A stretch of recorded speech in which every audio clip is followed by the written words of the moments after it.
Good morning, sir. Can you see and hear us? Yes, I can. Thank you.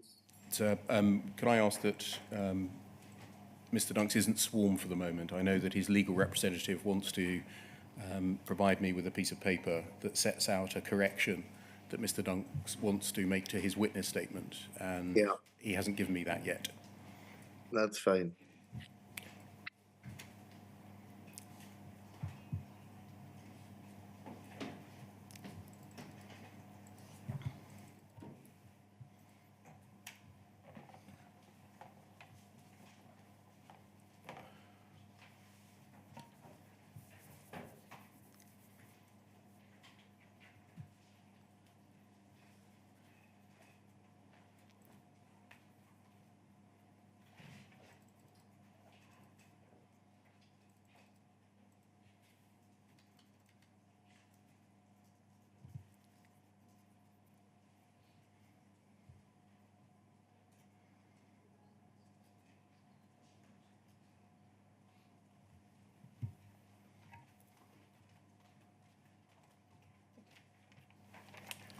Can I call Andy Dunks, please? Yeah.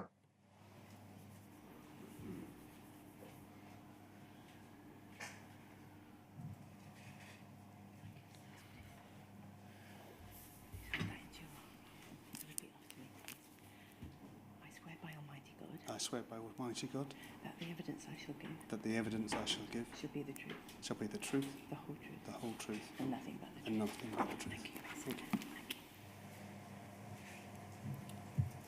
Good morning, Mr. Dunks. My name is Jason Beer. I ask questions on behalf of the inquiry. Before I ask you those questions, there's a matter that the chairman will raise with you. Mr. Dunks, under our law, a witness at a public inquiry has the right to decline to answer a question put to him by counsel to the inquiry, by any recognized legal representative, or by me, if there is a risk that the answer to that question would incriminate the witness. This legal principle is known in shorthand form as the privilege against self-incrimination. I take the view that fairness demands that I remind you of that privilege before you give your evidence. If at any stage you wish to rely upon that privilege, however, it is for you to alert me of that fact. If therefore any questions are put to you by any of the lawyers who ask you questions, or by me, which you do not wish to answer on the ground that to answer such a question might incriminate you, you must tell me immediately after the question is put to you. At that point, I will consider your objection and thereafter rule upon whether your objection to answering the question should be upheld. Now, I think I understand correctly that you are represented today by lawyers at the inquiry. Is that right? Yes. So if the issue relating to self-incrimination arises and you wish them to assist you, and if at any stage during the questioning you wish to consult your lawyers about the privilege, you must tell me so that I can consider whether that is appropriate. Do you understand all that, Mr. Dunks? I do, yes. Thank you very much. Over to you, Mr. Beer. Thank you, sir. Mr. Dunks, can you give us your full name, please? Andrew Paul Dunks. You last gave evidence on the 8th of March 2023 for half a day before the weather interrupted us in phase 3 of the inquiry. Since then, you've prepared a second witness statement, the URN for which is WITN 0030-0200. It's 69 pages long and it's dated the 24th of May 2024. I think there are 2 corrections that you wish to make to it, is that right? Yes. Can we deal with the first of them, which is more substantial, by looking at page 23 of the witness statement, if that could be brought up on the screen. So second witness statement, page 23, and if you look in the hard copy in front of you.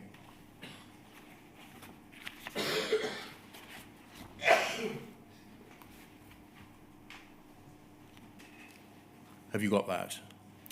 I've got it here, not in Not paid in front. Paragraph 77. We scroll down, please. You say in that paragraph, I do not know why system event logs were not supplied as part of the ARQ process. Is there a correction which you wish to make to that? Yes, there is. Is the correction, I'm going to read it out at dictation speed, it's quite long. Do you wish to make the following correction?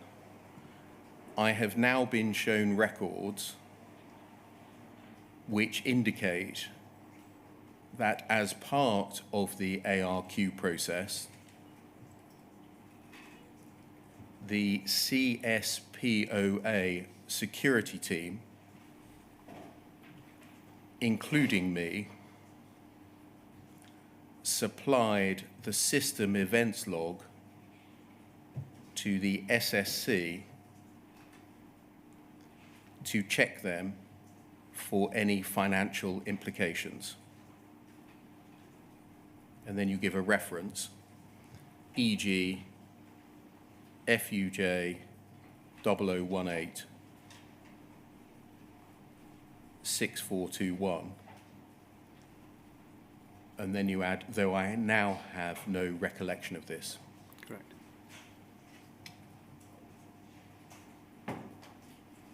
Is that the correction you wish to make? It is, yes.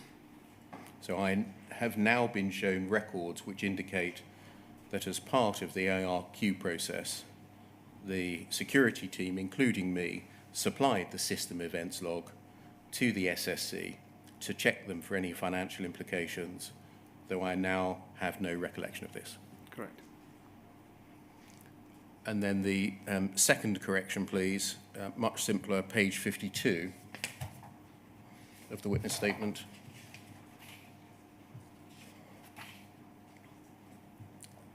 Paragraph 167.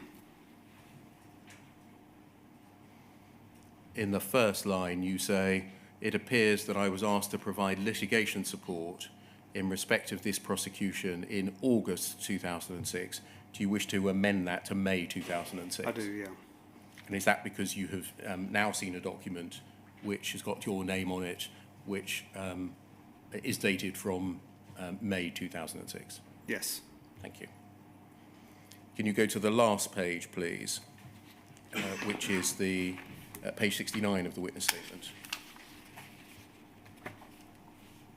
Is that your signature? It is, yes. And with those two corrections brought into account, are the contents of the witness statement true to the best of your knowledge and belief? It is, yes. Thank you very much. No, I'm not going to, that can come down, thank you, and you can put the witness statement to one side. I'm not going to address your background, your work at Fujitsu, or the organisation of the customer service post office account, the CSPOA, and in particular the security team within it, as you address those issues on the last occasion and you provide considerable detail about them in your most recent witness statement. You say in that recent witness statement that as of the 24th of May 2024, you remained employed by Fujitsu as an IT security analyst in the security team. Does that remain the case? Yes. Can I begin with what might be described as some process issues? You refer in your witness statement to the Post Office Accounts Prosecution Support Section, the PSS, yes? Yes. Can you confirm that that entity, the Prosecution Support Section, was not part of the Post Office, it was part of Fujitsu? Where about? I can't remember, sorry. I believe so, yes. Okay. Was there anyone embedded from the Post Office in it? No, there wasn't. Can we look at a policy document, please? FUJ 0015 2209. It will come up on the screen for you.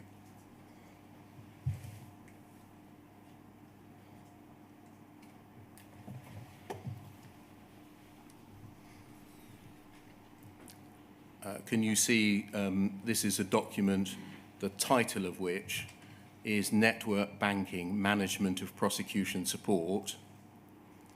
Yes. The date of it in the top right is version 2, is dated the 29th of February 2005. A summary of it, under the title Abstract, is given. It outlines the end-to-end procedures required to manage and deliver the network banking prosecution support service. Can you see that? Yes. This is a document that you refer to in your witness statement. And if we just pan out a little bit to look at the whole of the front page, I don't think we see your name on it. Is that right? Yes. And then if we look at the second page, I don't think we see your name as a reviewer, either mandatory or optional, or a person to whom it was issued for information. Can you see that? Yes. Would that reflect the fact that the level at which you operated meant that you didn't contribute towards documents of this kind? Correct, yes. If we go back to page 1, please. And if we scroll down a little bit, thank you. You'll be familiar with a number of the names of the contributors there. Would that be right? Yes. Of the contributors, can you tell us, as at 2005, what they did and what their relationship to the work that you did was? Naina Lowther was part of the same level as I was within the security team, and she carried out or looked after, I believe at the time, ARQ requests along with other jobs within our team. Bill Mitchell was the security manager, which would have been our line manager. Penny Thomas would have been the same level as myself and Naina. I'm not sure what her role then, whether she had become the litigation manager. Jan Holmes and Alan Holmes, that's where I get confused because they both got the same surname. I think one... If we just go to page 2 to help you, and scroll down, we can see Jan Holmes is described as the quality assurance manager, and Alan Holmes is described as audit. Does that help? Yes. Yeah. One was like a service. I believe the role was around a service delivery manager. That would have been Jan, and Alan Holmes was audit support. Thank you very much. This document, which sets out the procedures required to manage and deliver the prosecution support service, is this a document you would have been familiar with back in the day, back in 2005? Familiar with? I don't know. I would have probably read it at one stage, but I can't remember. How were documents distributed to users of them at that time? I can't remember how they were distributed back then. Was there a centralised library, sort of an intranet, that was a repository of policies that you were able to access or expected to access? Or were documents physically passed to you? Oh, no, yeah, I don't believe they were physically passed to us, but they would have been available if needed. Okay, so this is the kind of document that would have set out the procedures to be operated for prosecution support, the prosecution support service in 2005. And just again, looking at the reviewers, and if we go back to page 1, the contributors, scroll down, thank you. Would you agree that this is an internal Fujitsu document to which Post Office did not apparently contribute? It appears so, yes. All of the contributors are, and reviewers are Fujitsu employees rather than Post Office employees. Yes. Is that right? Yes. Do you know the extent to which Post Office was given the opportunity to comment on or amend or provide contributions to policies of this kind? No, I have no idea what level or what documents they were aware of or saw, no. Okay. That was something that happened, if it happened, above your level, is that right? Correct, yes. Thank you. Can we go to page 22 of the document, please?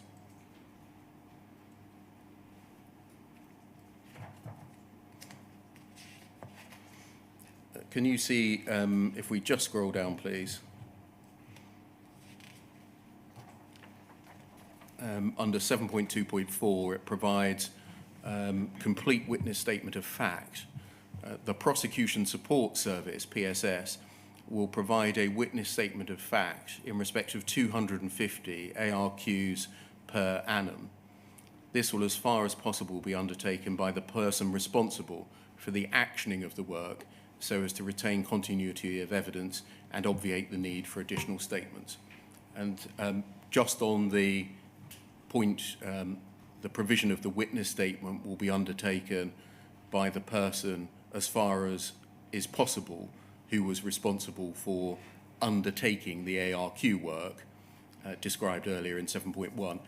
That, I think, accords with what you tell us in the witness statement. If you did the extraction, then you were the provider of the witness statements. Is Yes. that right? Yes. Thank you. It continues, 7.2.4.1, any material or otherwise pertinent information shall be recorded and included in the relevant witness statement of fact. Requirements for witness statements explaining the extraction of audit data from Horizon in response to an ARQ shall be completed by the individual from PSS who completed the request. That's the same point as is made in 7.2.4. It continues, the statement shall follow the standard format and layout for witness statements of fact provided in evidence. Contents of witness statement of fact are flexible depending on specific requirements of each case and the knowledge of the witness giving the statement. An example of a witness statement of fact is provided in Appendix 2. For each request, Post Office and Prosecution Support will agree relevant matters, such as those listed below, which should be covered in the witness statement of fact based on the knowledge of the witness. And if we read on, we can see that those matters include, if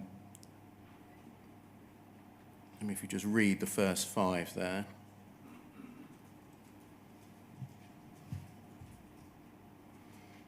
And if we go over the page, please,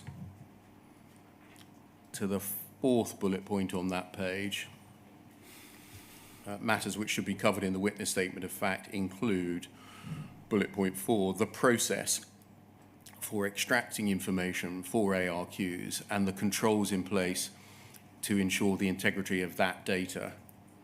And then the 5th bullet point, an analysis of the ARQ, when the ARQ form was received and the dates when the audit data extraction took place. This shall be taken from the Prosecution Support database and audit trail file. And then lastly, a summary of the evidence provided for the request. So was it right that the Post Office's only role was, in relation to ARQs, identifying the relevant matters, i.e. which of these bullet points needed to be addressed in a witness statement? Sorry. Yeah, if we go back, please, and scroll up, please. You see the 3rd paragraph there, 4 lines in. It reads, for each request, Post Office and the Prosecution Support Service will agree relevant matters, such as those listed below, which should be covered in the witness statement of fact. So was it the Post Office's role to agree with Prosecution Support which of the bullet points that are listed needed to be addressed in a witness statement? I don't know at that level. I'm not quite sure. What did you, when you, and we know that you made many, many witness statements, what did you take as your guide, if any, as to what to include? In the data that we supplied? Or the No, in the statement? witness statement. From our witness template that would have been given to use. Okay. The witness template, we're going to come on and look at it in a minute, has got a number of paragraphs in it that have a capital letter, A through Q, I think, some of which are optional. Okay. Well, it's your evidence, not mine, that's important. I don't give any evidence at all. The witness statement, the template, appears to include a number of paragraphs that are optional. Does that reflect your understanding?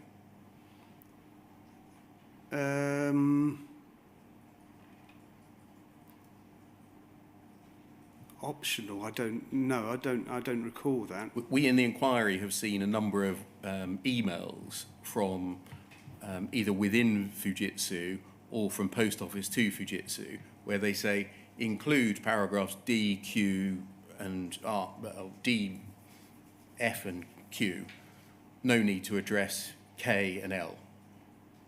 No, I'm not aware of that taking place. No. If we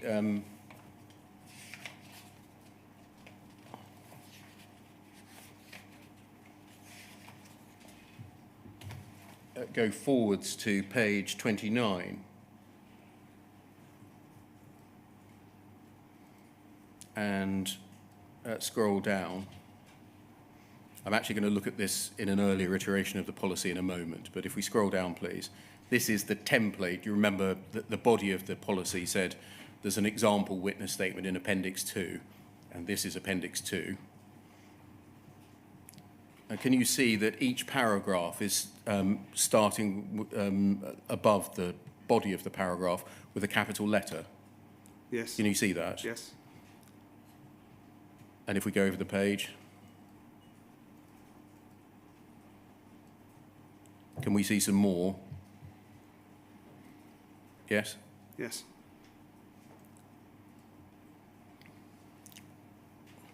And if we scroll on and keep scrolling,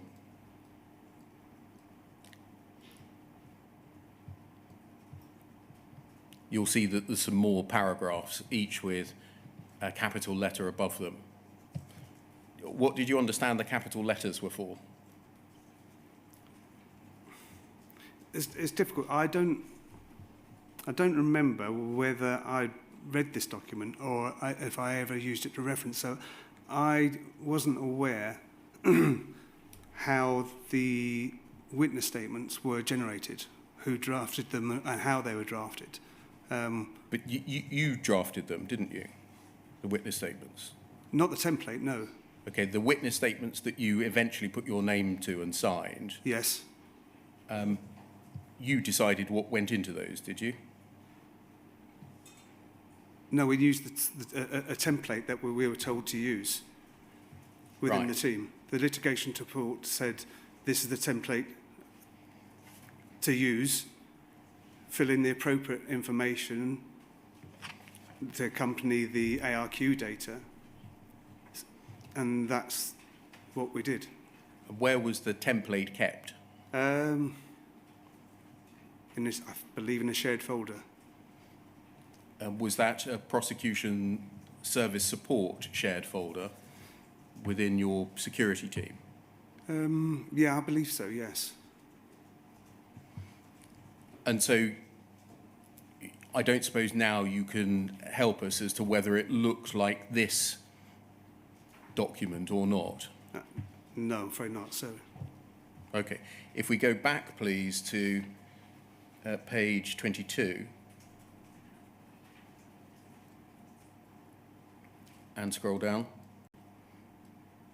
The highlighted part at the bottom, if for each request, Post Office and prosecution support will agree the relevant matters such as those listed below, which should be covered in the witness statement of fact. I think, Mr. Dunks, but maybe you can confirm if this is correct, that did not accord with what happened in practice.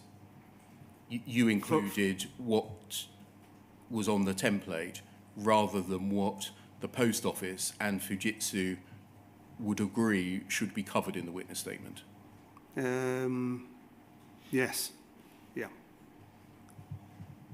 Would you always use the whole of the template?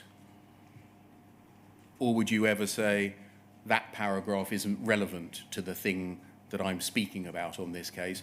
I'll cut that paragraph out. I don't believe that happened, no. I would use the template that had been agreed within the team or litigation support advisors to use.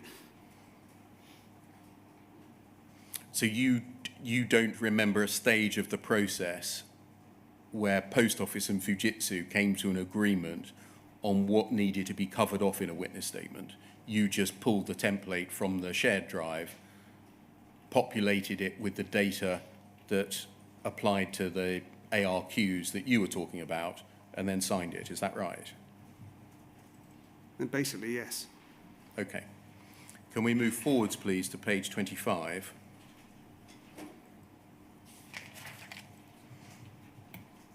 And look at paragraph 8.2. Expert witness statement is the heading. In the second paragraph there, the policy says it's conceivable that given the size and complexity of the Horizon system, the integrity of the witness statements of fact may be challenged by defence counsel in order to discredit a prosecution. In these cases, additional granular detail about the technical working and integrity of various systems that constitute the Horizon system may be required, if only for, quote, unused material. Expert witnesses can comprise anyone within the post office account or its approved contractors who could be called upon to provide and testify to this additional evidence. Expert witnesses could be called upon to provide, for example, and then the first one is operational logs, and the last one is subsequent analysis of this data. Were you aware of, never mind the detail of what this says, but the sense of what these paragraphs say, that as well as what are described as witness statements of fact, there was the facility for expert witness statements to be provided? No. No, I don't think I was ever made aware of anything like that, no. Was that language in use at the time in Fujitsu, in the support service? Mr. X or Miss Y, probably by their first name, is providing a witness statement of fact, or in this case, because there's been a challenge, we need an expert witness statement. No, not that I'm aware of. I don't recall anything like that taking place within the team at any time, no. You'll see that it says expert witnesses can comprise anyone within the post office account. Can you see that? Yes. Were you ever told that you were a person that could provide evidence that would be classed as expert witness evidence? No. No one, as far as I'm aware, described me as an expert witness. Can we go, that can come down, thank you. Can we go to your witness statement, please, your second witness statement? It'll come up on the screen at page 17.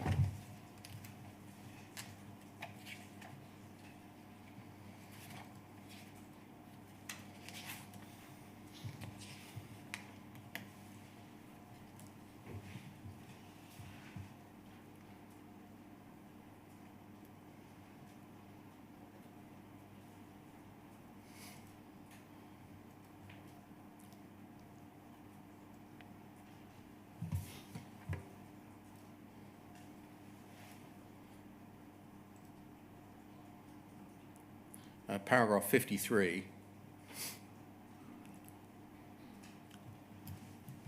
you say, I and the other security analysts assisted the litigation support manager as and when required, in addition to performing the other tasks assigned to us by the operational security manager. We were very process-driven and followed local work instruction documents. That's what I'm going to be concentrating on in a moment, Mr. Dunks, for many of the tasks that we performed, rather than consulting the Fujitsu policies and service descriptions. The local work instructions were informal documents, which at some stage had been written by those actually performing the tasks and which focused on the practicalities of how to do each task. I believe Penny Thomas drafted local work instructions in respect of ARQ extractions, and I wrote the local work instruction in respect of how to extract the HSD call records, though both documents may have been updated by different people over the years. None of these local work instructions that I used on a day-to-day basis have been disclosed to me by the inquiry. I should say that's because we haven't got them. So you tell us here that there were things that you call local work instructions, and that they were not, they were used rather than Fujitsu policies and service descriptions. Is that right? Yes, correct. In the drafting of them, were they based on the Fujitsu policy or service descriptions?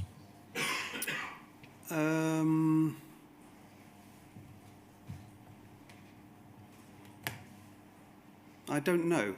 They were... That I don't know. Did you create these documents, you within the security team, of your own initiative? On the HSD calls, because that's the ones I would have done, I can't remember whether it was off my own initiative or I was asked by the manager to create that work instructions so other people within the team could perform the same task. So if there had been a tasking, it would have been by your manager, is that right?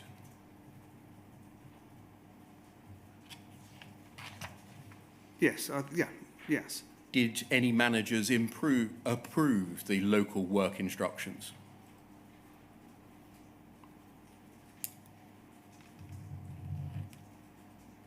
I don't remember that happening, no.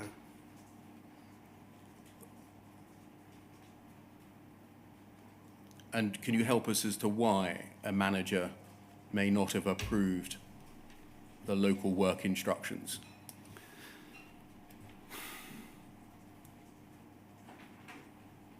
No, I don't know why. You see, we've got a suite of documents, and there are a lot of them, Yes. which are Fujitsu policies, which say how your work is to be undertaken. Yes, I've just showed you one of them. Yes. And you tell us here that instead of using those, you were relying on some local work instructions. Yes. And I'm trying to find out who signed those off, rather than the formal policy documents that all sorts of people had reviewed, contributed to, and quality assured. Well, I can only say in my experience I created many work instructions to do with my main role, which is the key management. Because again, there were vast documents explaining things and how things worked within the key management arena. And instead of keep referring to that, we'd take the instructions and create the local work instructions for somebody who could come along and perform that task in an easier step-by-step. And that's what we class as local work instructions. To what extent were they based on the requirements of Fujitsu policies, like the one I've just shown you? I have no idea, actually. They would have taken information from that. Was any consideration given to, we're drafting up a local work instruction on how to extract and put into a witness statement information about help desk calls? Any consideration given to what does our policy, our company policy, say about that?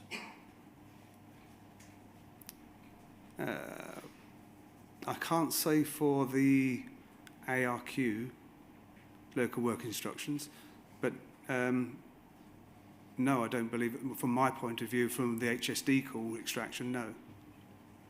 On your document, the one that you tell us here that you drafted, can you help us?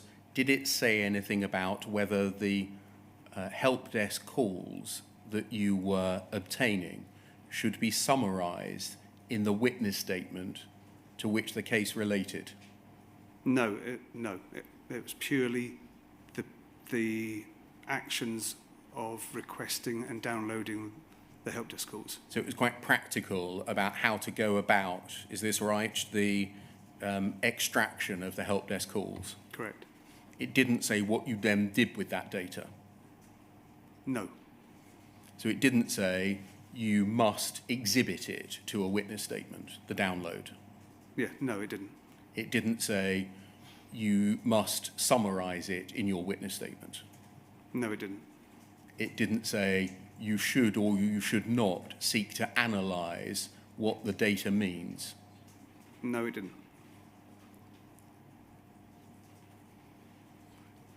Is this right? It didn't say if you're unsure about what an entry on the HSD log means, it's permissible or not permissible to go and speak to the SSC about that to get an explanation. No, it didn't, no. And that if you get an explanation, you should record that fact in the witness statement. No, it didn't. So it didn't speak about any of the, from our perspective, the important things of what goes into the witness statement. No, it didn't, no. Was there any document that regulated or regularised what went into a witness statement? Let's stick with HSD calls. I don't believe so, no. You understand that you could do it in different ways, couldn't you? You could say, I'm Andrew Dunks. On Monday, the 1st of January, I extracted 120 calls in relation to this branch between these two date parameters from the HSD. I exhibit them as my exhibit AD1. That's one way of doing it, isn't it? Sorry, you're saying would that have been part of the instructions? No, that could be a way of doing it. Yes. Another way could be making a witness statement which said, I'm Andrew Dunks, and I accessed and read the calls, and I've cut and pasted a summary of them into my witness statement. That would be another way of doing it, wouldn't it? Yes, it would have been. And another way of doing it would be to add, on the end of either of those two, some analysis of what those calls meant. Yes. And by analysis, I mean offer an opinion on what they mean. Yes. What the entries mean, and offer an opinion over whether the content of any of the calls related to the integrity of the data being processed by Horizon. Yes. Was there any instruction at all that you were aware of that told you which of those things you should do or which of those things you shouldn't do? Written instruction? To No. start with, yes, written instruction. Yes, no. Because in a moment we're going to see that you, over time, you did all three of those things in different cases. Was there any oral instruction that told you when you're summarising, when you're dealing with HSD data, this is the way to do it in a witness statement? I don't recall instructions. How about advice or guidance? No, not advice and guidance, no. Thank you. Okay, that can come down. Can I turn to the issue of the extent to which you extracted ARQ data and the extent to which you gave evidence, i.e. the scale of the enterprise that you were engaged in? You tell us in your witness statement, that I'm summarising here, that firstly, you held limited technical knowledge of the operation of Horizon. Is that correct? Yes. Secondly, that you had limited knowledge of bugs, errors and defects in the Horizon system. Is that correct? Yes. And thirdly, that you had no role in, and you did not and never had worked in HSD, the help desk. Correct. Is that correct? Can we look at paragraph 20 of your first witness statement, please, which is WITN 00300100.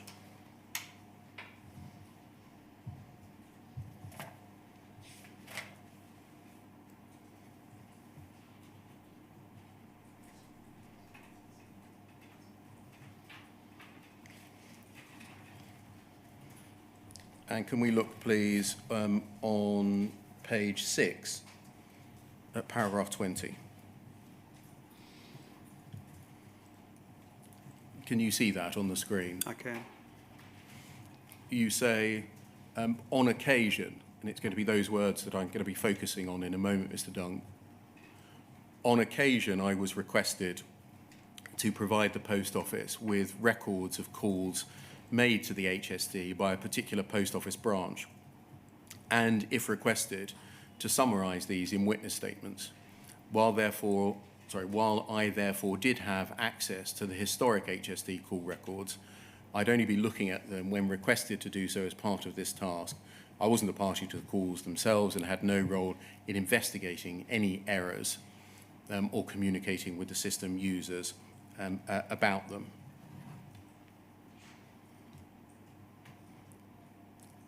Can you confirm that that accurately records the extent of your role in the provision of witness statements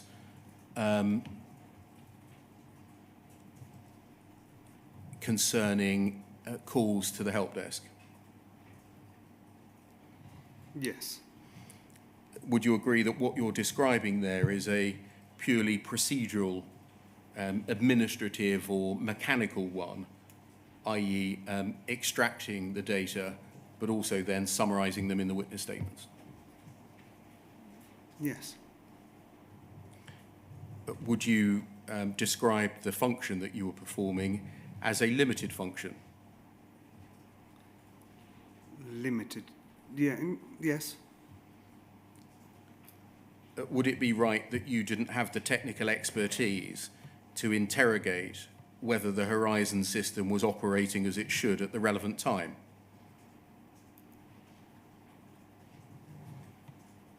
Sorry, say that again. Yes. Would it be right that you didn't have the technical expertise to interrogate whether the Horizon system was operating as it should at the relevant time? In respect to the help desk calls, I believe I had enough knowledge to be able to do that, yes.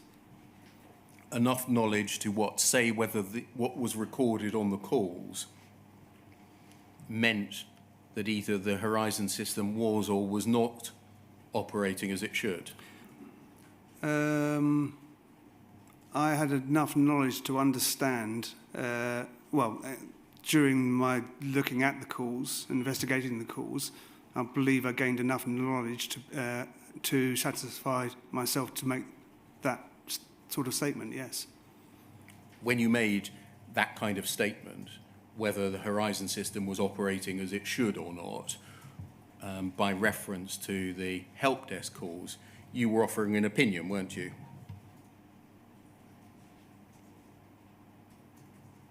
Yes, I was. You weren't making a statement of fact.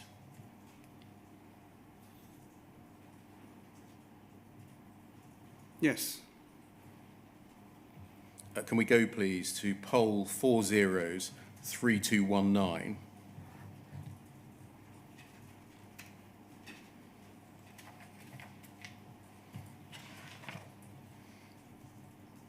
This is a spreadsheet. Thank you.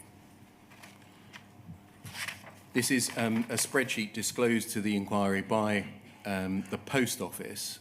It appears to be a record prepared by Fujitsu of the dates that requests for work were received, whether a statement was required in relation to each case, and if so, who prepared it, and whether the statement had been posted out or not. The document runs from the 5th of April 2004 to the 22nd of March 2005, so just under a year.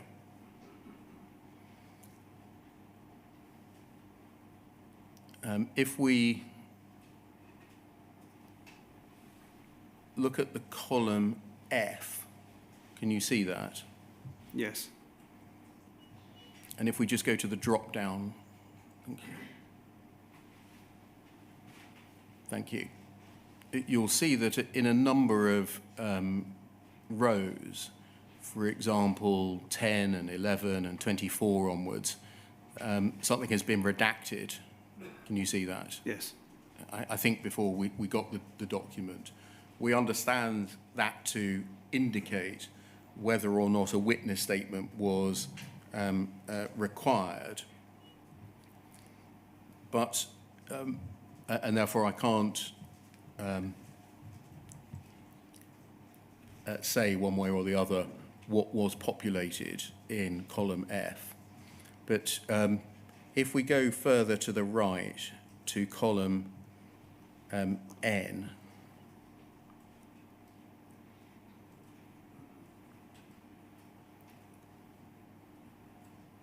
that's it, keep going, thank you. Thank you, and then if we scroll down,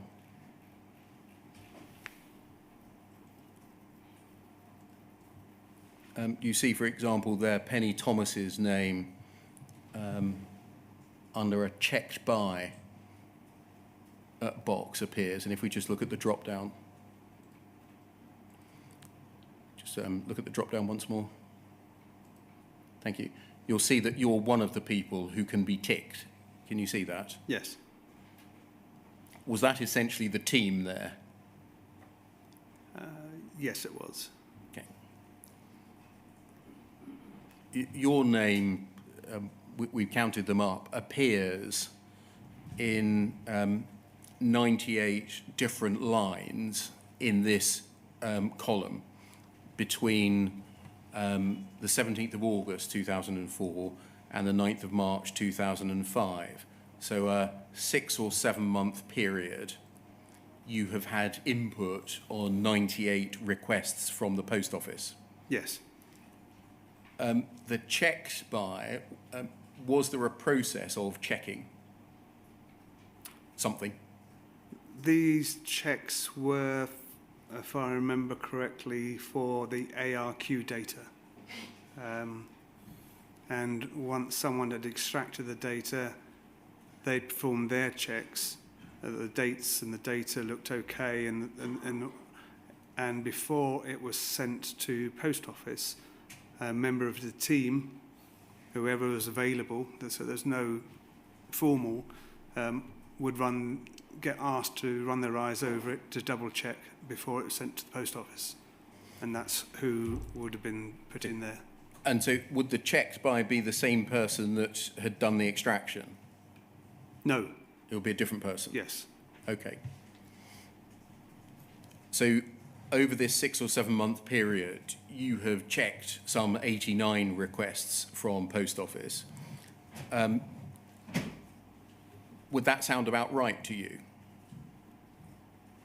About 100 over a 6 or 7 month period? No, I don't know. It could have been, it varied. It could have been more. It could have been less over the years. I can't say that sounds about right, but. What proportion of ARQ requests resulted in the request for the production of a witness statement? I have no idea. Can you help us whether it was always or no. infrequently? As far as sorry to interrupt. No, sorry. as far as I'm aware, it was quite infrequent. If we just go to the top of the page, thank you, and look at column O, again on witness statement required, look at the drop down. We can see that's been redacted in each column. Yes. So I don't think we can tell the proportion of cases in which a witness statement was required. How regularly were you providing witness statements?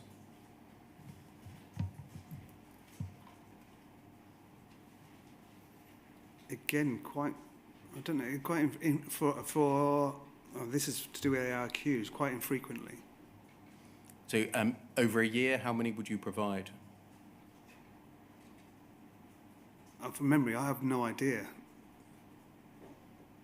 It could be half a dozen. It could. I honestly can't remember. And would you always do it the same way, by pulling up the template from the shared drive? Yes.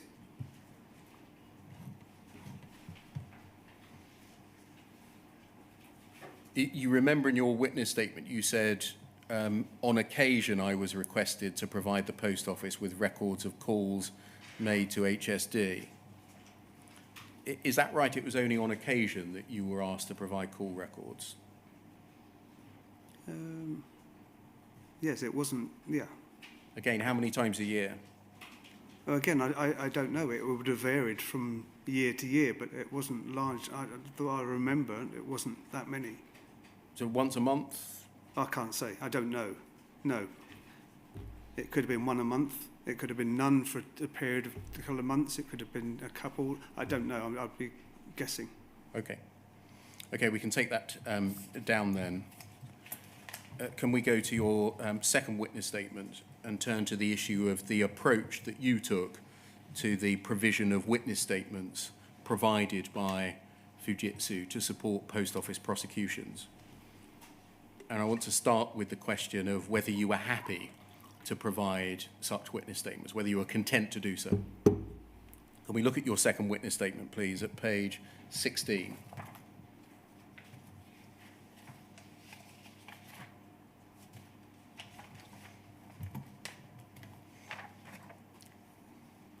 And read paragraph 48, please.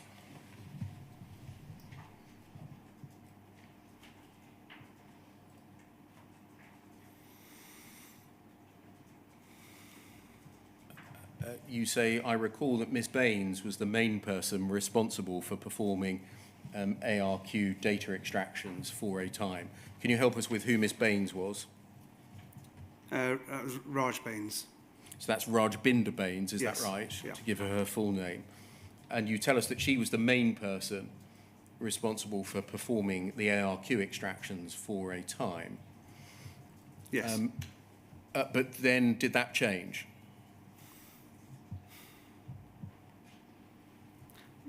Yes, it did. I mean, yes, there were a number of people who took that main responsibility. You continue, however, she did not want to be a witness in any court proceedings, and so I do not believe she prepared any witness statements. I got the impression she was nervous because it was something unknown to her, and the idea of going to court and being questioned was a bit daunting.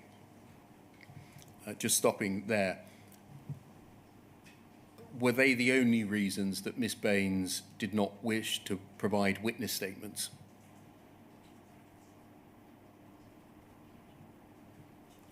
No, I don't know. I'm not sure I ever had a proper conversation about it, but I do remember being nervous. It's not that type of outward person to want to do that.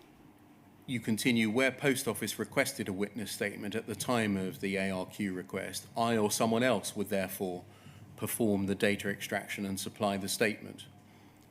If Miss Baines had performed the data extraction and Post Office later requested a witness statement, then I or someone else would re-extract the data. So you, is this right, were not apparently afflicted with the same concerns that Miss Baines was about giving witness statements and giving evidence and appearing in court? Sorry, afflicted. Yes. She didn't want to be a witness. She was, according to you, nervous and didn't like the idea of going to court. You didn't suffer from any of those afflictions? I wouldn't say I didn't, but I think I was probably a bit more confident than Raj was at the time. Okay. You were happy to go to court, firstly happy to provide witness statements and then content to go to court, is that right? Yes. Yes. Did you were you provided with any training by Fujitsu or otherwise about the tasks that you were performing in extracting data, ARQ data, obtaining HSD call records, and then writing witness statements and then appearing in court? We would have had training on the extraction process for ARQs and HSD calls. I'm not sure I had training on that because that was my responsibility and I sort of managed that process. So if there was training, you'd be the trainer, not the trainee? Quite possibly, yes. What about the other bits, the writing of witness statements and appearing in court? Any training from Fujitsu or otherwise on those? No, none at all. What thought, if any, did you give to the role that you were performing and the fact that the evidence that you gave may have had a significant impact on people's lives?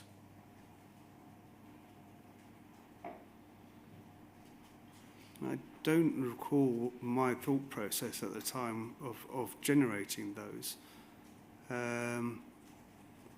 But I took that responsibility quite seriously.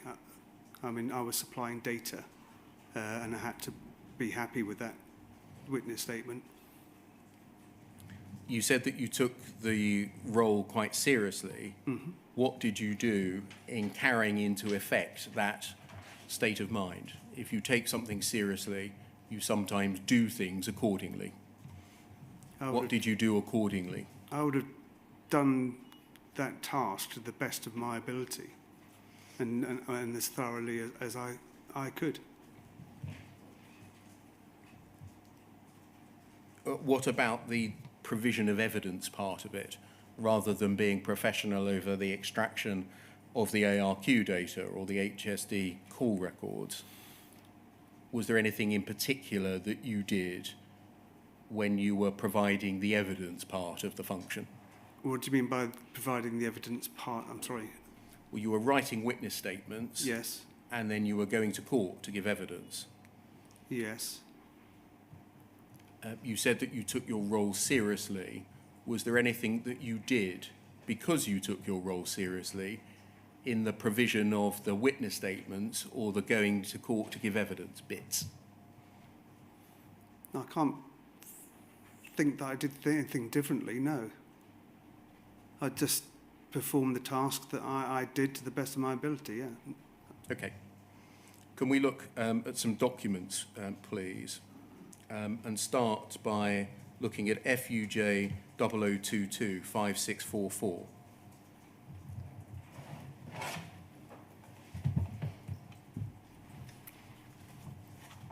And look at page 2, please.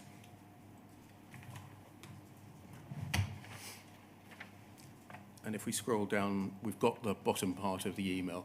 Can you see an email here from Lisa Allen to Phil Budd of the 29th of July 2009 concerning the Porters Avenue Post Office and the provision of a statement?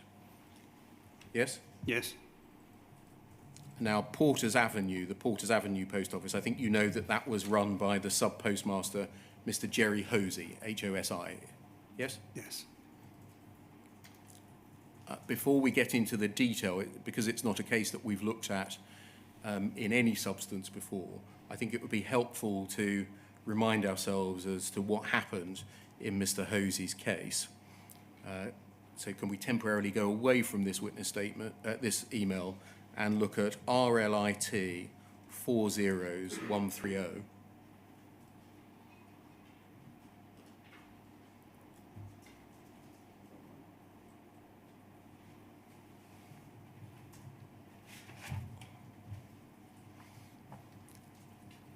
I think you'll recognise this as a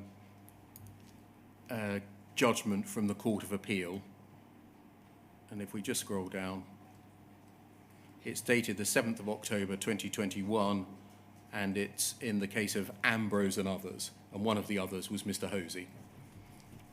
And if we can look, please, at page 7. And scroll down to paragraph 33. I'm just going to read to get us all in mind of what happened in Mr. Hosy's case, because it's not a case we've looked at much. The Court of Appeal records that on the 12th of November 2010, in the Crown Court at Southwark, Mr. Hosy was convicted of 1 count of theft and 3 counts of false accounting. On the same day, he was sentenced to a total of 21 months imprisonment. On the 5th of August 2011, a confiscation order was made in the sum of £3,500. And then an audit of Mr. Hosy's branch identified a shortfall of £72,000 or so pounds. As a result, he and his son, Edom Hosy, who worked in the branch with his father, were interviewed under caution by post office investigators. Edom Hosy told the investigators that his father had 4 or 5 months earlier, before Edom started work at the branch, told him that there were unexplained shortages. He said his father was very careful about money as he had worked hard to make a success of the business. 35, in his own interview, Mr. Hosy said he'd experienced discrepancies at the branch since he became the sub-postmaster. He couldn't understand how the losses were occurring. He complained about the lack of support from the Horizon helpline, to which he had reported the apparent losses. He said he'd inflated figures for cash on hand because he didn't have sufficient cash to cover the apparent losses. He denied stealing money and blamed the losses on the Horizon system. Over the page, as Mr. Hosy had blamed Horizon, and as the post office investigators arranged for Fujitsu to undertake a hard drive analysis, the court had been provided with an extract from the report of the analysis by Phil Budd of Fujitsu, from which the court inferred that the results were inconclusive. The court said, the extract does not strike us as supporting a prosecution. ARQ data was obtained for the period 10th of August 2006 to the 29th of November 2006 and disclosed to the defence. Emails going back to May 2005, 5 months before the indictment period, indicate that Mr.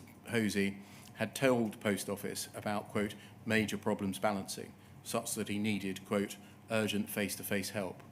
Post Office accepts it's not clear whether this material was disclosed. Logs from the Post Office MBSC show that Mr. Hosy made numerous calls categorised as, quote, Horizon balancing. The defence obtained expert evidence to challenge the Horizon evidence. An accountant's report stated, quote, in the interviews, it's clear that Post Office proceeded with a predetermined view that Mr. Hosy had stolen the allegedly missing money. Other possibilities have been ignored. In particular, it's not been explored whether there was any missing money in the first place. In other words, no work has been done to ascertain whether the cash imbalance was because the amount physically to hand was too low, as the Post Office alleged, or because the amount shown on the IT system was too high. The defence also instructed an IT expert. Although there was correspondence complaining about disclosure, it appears the defence were able to view the material they wanted, though we note that the defence complained about the amount of time they were afforded to do so. Gareth Jenkins was instructed by Post Office to respond to the expert evidence, but no formal expert report or witness statement appears to have been prepared by him. He wasn't called as a witness at trial. In the event, Post Office relied at trial on evidence from Phil Budd and others. Post Office accepts this was an unexplained shortfall case and that the evidence from Horizon was essential to the prosecution case. Post Office accepts that the prosecution of Mr. Hosy was both unfair and affront to justice. A conviction was quashed on all 4 counts. So that's a reminder of what Mr. Hosy's case was about. Can we go back to the email, please? FUJ 0022 5644.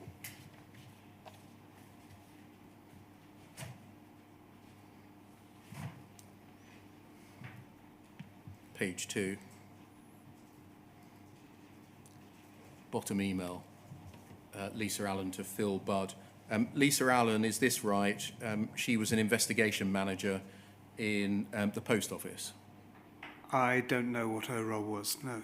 I can't remember what her role was. Okay. She gave evidence to this inquiry back on the 20th of December 2023 and told us that she was at this time an investigation manager in the post office. Phil Budd, he was a colleague of yours, is that right, at Fujitsu? Say colleague, he worked on the account, but I didn't have day-to-day dealings with him. If we just scroll up, I think we can see his signature block, that he was an RMGA, development systems engineer. Was that somebody who didn't work in the same team as you then? Yes. Okay. Anyway, Miss Allen says, let's read her email. Phil, sorry for not getting back to you. We had another hearing and the trial has been adjourned for further inquiries as the defence want an expert to analyse the equipment and they need to get funding. Thanks for the statement. I'll forward it to our legal team. So it seems Miss Allen was saying there'd been another hearing, an adjournment of the trial for a defence expert report and a thanks for the witness statement. And if we go back to page 1, please. Foot of the page. You'll see at the foot of the page that exchange, thank you, is forwarded to you. Morning, Andy. That court case reared its head again a few weeks ago. You remember I analysed a couple of counters back in July 07. Then you got me to sign a new witness statement in June 08. Well, they came back again and wanted me to sign another one. Just a single paragraph to say that the counters were, quote, in full working order and would not cause a discrepancy. I was not happy with the implications of full working order, since I did not perform test transactions on the counters. So I provided a new paragraph to reiterate my previous statement that the files thereon were correct and the counters should be expected to perform as required. The reason for my email, now the defence are hiring an expert to analyse the equipment, I just wanted to make sure that the post office account are not solely relying on my analysis. I assume we've supplied evidence of the transactions going through and the systems working correctly. I'm just trying to reduce the stress I feel whenever this pops back into my head. Do you know why Mr. Budd was not happy with signing a witness statement which said that the counters were in full working order and would not cause a discrepancy? No, I mean, I can't remember this email, but I would only taken my understanding from reading the email. You wouldn't have had a discussion with him about, come on, Phil, why don't you just sign the witness statement? What's all this worry about? saying that the counters are in full working order and wouldn't cause a discrepancy? A conversation, well, I don't remember having conversations with him, but I would certainly not have had a conversation along those lines, no. If we just scroll up, please. You forward this to Peter Sewell, saying, I think you need to be made aware of what Phil has been asked for. He was your manager, is that right? I think, yes. He replies at the top, Phil, your statement is fine and is all you can actually say. If they stump up the cash, the counter equipment won't be of much use as the 42 days retainer of the message store is long gone and will be endorsed by Gareth. Do you know what that means? you decode what's being said there, please, by Mr. Sewell? The only thing I can deduce from that is that after 42 days, the message store is no longer available. The other parts I probably wouldn't have been involved in. Just go back down to what Mr. Budd's worry was. If we keep going, thank you.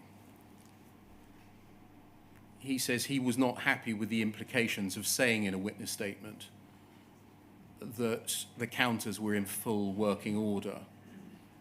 And he says that he felt stress whenever this popped back into his head, and seemingly was stressed again because the defence were now instructing an expert. Would you agree that overall this wasn't a complete refusal to provide a witness statement like Miss Baines, but that Mr. Bubb was anxious to make sure, firstly, that the witness statement he signed did not go beyond what he actually could say? Yes. And secondly, that other people with knowledge of other areas of the system should carry out their investigations properly and not put the burden on him to say something that he could not himself say. No, I don't believe it says that he's stating that other people should carry out their work properly, but there are other areas that can be looked at or used. The Okay, so data. other people should, if the expert report is going to be commissioned by the defence, other people in the post office account should not rely solely on his analysis. Post office account should supply evidence of the transactions going through. I don't know. I'm not sure what. I don't know what he was thinking. Whether he thought he was the only person. I can't. Well, at the very least, would you agree that this kind of email of Mr. Budd being careful should have alerted you to the need for yourself to be careful about what you could and could not say for yourself in a witness statement? I don't know. I don't know. I can't remember what I took from that. I'm sorry. But this is, on the face of it, a systems engineer saying, I'm only going to be prepared to speak to the matters about which I have personal knowledge. Of the testing that he carried out, yes. And that I'm not prepared to say that the counters were in full working order and couldn't or would not cause a discrepancy, i.e. give some master opinion about the counters and their working. Well, no. He's saying that he couldn't do that because he hadn't put, from a testing perspective, he hadn't carried out those particular tests. And in fact, as we're going to see, you gave witness statements that were in part based on conversations which you had with other people, in the SSC in particular, weren't they? Yes. And your witness statements were based on what you say people in the SSC had told you, weren't they? Yes. But what they told you was not attributed to them in your witness statements, was it? No, it wasn't. Instead, it was presented in your witness statement as if you were speaking from your own knowledge and expertise, wasn't it? Yes, it was. Did you realise when you were undertaking that task, going off to speak to or speaking down the phone to people in the SSC, writing things in your witness statements that were based on what they were telling you, about which you had no clue yourself, that you were blurring lines? So what's the question? Yeah. When you were doing this, writing witness statements that were in part based on what other people had told you, the facts themselves, you yourself could not speak to from your own personal knowledge? Did it occur to you that you were blurring lines? No. No. Had anyone told you or given you guidance that it was acceptable to essentially speak on behalf of SSC staff without revealing that that was what was going on in your witness statement? No. No one had explained that I had to, when I say it wasn't just SSE, no one explained to me that I had to state where I gained that knowledge from. Can we go back to your witness statement, please? Page 19. This is second witness statement.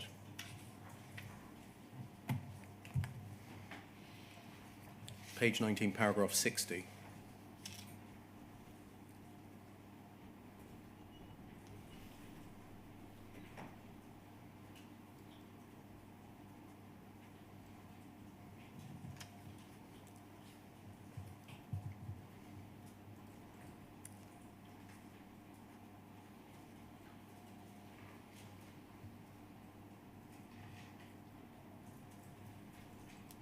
Paragraph 60.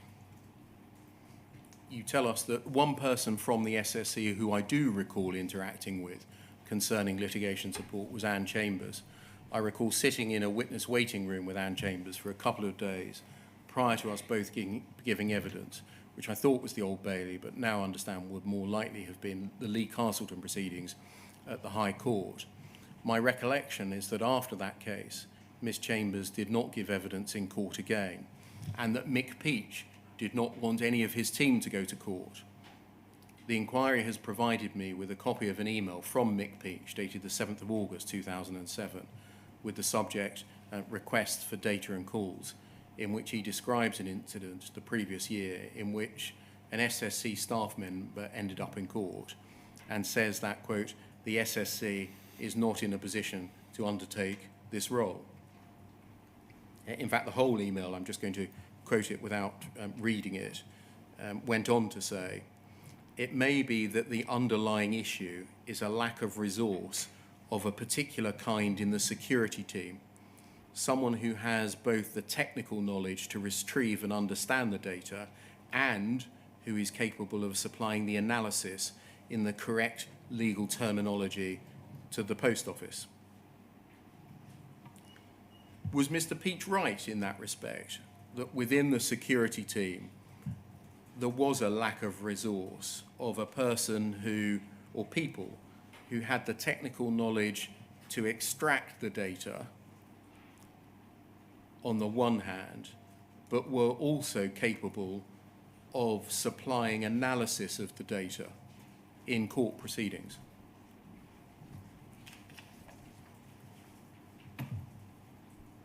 No, I don't. At that time, no, I don't believe that there was.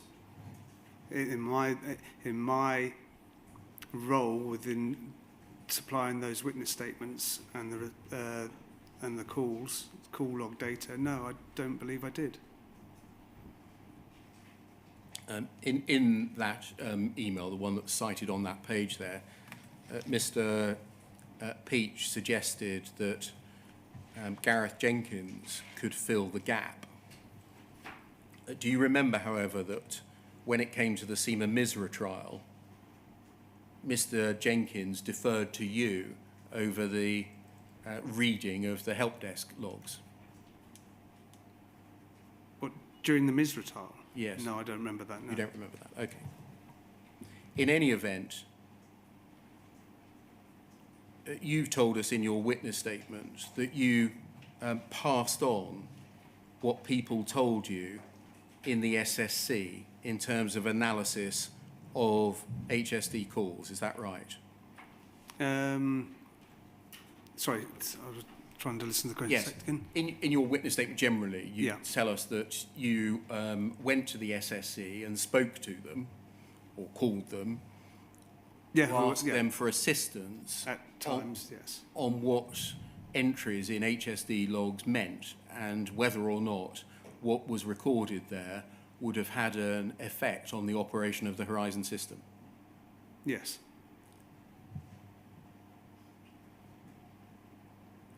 and you presented that in witness statements as if that was from your knowledge and understanding and your own analysis. In the light of that, did you think that it was appropriate, given the SSC's reluctance to undertake that function themselves? No.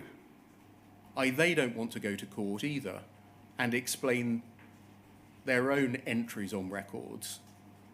And instead what's happening is you're phoning them up, asking what entries mean, presenting it as if it's your analysis, but without saying so. No, I don't believe I saw it along those lines. I saw it along the lines through any investigation or any reading of any literature or documents or speaking to people. Once I've spoken to those people or asked questions about this, that, and the other, I had that understanding. So it was within my. At that time, it was within my known knowledge. So because somebody tells you something, you're allowed to repurpose it as your own knowledge in a witness statement and evidence in court. Is that what you're saying? Repurpose? Yeah, as if it's your own knowledge. Well, no, it was. I then understood it, and then I considered it that I knew that. Did it ever occur to you, or did you ever think, why is it that I'm speaking to what the SSC are saying, and yet the SSC don't want to go to court themselves? No, I didn't see it like that, no. Did you think at all as to why the SSC don't want to go to court anymore? I can't remember my thought process, but I do remember that Mick Peach was quite protective of his team in all respects of doing things. Did anyone decide that it was acceptable for you to essentially provide SSC evidence in court so that they no longer had to answer for their work, their own work, in witness statements or in oral evidence?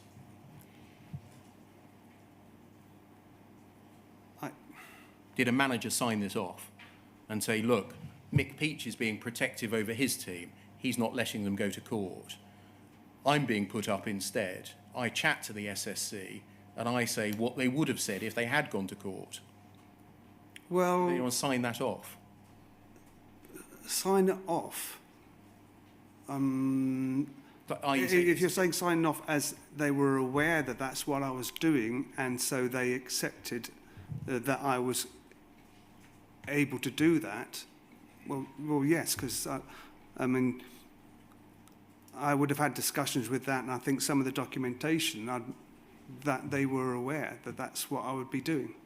When I say sign it off, I mean give explicit approval to it rather than being aware that it goes on. I know that many mobile phones are stolen on the streets of London every day. That doesn't mean I approve of it.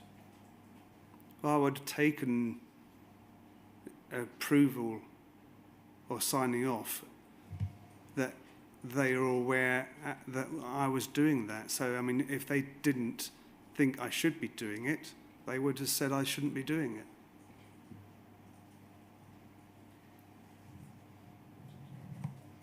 Was there a relationship between Mr. Peach being protective of his team, saying that they aren't to go to court anymore, and you taking a greater role and effectively giving some of the evidence that they would have given? I don't think so. No, I don't believe so. I can't remember that. Thank you. So we're about to turn to a different topic. Might we take the break until 25 past, please? Yes, of course. Thank you, sir.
Good morning, sir. Can you see and hear us? Yes, thank you. Thank you. Mr. Dunks, can I turn to the issue of the extent of the analysis that went into the HSD logs? And can we look at how you describe this in your second witness statement at page 18, paragraph 57?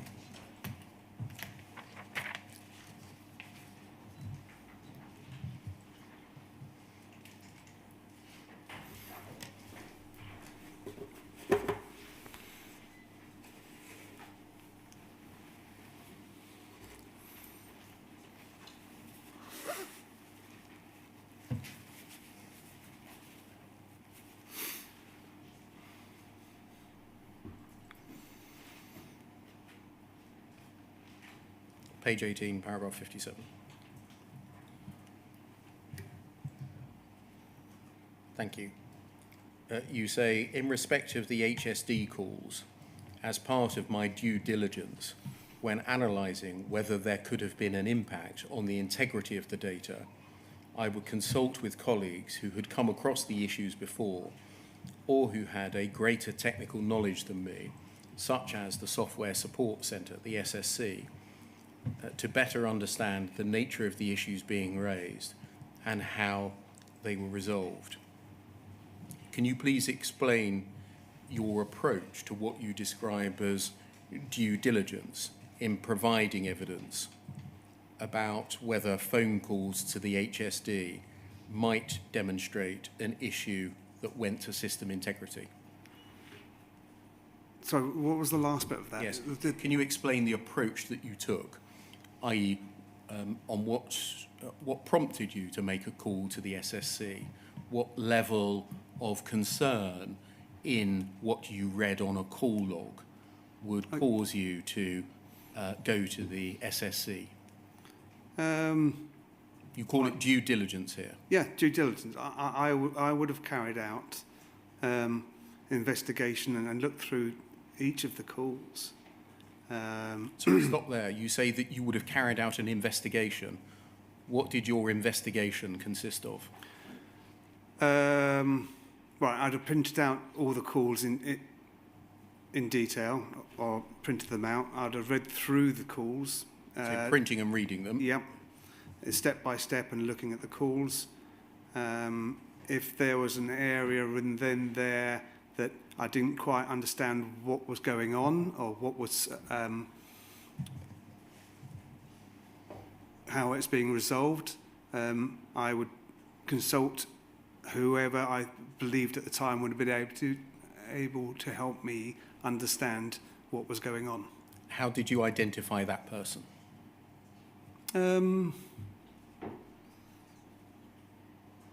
Just through knowledge of who within the account could help me with that information. What does that mean? Did you go back to the person in the SSC that was mentioned in the call log? I can't remember if that's what I did, because the SSC team changed. I may have done on at times, but that wasn't always the case, no. Would you phone them? I'd phone them, no, not really. I didn't do a lot of over the phone. A lot of the time I would go up to the 6th floor where the SSC were based and speak to them personally, because I had a lot of dealings with them on lots of other issues to do with other roles within our security team. And so you would go and speak to somebody. You can't remember how you identified who the somebody was? No, I don't, no. Would it be whoever happened to be on shift, on duty at that time? More than likely, yes. Did you make a record of the conversation that you had with that person? No. I may have made notes of what on the resolution or what I needed, yeah. But no, I didn't make a record of the conversations, no. Did you know whether you were required to make a record of your conversation with the person to whom you spoke where what they told you was essentially going to form part of your witness statement? No, I wasn't aware, no. I take it that you didn't think that you needed to do so, even though your witness statement was going to be placed before a criminal court. No, I didn't. I wasn't aware I needed to, no. And you personally, would you agree, couldn't say whether the thing that you were being told was actually right or wrong?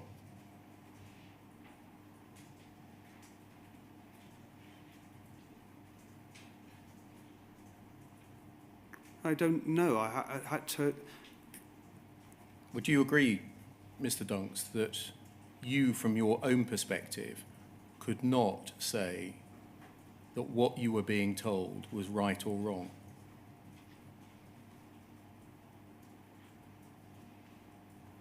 I don't know, because these are the people who dealt with these calls, so I would have had to rely on their own knowledge. I mean, if they didn't know... Isn't that the answer then? Sorry? You yourself couldn't know whether what they were telling you was right or wrong. You just said I would have to rely on them. Yes, I suppose so, yes. That's why you were actually speaking to them, because you didn't know the answer yourself. I didn't know the answer prior to the investigation. No, I didn't. Prior to speaking to them, Yes, you didn't know yeah, the answer. no, correct. So I think we've agreed that you couldn't yourself say whether what the SSE were telling you was true or false.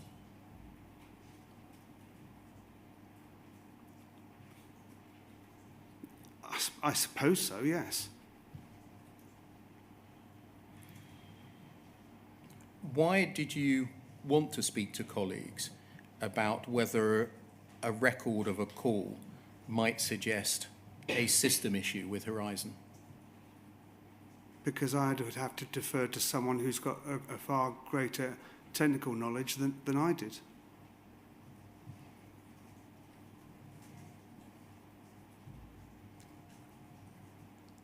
We've addressed whether you thought that you needed to make a record of what they were telling you. Did you know one way or the other whether you had to explain in your witness statement that what you were telling the court was in fact not based on your own knowledge, but was what somebody had told you? Two things there. Firstly, I wasn't aware and never been made aware that if I'd spoken to somebody to gain that knowledge, that I had to state that. And secondly, as I said before, I read that part of the witness statement as within my own knowledge. And if I'd done research or investigated something, at that time, I would have had that knowledge. That's from, I knew about it.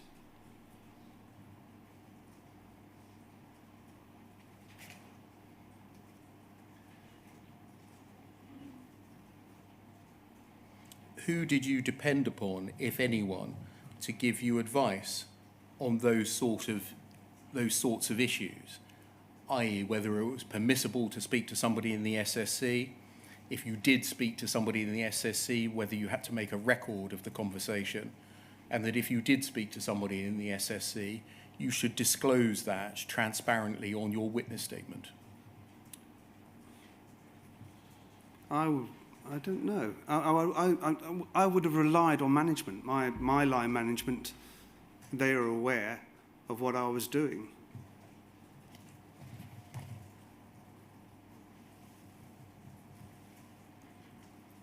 And can you name names, please? Or I would have said any of my the security managers at the time. I mean, I think I've listed the ones that I remember. Brian Pinder, Pete Saul, Donna Monroe, off the top of my head right at this moment. Did you have access to legal advice within Fujitsu?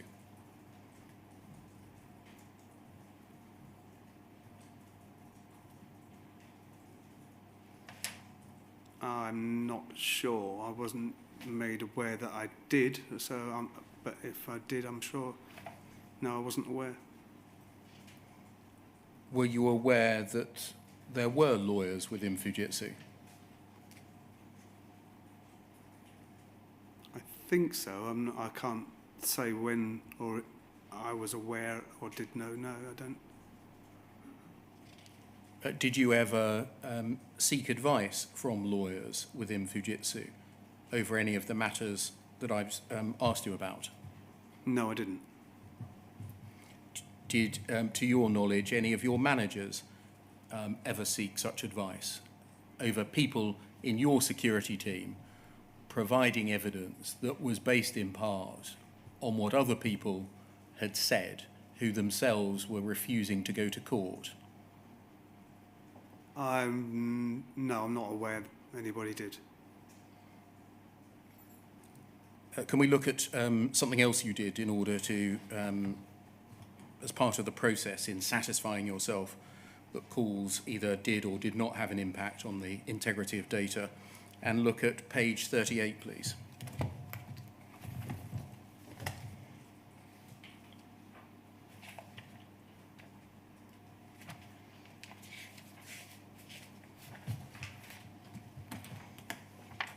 And it's paragraph 115, which is towards the bottom of the page.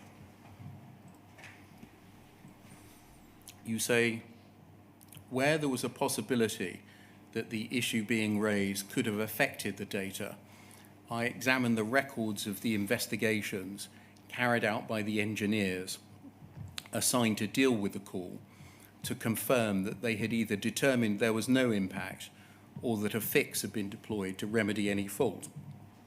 Where I was unsure of anything, I would consult with colleagues who had come across the issues before or who had greater technical knowledge than me, such as the SSC, to better understand the nature of the issues being raised and how they were resolved, to satisfy myself that it had no impact on the integrity of the data.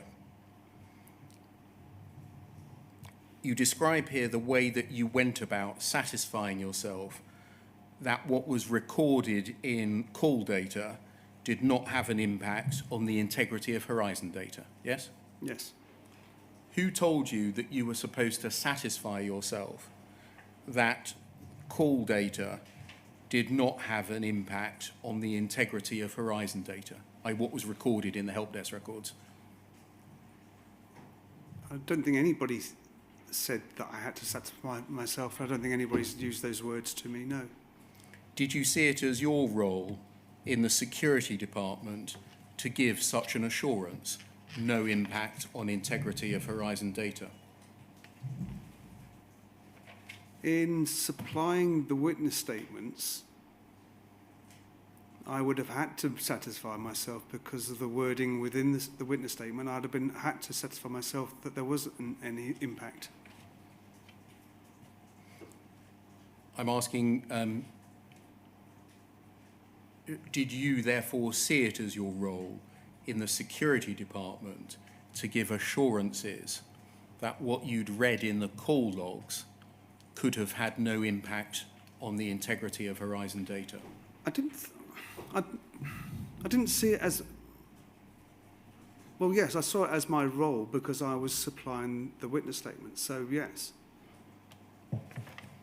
Did you ever provide a witness statement in all of your years in which you said that a call record did challenge the integrity of Horizon data?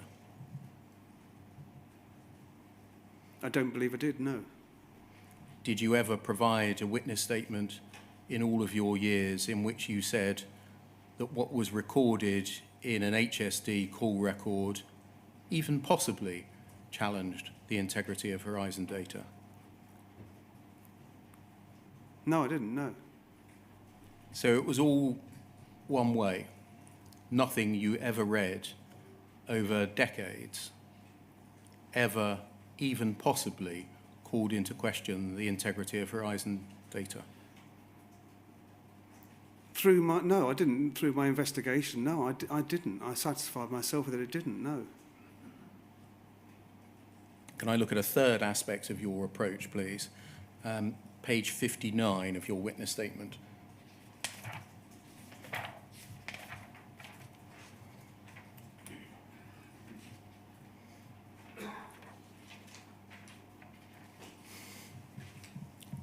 Paragraph 196.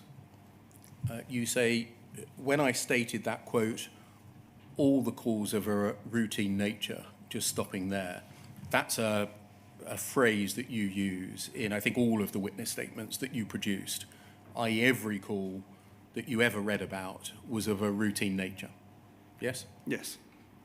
So when I stated that all the calls are of a routine nature, I meant that these were the type of calls which were frequently made to the HSD and which I would regularly see when reviewing the call records. I note that some of the calls made to the HSD in respect of this branch related to balance discrepancies that the sub-postmaster was stating were repeatedly shown on the system, etc.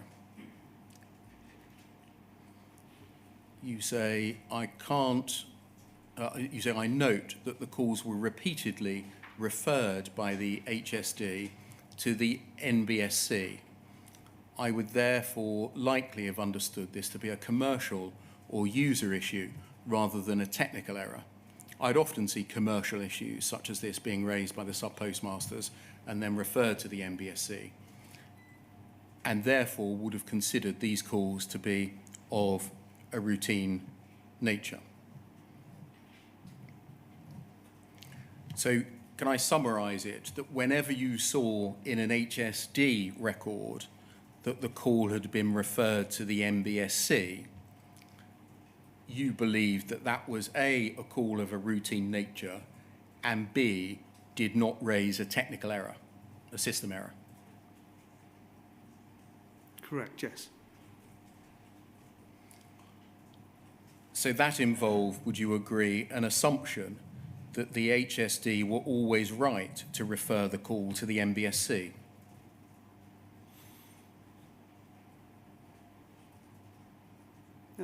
Yes.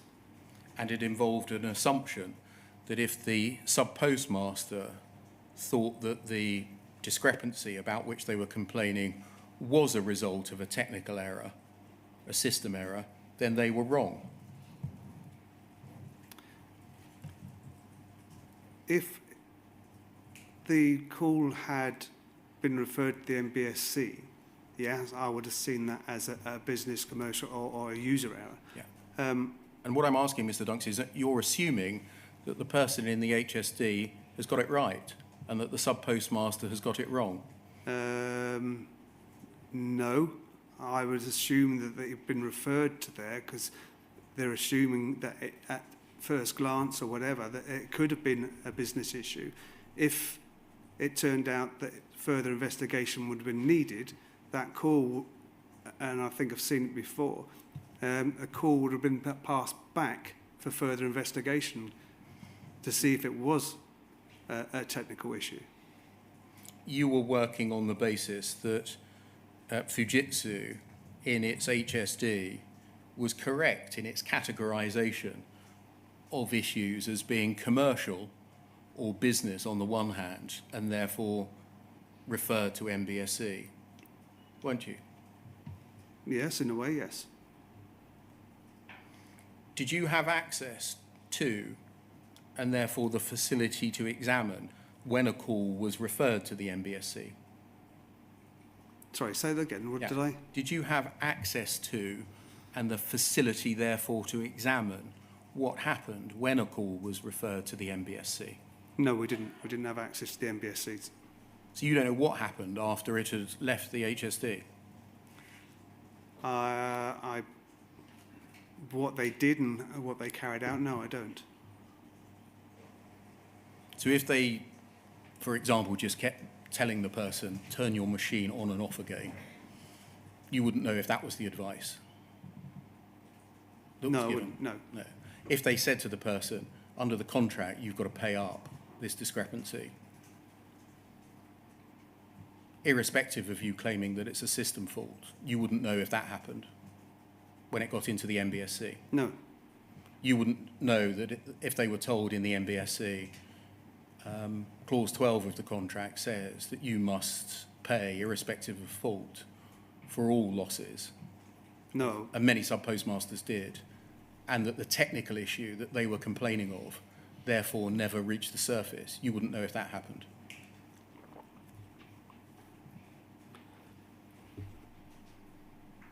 I would have known if it needed further investigation, as in the fact that it may have been a technical issue. That call would have been passed back. What about if they were, in the MBSC, they were told, you just need to pay up? No.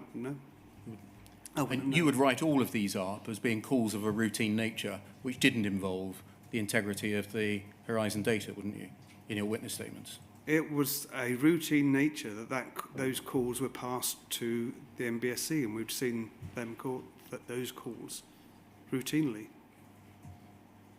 Isn't what you were conveying by all the calls are of a routine nature was not about the frequency with which the calls were being made, but rather about the substance of the issues, i.e., these calls, you can be assured, Mr. Defendant, Mrs. Defendant, or court, that these calls do not involve a system issue.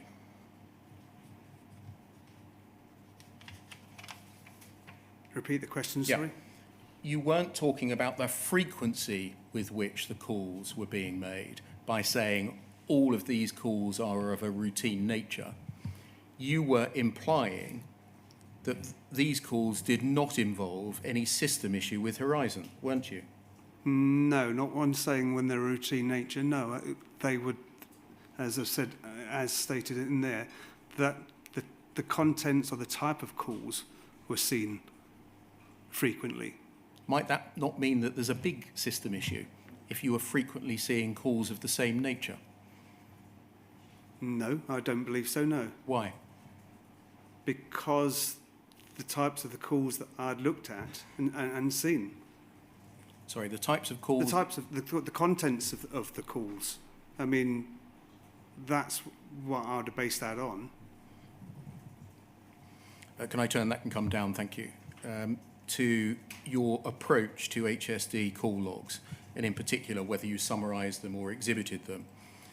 Did you always exhibit HSD call logs to your witness statements so that the raw materials were disclosed to the defence and to the court, or did you sometimes just summarise them in your witness statements? Sometimes just summarise them. And why did sometimes you give disclosure of the raw materials so that the court and the defence could actually look at them, and other times you didn't? That would have been dependent on what was requested by the post office. So sometimes they would just ask for a summary, and sometimes they would ask for the call logs to be exhibited. Correct. Do you know what determined in their mind whether it was a summary case or an exhibiting of raw material case? No idea. Was it chance No, I for a don't defendant which level of service they might have got? I have no idea. I don't know. I was just basing that on what they requested. I don't know why they would request one or the other. That's Did it ever occur to you, hold on, in some cases I'm actually handing over the raw product here as an exhibit, and in other cases I'm just summarising it? Why is that? No, I don't think it did. I knew full well that if the raw data, as in the complete call, was there and was available if requested at any time that they requested any data, it was supplied. Okay, can we look please at poll 307-3280?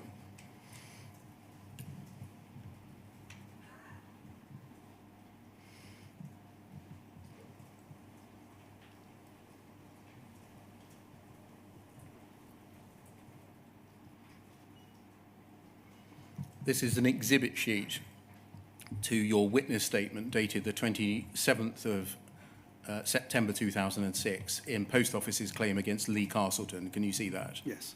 and we can see that it's your exhibit APD1, Andrew Paul Dunks, I think that is. Yes. And if we go over the page, please. Can we see that you're exhibiting here HSD call records? Yeah, and if we just scroll down and just keep going, it can be done relatively quickly. Keep going.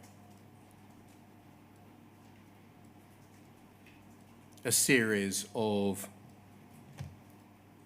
HSD call records. Yes, so here you are in a civil case, in a civil context, exhibiting the call logs themselves.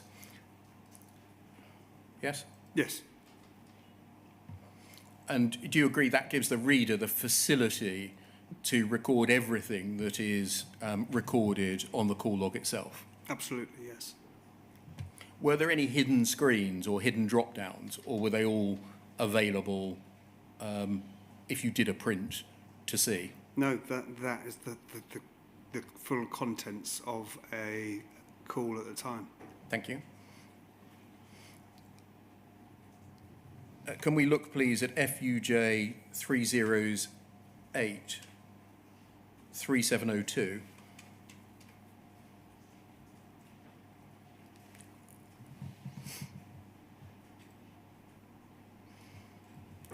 Just look at the email first, and then we're going to look at the attachment. An email from Lisa Allen. I should say this is about Jerry Hosy's case again. You'll see the email at the bottom, Porters Avenue Post Office. Andy has discussed, please can you provide another full statement for the above office, including in the outcome of the faults reported, that it would have had no effect on any counter discrepancy. I appear to have mislaid the original statement, and so we'll use the copy I have as unused. Additionally, can you exhibit the disk detailing the call logs? Yes? Yes. Just remember, for future purposes, the request at the end of the first line to include that it would have had no effect on any counter discrepancy. Okay? Mm-hmm. And then can we look, please, at the attachment to, sorry, you replied at the top, attaching a document. Can you see that? Yes. Please take a look and let me know if it's okay.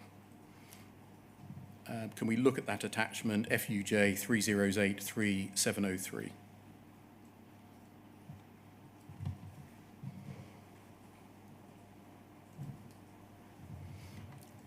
And if we scroll down, please.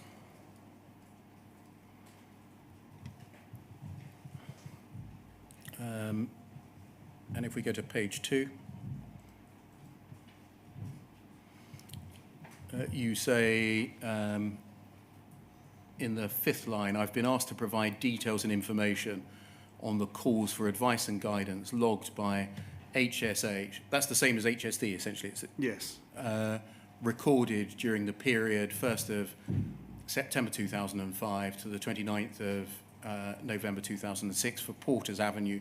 Then you give the FAD code. A report outlining each call was created, and I produced the resultant CD as your exhibit APD01, and you say that was sent to the post office. So you, in the Porters Avenue prosecution, seem to have been asked by the email to exhibit a CD with the full call logs on it. And in this witness statement, you do exactly that. You exhibit the CD. Yes? Yes. And then if we scroll down, I've reviewed the HSH calls pertaining to that branch in that period. There were 33 calls, and there's the phrase, all the calls are of a routine nature and do not fall outside normal working parameters of the system. And in my opinion, would have had no effect on any counter discrepancies. I'm going to examine that, how that came about later on, but you'll see that that's essentially the line that Miss Allen asked you to insert. Yes? Yes. And so in this case, if we carry on, scrolling, you then give a summary of each of the 33 calls by putting the date and time, a reference number, what the problem was, what the resolution in summary terms is recorded on the call log to be, and then the outcome. This first one was passed to the MBSC. Yes? Yes. That one does seem maybe routine, check foreign currency rates, but the second one, problem of failing to roll over, passed to the MBSC for resolution. So on that one, for example, would that fall within your category of, because it was passed to the MBSC, that must have been a business or commercial issue? It can't have been a fault with Horizon because it was passed to the MBSC? Yes. Thank you. So that's one way of doing it. Here you've summarised all that we've seen. Firstly, in the civil case, you exhibit a printout of all of the call records. Do you remember in Mr. Castleton's case? In this second example, you exhibit a CD of the call records and you summarise them in very summary terms, yes? Yes. Can we turn, please, to what happened in the Seaman Misra case and look at your witness statement, please. Second witness statement, page 57.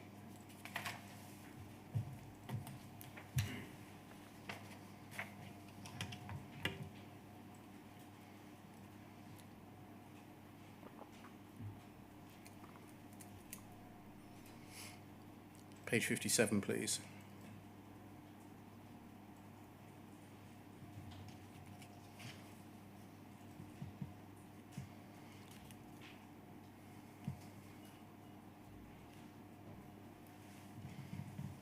Paragraph 192 at the foot of the page. You describe in this paragraph essentially how in each statement in the Misra case you gave more and more detail of the HSD calls, and that was done at the request of the lawyers and the post office. Yes. And so this was more of an unfolding picture in the Misra case. Yes. Again, can you help us? What determined which approach you took? Whether you did the first thing, gave them the printouts as part of an exhibit, whether you provided a CD with all of the call logs on it, or whether you summarised?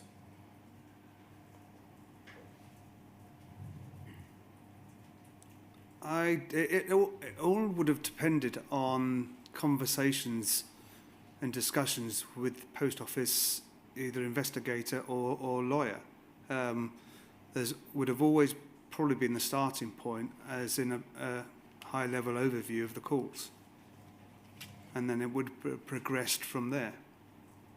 But if the very first instant of discussions, they wanted the calls submitted and an in-depth overview, that's what would have been given at the starting point.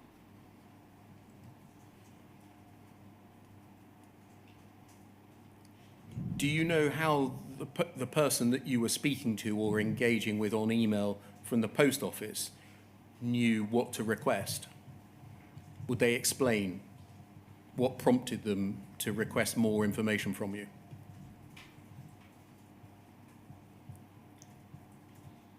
No, I don't think I remember having a conversation like that at all, no. I.e., whether it was because of what they'd read in what you had provided them, whether it was because the court was ordering them to provide more information, whether it was the defence asking for more information. What prompted the unfolding of the disclosure of more data? It could have been it could have been either of what you've just said. It could have been where the first me first supplying a witness statement to them, that they would have looked at it and reviewed it and come back and says, oh, we possibly need to expand here or there. And also, depending, because I don't know what communications they were having with lawyers or whatever, defence, if somebody had asked for the full disclosure of the call details, they would have come back to us and said, oh, can we have those call details? No, I'm not aware of the process they went through. Who did you take your orders from? On the witness statements, Yeah.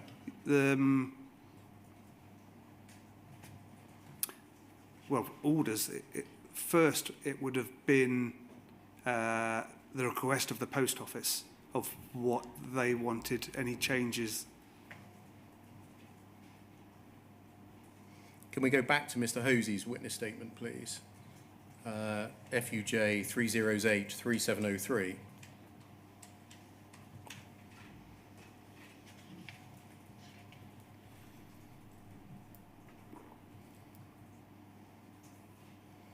And look at page 2, please.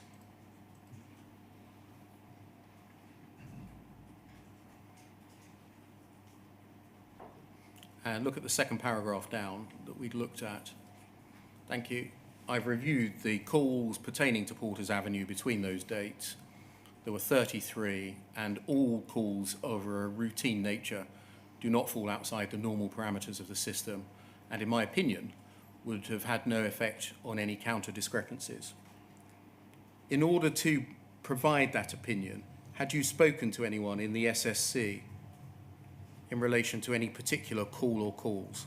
I would have gone through the same process I would have done every single time and got as much information as I possibly could.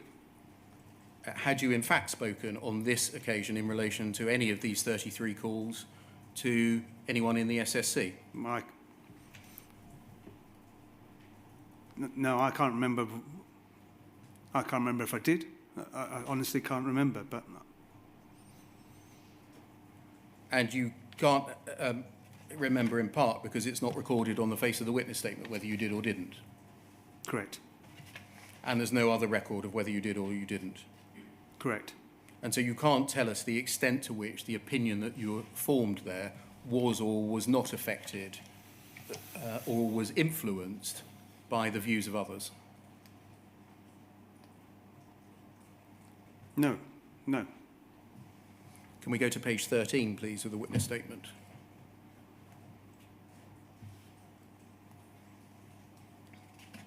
You refer in page 13 to two particular calls, one ending in 970. We just scroll down a little bit. Thank you. One ending in 970 and one ending 008. And you say those two calls refer to a critical event, critical NT _ error. The term critical is the comparative level of attention required to generate remedial action. It refers to the level of attention required on a grading system. For example, critical high level of attention or warning would be medium level of attention. These critical events occurred outside the post office opening times, and a standard action of a reboot of the systems, which would also highlight any further issues, was undertaken and repaired the problem and confirmed the stability of the system. I should add, this is not my area, not my particular area of expertise. I have a general knowledge of these procedures and have made the comments above to aid the court. Where did you get that information from?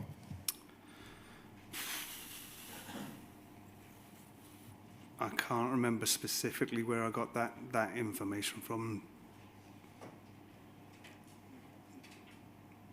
No, I can't say exactly where I got it from. Do you agree that you would have got the information from somewhere else? Yes. That wasn't your own personal knowledge? Part of that, yes. Yes, I agree. And so you're providing an opinion there, acknowledging that this isn't your particular area of expertise, based on somebody else's opinion?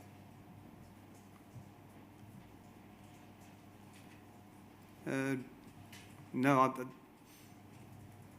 what you mean generally, or those particular calls? Well, you say amongst the things that are included in that paragraph that the reboot of the system repaired the problem.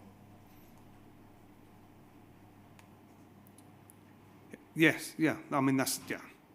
Trying to explain what took place for that call. Okay, I'll move on. Can we look at poll 305 2220?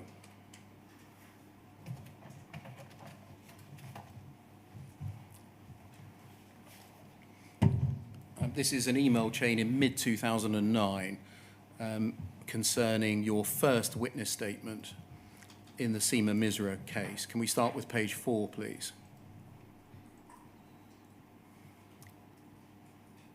And just scroll down. I think this is the first email in the chain. You're emailing Dave Posnett. Do you remember who Dave Posnett was? I believe he was an investigator or part of the security team within Post Office. Thank you. It's the 22nd of June 2009. I should say that your witness statement eventually, your first witness statement in Misra, came to be signed on the 30th of June 2009. You say to Mr. Posnett, "Hi Dave, please have a look at the attached witness statement for West Byfleet HSA calls logged. Can you let me know if this is okay, and I'll print, sign and post it to you." If we go to page 3, please. And if we scroll down, please, we'll see his reply on the 22nd. Can you see that? Mm-hmm. Yes. And the statement looks fine to me, though I've copied John Longman, the officer in the case, for his information. My only query would be that the log of 107 calls may need to be produced as evidence or be disclosed as unused material. If produced as evidence, then it could be incorporated in your statement now or produced in a further 2 statement later. I'll let John comment on this, though, as the court may be happy as it is. John, can you give Andy the green light? And I'll comment on the thoughts above. So it seems that your statement mentioned 107 calls. You were picked up on this. And if we scroll up, please, we can see Mr.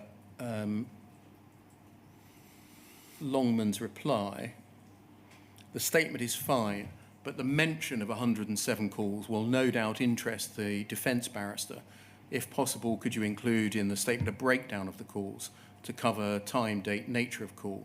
If we don't include it now, the defence will only request this information later. And then scroll up, please. Your reply, 107 calls may seem a lot, but that only equates to approximately 3 to 4 calls a month over the time frame. Just stopping there, is it right that you saw it as routine for branches to have to call the Fujitsu help desk 3 to 4 times a month, i.e. nearly every week? Routine? Well, I would have said so. At the time, I would have looked at the number of calls. I would have done the maths and looked, and through my knowledge of dealing with help desk calls, 1 call a week, in my opinion, didn't seem that much. Did you use the frequency of the calls as a proxy for whether or not the substance of the calls was routine?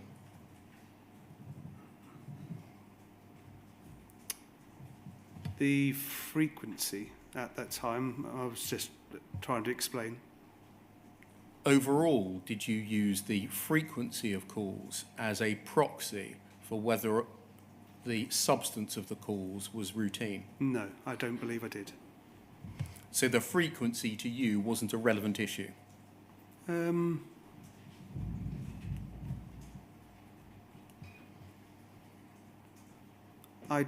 don't know whether I'd have taken that into consideration. I was just talking about that. He'd made a statement about 107 calls seems a lot, so I was just I did the maths and sort of went back to him and gave my opinion that I didn't think it. Okay, you carry on to add the information you want is going to take 1 to 2 days of uninterrupted work to complete. So to get it done is not impossible. You'll be cutting it fine. If you need the extra detail, I'll inquire when we can get this to you. And then if we scroll up to page 2, please. John Longman says, let's run with the statements as it is. If the defence do want details of the 107 calls, then a further statement will be needed at a later stage. Maybe you could add into your statement that the total calls only work out at 3 to 4 a month over the time period, and that is not a high amount for a post office. Again, would the substance of the calls make a difference as to whether the number was significant?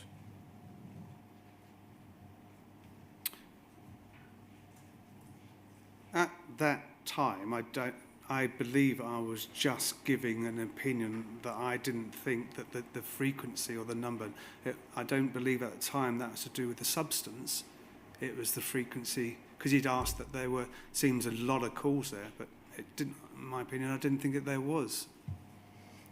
And so I think you were content to provide a statement with the addition proposed by Mr. Longman, because you reply, okay, I'll add this to the statement and get it posted. Agreed? Yes, yeah. So in summary, at this stage, you're not providing the substance of the calls. You're providing a witness statement that says how many there are and that is not a high number. I don't know. I think that was an add-on, because we've got I can't remember the details of what that witness statement I supplied him with. Okay, I can maybe check that to see what was... Yeah, no, I don't know the progress and how that, I can't remember how that worked.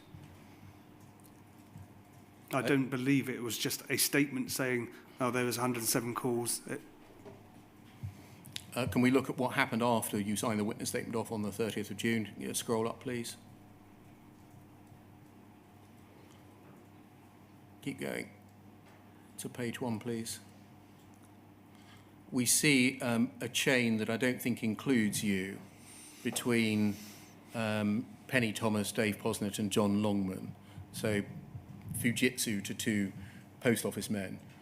Dave, an approximate estimate for the work is ARQ's 13,000 odd pounds, help desk individual breakdown £1,800, call type breakdown £630. Do you want me to arrange a formal estimate? Was the level of information that you provided in the witness statement affected by the cost of the provision of it? Well, I never knew there was an individual cost. I don't believe I ever knew there was an individual cost of the work I was doing. I understood that the whole ARQ process was covered under an agreement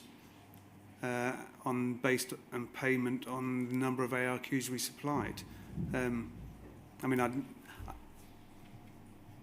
I've never seen this. I don't believe I ever knew that someone was giving us an estimate of cost or charging on the work I carried out. So if there was an effect of the on the level of service provided by reference to the amount that it costed, that information never found its way to you? Correct. And if we just scroll to the top of the page. Thank you. You can see that that chain doesn't then find its way on to you. So in summary, on this aspect of the story, you just did what you were asked to do by post office, is that right? And didn't know the extent to which financial considerations affected the choices that they made? Absolutely no. Thank you. Can we go on, please, to FUJ 0012 2673?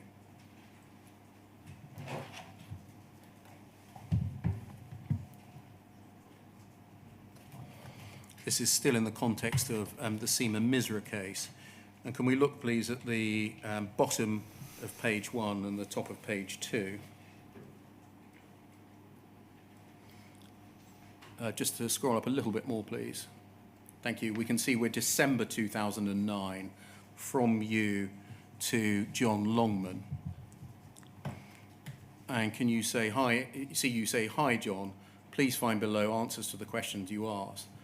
Could you confirm how you want to complete call information? So how you want the complete call information. Do you want the whole call transferred to a CD in its raw state? There are over 100 of these.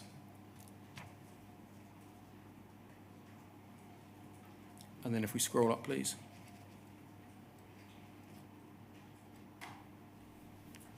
And keep going. No more relevant information there. You appear to be querying in this chain in relation to what would be your second witness statement, which you were to sign off on the 29th of January 2010, whether you should essentially exhibit the CD. Is that right? Can you just scroll down, please? Scroll down, please. Yeah. And again, please.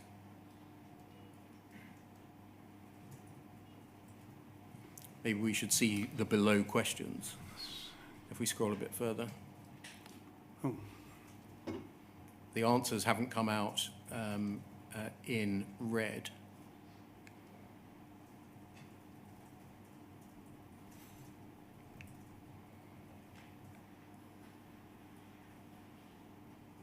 We just scroll back up, please. Thank you. You say, please find below answers to the questions you asked. Confirm how you want the complete call information. Do you want the whole call transferred to a CD in its raw state? There are over 100 of these. Can you help us with what you were asking? I think that the please find below answers your questions, now seeing the contents, they were to do with answers about the counters which I'd passed on to Leighton Machin. Yes. And I then forwarded them those. Can you confirm how you want to complete? That's probably through a discussion of supplying the call data. Does he want them printed out or, well, I'm guessing now, sorry. That may have been to do with did he want them all printed out and sent, or does he want them all on a CD? It's just over how he wanted them. It is not whether or not the raw data should be provided. Absolutely not, no. Do you know why you wouldn't provide the raw data at this stage in one form or another? Depending on the request that the post office wanted. Okay, can we move forwards then to FUJ 0015 3059?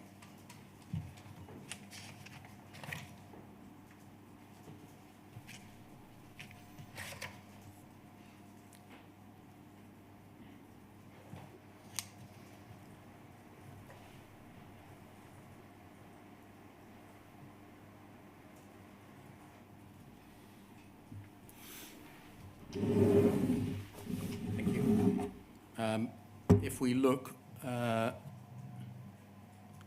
thank you, scroll down, please. That's it, just there, sorry, bottom of that last email. Just scroll up a little bit, thank you. Can you see, if we scroll up a little further, an email between Mr. Longman and Penny Thomas in the third paragraph? We're now on the 16th of March, third paragraph. We will need Andy to produce the disk containing the raw data of help desk calls from 1st of January 2005 to 31st of December 2009. And then if we go forwards, please, to poll 305 8443.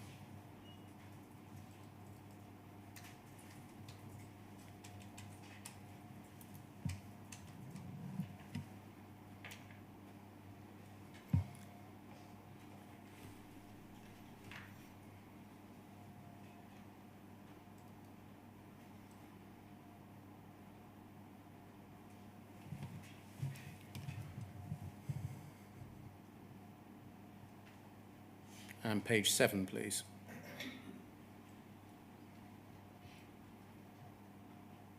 And scroll down. We can see a witness statement of yours dated the 30th of March. If we just scroll up, please. 30th of March 2010. And you say, further to a previous witness statement, I provide a CD AD01 containing details of all calls logged at West Byfleet between those two dates. So would this have been in response, essentially, to that email that we saw of the 16th of March? Exactly, yes. Well, I'm assuming yes. That worked its way through to you somehow? Mm-hmm. Does it follow that at least from this date, Mrs. Misra's defence team had available to them the underlying call data upon which your earlier summaries were based? Yes, I think so, yes. Can you help us with what would have been on the CD as AD01? I'm guessing, or I'm assuming it would have been, as we saw before, the call logs in their entirety. Okay, so a series, one after the other, of 107 call logs between those two dates. Correct. Thank you. So that's an appropriate moment for the second break. I wonder whether we could break until 25:02.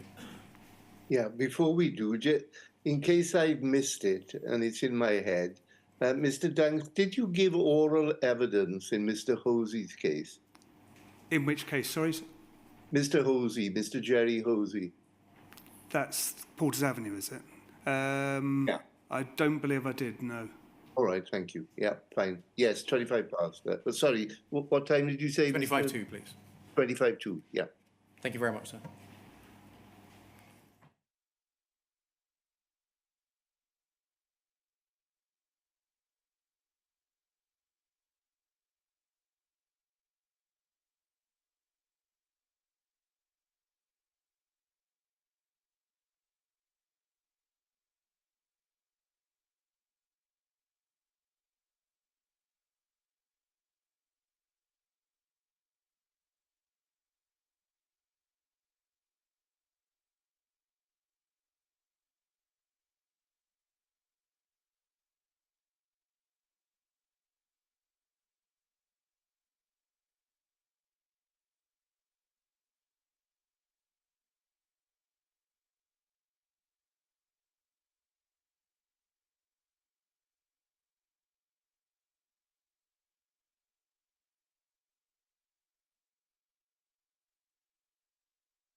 Sir, can you see and hear us?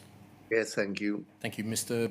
Dunks, you remember that I asked you about that email exchange in mid-2009 concerning Seaman Misra's case, in which you had provided a witness statement saying that there had been 107 calls to the help desk, and this was picked up and you were asked for more information because otherwise the defence barrister will only ask for it. And there was a question over how detailed your first witness statement had been. The witness statement that had been served on the 30th of June 2009. You said you don't think you would have just included the number in the witness statement, or words to that effect. Can we look at that witness statement, please? Poll 305 1960.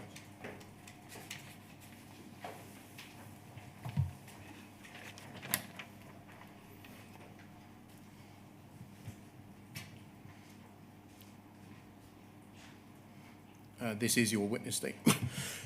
Excuse me, witness statement of the 24th of June 2009, which was served under a notice of additional evidence on the 30th of June 2009.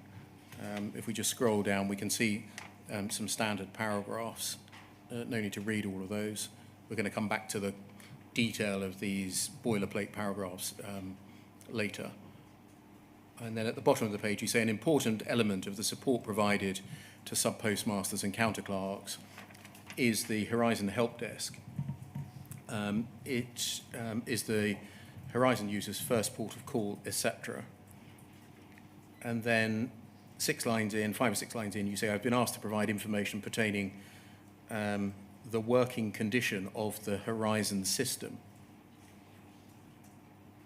I think that must mean I have been asked to provide information pertaining to the working condition of the Horizon system.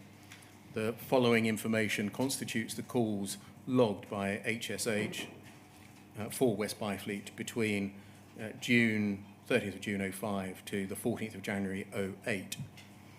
I've reviewed the calls between that period. There are 107 calls.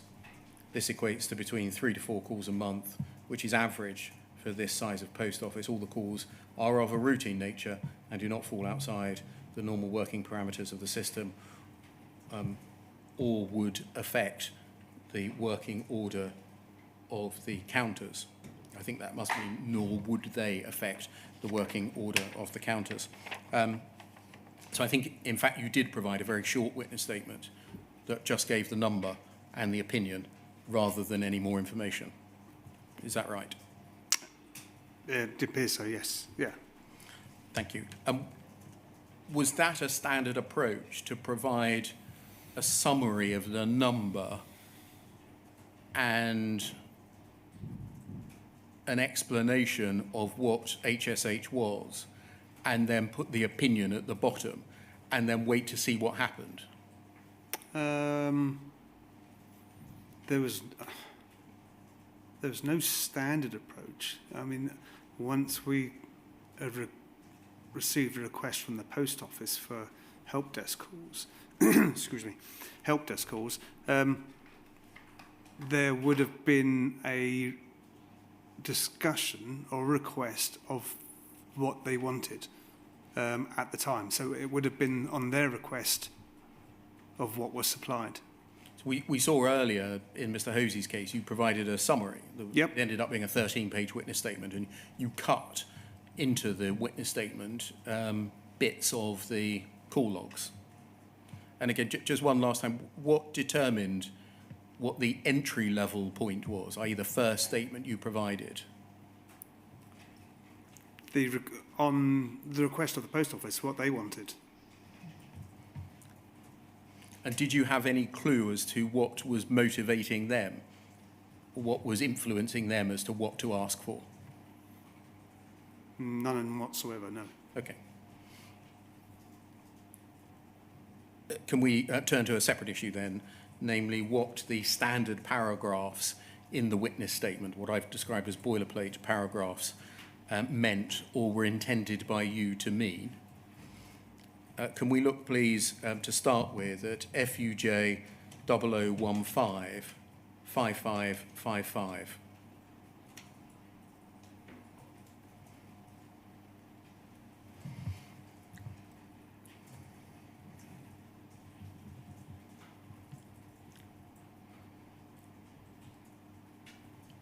And if we scroll down, please.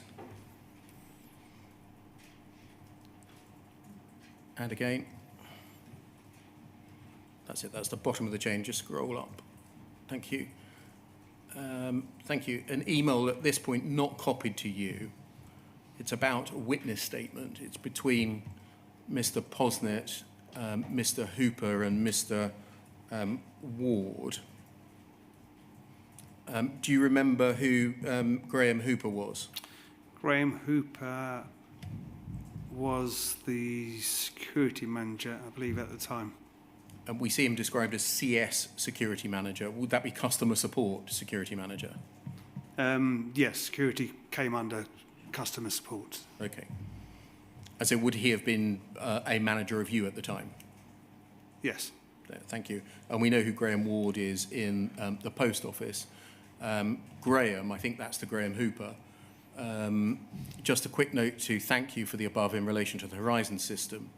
This evidence was allowed to form part of the case, and the defendant was ultimately found guilty of 8 false accounting charges and 1 theft charge. I appreciate the fact you supplied the statement, especially given the short notice you received. And then scroll up, please.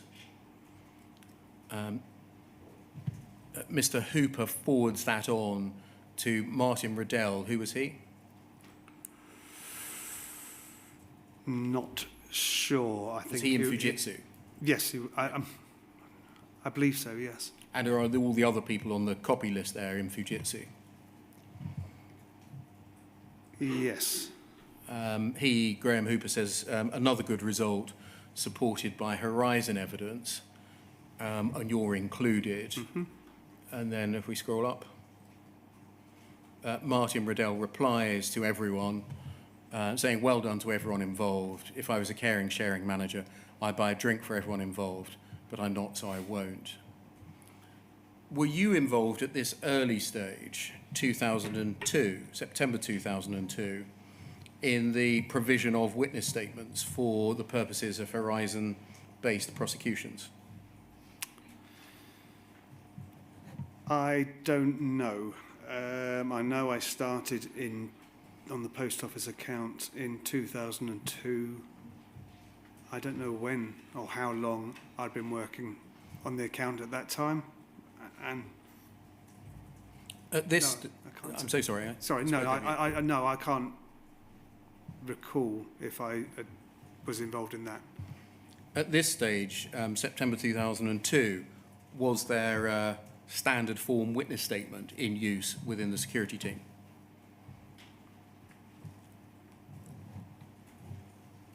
I can't remember. I believe so, but I can't remember. Do you always, throughout your time, over the years, remember using standard form witness statements? Yes. Can we turn, please, to FUJ 0015 2505?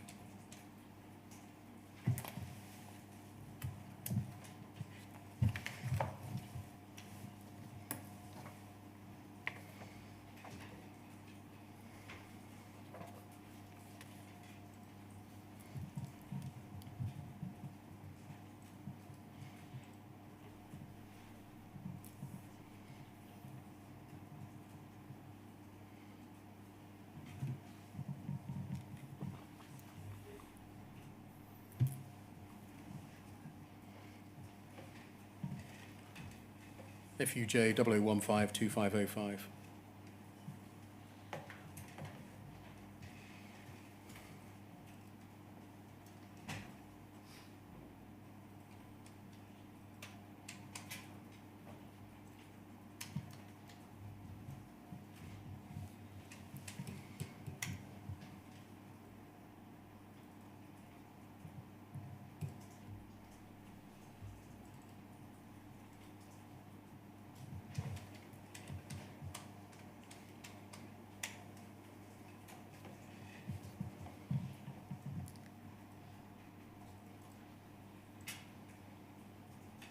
FUJ 0015 2205.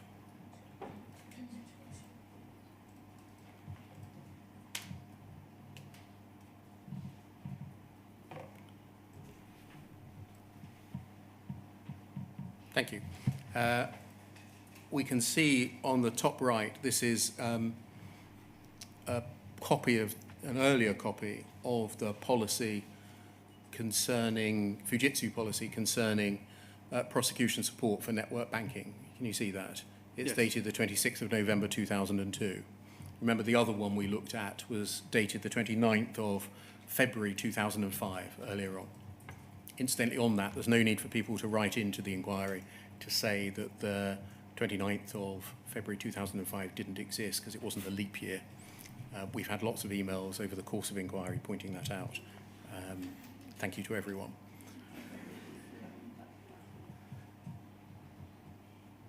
You can see that the abstract is, again, of a similar type.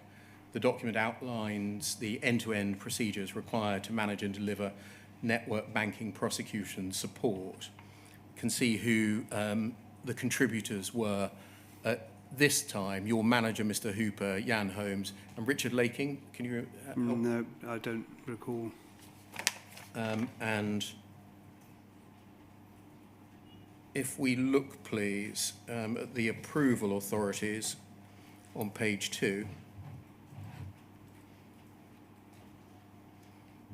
and scroll down, please, I think we can see that in the box in the middle of the page there, under optional review, one of the options was Graham Ward. Can you see that? Yes, He being a post office manager, yes? yes, And it's asterisked, which suggests that Mr. Ward did indeed return a comment as a reviewer. Can you see that? yes. And can we turn, please? Again, there's a passage in the body of the document which refers to a template witness statement of fact being annexed as an Appendix 2. Can we turn to that Appendix 2, please, which is on page 27?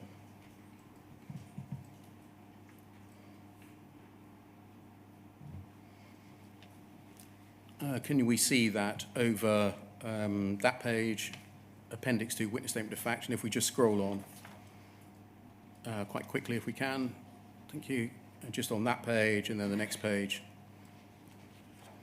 And it goes right up until page 32.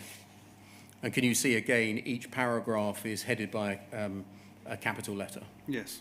Yeah. Thank you very much. If we just quickly go back to page 21.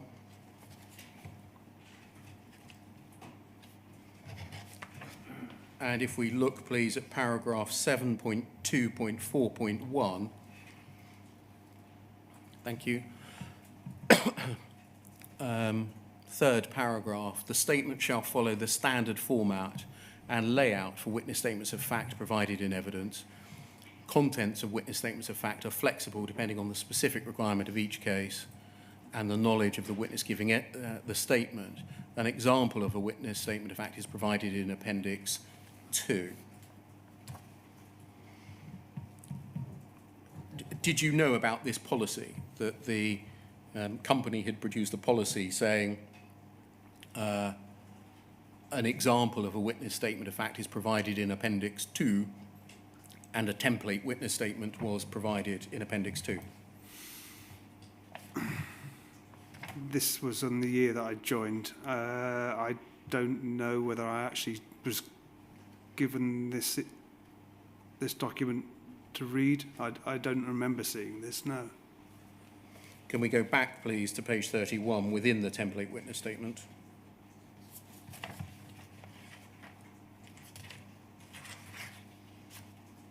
Page 31. Foot of the page, paragraph Q. You'll see that the boilerplate paragraph Q is there's no reason to believe that the information in this statement is inaccurate because of the improper use of the computer. To the best of my knowledge and belief at all material times, the computer was operating properly, or if not, any respect in which it was not operating properly or was out of operation was not such as to affect the information held on it. I hold a responsible position in relation to the working of the computer. Were you required to say that, what's in that paragraph Q, in each and every case? Was I required? I don't know that the requirements were. In all of your witness statements, we see that paragraph. Yeah, Why did you include it? because it was in the witness statement template that we were been told to use. How did you know whether it was true or false?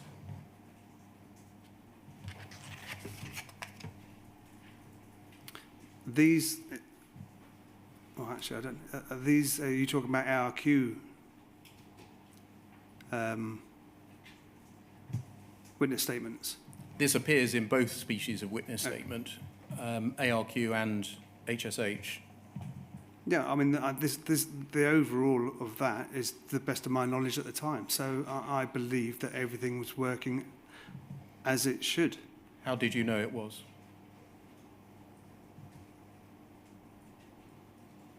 Well, in respect of ARQs, I knew that there was checks being made every time we extracted data. And in respect of the HSD calls, it would have been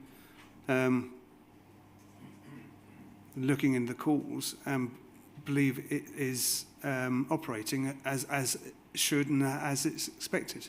What's the it in that sentence? The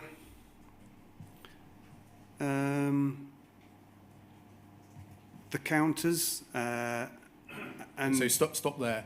You believe when you signed a witness statement that included that paragraph that it was testifying to your belief that the counters were working properly?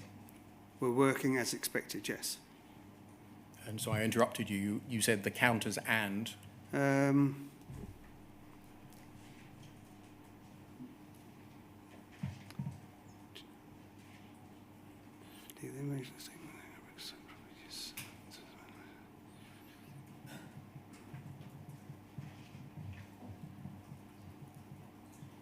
But it's trying to explain that the post, the branch, and the counters were working as expected, as to not to affect the integrity of the data. And so this is providing a view, an opinion, an assessment on Horizon itself, in your mind? In respect of the branches and the integrity of the data, yes, in my opinion. And I'll ask again, how would you know whether that was true or false? I would have made that my opinion based on the investigation that I carried out. How could you tell, how could you say there was no reason to believe that the information is inaccurate because of improper use of the computer?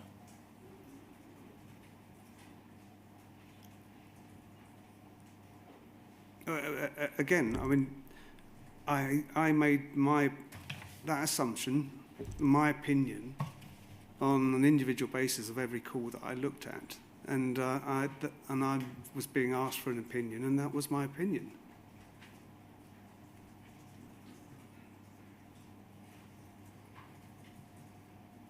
Can we turn to your inquiry witness statement, please, your second inquiry witness statement at page 33?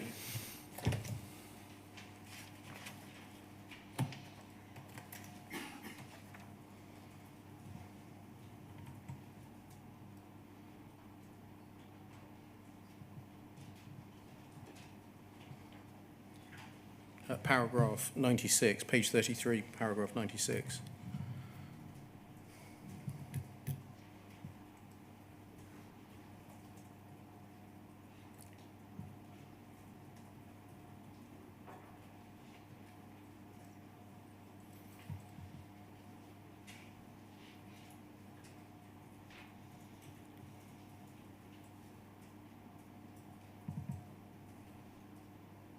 Foot of the page.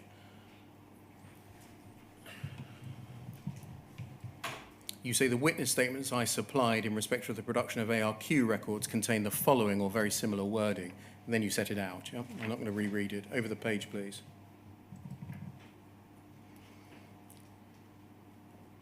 Over the page, please. You say in 97, I note that this paragraph is included in the template witness statement appended to the document we've just looked at, yes? Yes.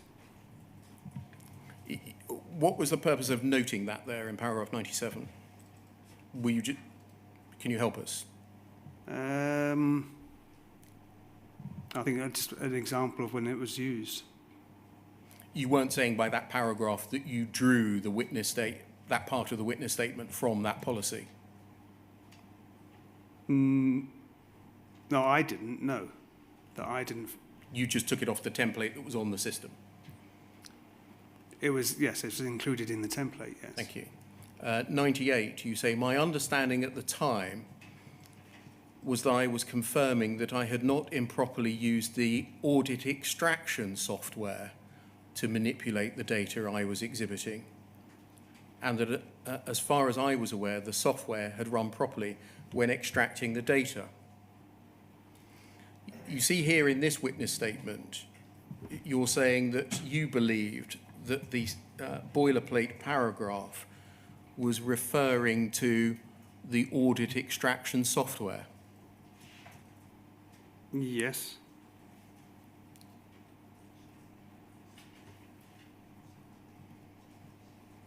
If we scroll down to paragraph 100, you say, I did not believe I was verifying that the Horizon system as a whole was operating properly at all times, or that there could not have been any software errors that affected any of the information held within it. So you're here saying, firstly, do you agree that when you wrote or included the paragraph in each of your witness statements, you had a positive understanding of what it meant and what it did not mean? Yes. And is that true that you can remember that standard paragraph Q was one that you held a belief at the relevant time as to what it did mean and what it didn't mean? At the time of writing the statements, yeah, I would have had a yes. And that it was only limited to the reliability or improper use of the audit extraction software and not relating to Horizon as a whole? Yes. And are you sure that that was your contemporaneous belief over each of the years when you were signing this template statement in prosecutions? I would have held that position, yes, I would have done. Can we look, please, at FUJ 0020 1401?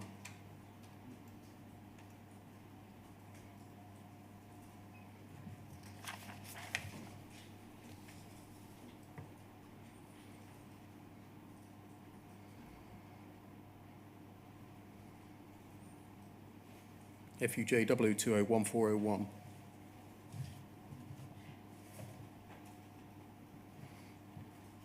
This is a transcript of your evidence to the High Court in the group litigation. It's dated the 20th of March 2019. Can we go to page 28, please?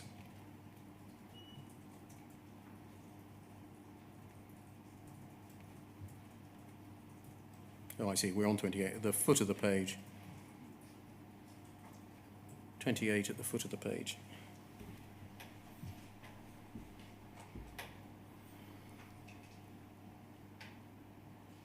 Foot of the page, please.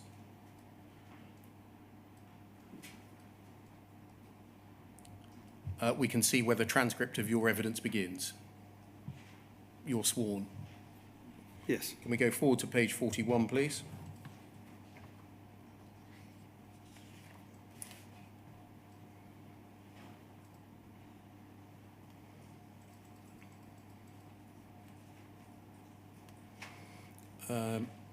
Page 41.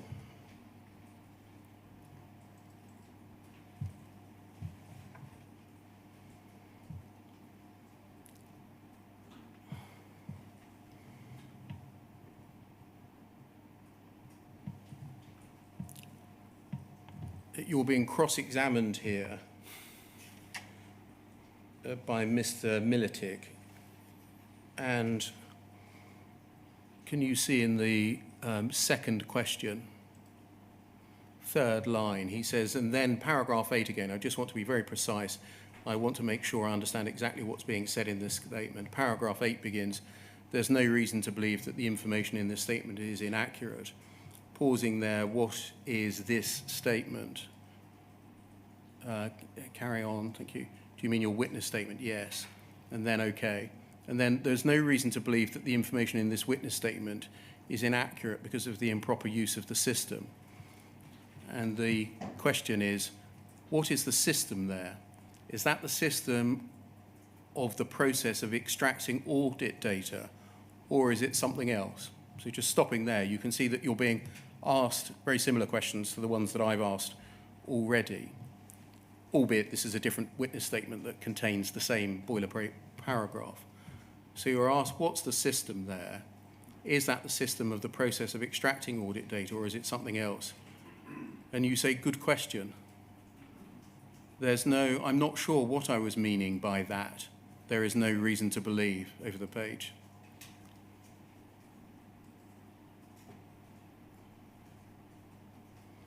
We'll take this step by step, and then it continues. So just stopping there, you were saying to the court that you didn't know what you meant. You say, I'm not sure what I was meaning by the system and that there is no reason to believe. How is it that in 2019 you were saying on oath that you were not sure what you meant by the boilerplate paragraph, but now in your witness statement 5 years later, you tell us that you knew that it meant only the audit extraction software and not Horizon more generally?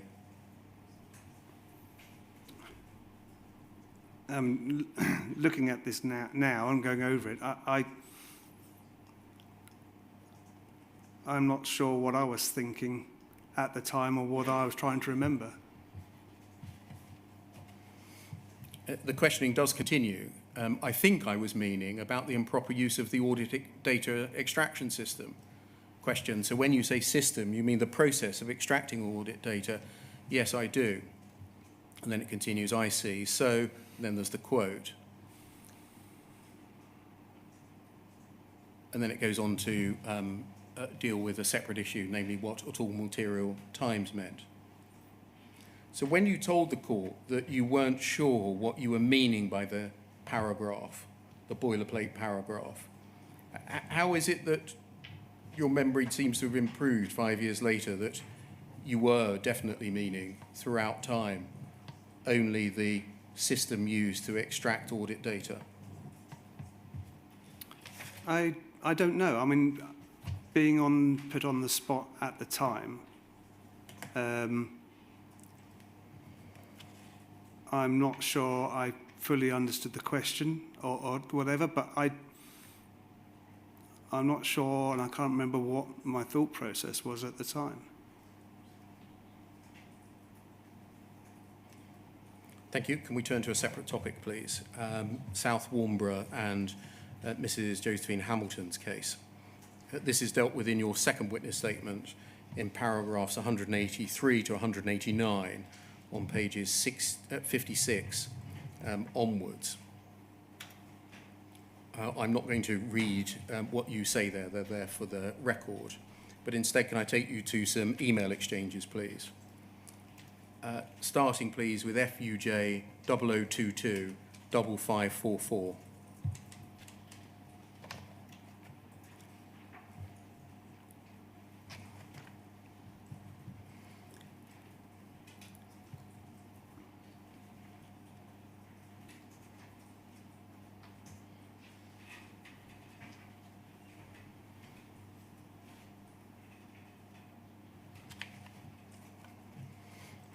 Can we look at the bottom email first, please?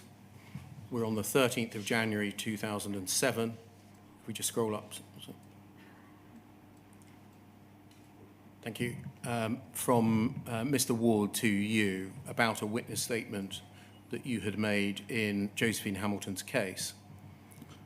he says, Mr. Ward says, Andy, I've made 1 or 2 minor amendments, pull all the text into the same font, spelling of South Warnborough, and also put 3 question marks following some acronyms, so you can explain in full. I know some are explained later in the statement. To make things easier for a barrister and jury, any acronyms should be explained the first time they appear in a statement. Most of the explanations of the cause make sense to me, aside from the one below, which appears to suggest a fault. Can you simplify what this means? And you'll see that he identifies a call ending 1106. Can you see that? Yes. And then if we scroll up, please. You reply later that day on the Saturday. I will make the amendments on Monday, but I had posted a copy of the statement on Friday just in case it was okay, so please ignore. Can we look at the statement, please?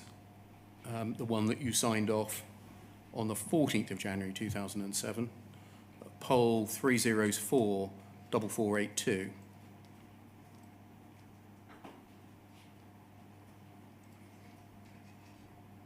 This is your witness statement of the 14th of January 2007 in Josephine Hamilton's case. And can we look at page 3, please? And if we scroll down to look for the call ending in 1106, it's in the middle of the page there. It's got an asterisk on it. A new call, this is the 21st of April 2004, taken by Richard Poston's critical NT error, occurred at, the device did not respond within the timeout period. Resolution, an automatic error event was picked up by the System Management Center, second line support, and a call was logged. The System Management Center referred to a KEL, a known error log. A remote reboot of the counter was carried out, which did not resolve the problem. A priority call was raised, you give the number, to contact and advise the postmaster for a manual reboot. Call closed by Kevin Pearson. So that's the one that Mr. Ward was saying, that tended to indicate a fault. Yes? Yes, that's what he's saying. And he was asking for clarification. Yes.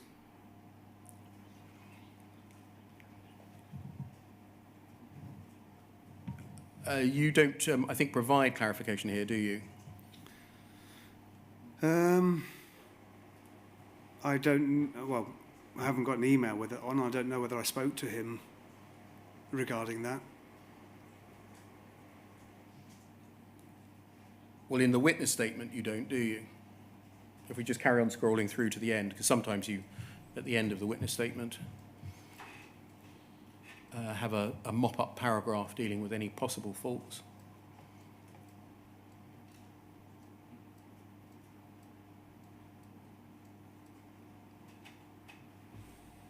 And so it ends. So he was saying this fault on the HSD log, sorry, this entry on the HSD log is suggestive of a fault, and asking whether that call did describe a fault. And you don't address it, do you? No, not in the final witness statement, no. Not in your email either, did you? Not by email. I didn't, well, it doesn't appear that I responded back to him with it, no. If we go back to page 3 and look at the entry, it says that a remote reboot was carried out, which didn't resolve the problem. A priority was raised, priority call was raised, and advice for the postmaster for a manual reboot, and then the call was closed. So on its face, it doesn't record that there was any resolution to the problem, does it? Just that the call was closed. No, the device was to contact raise another call to get the postmaster to do a manual reboot. Yeah, and it doesn't record whether that was successful, does it?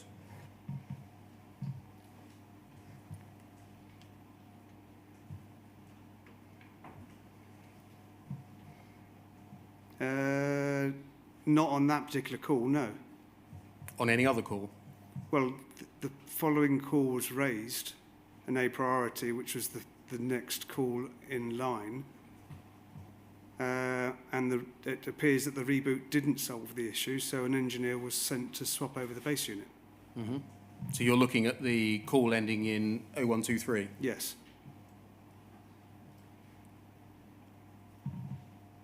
So the question that was asked of you by the investigator was whether it disclosed a fault, and you didn't answer it, did you? Well, I'm not by email, no. Or in your witness statement?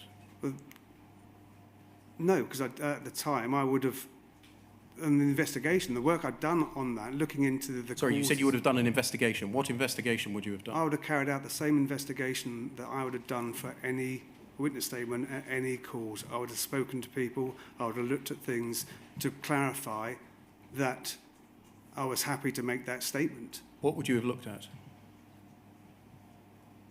Anything available for me. Such as? I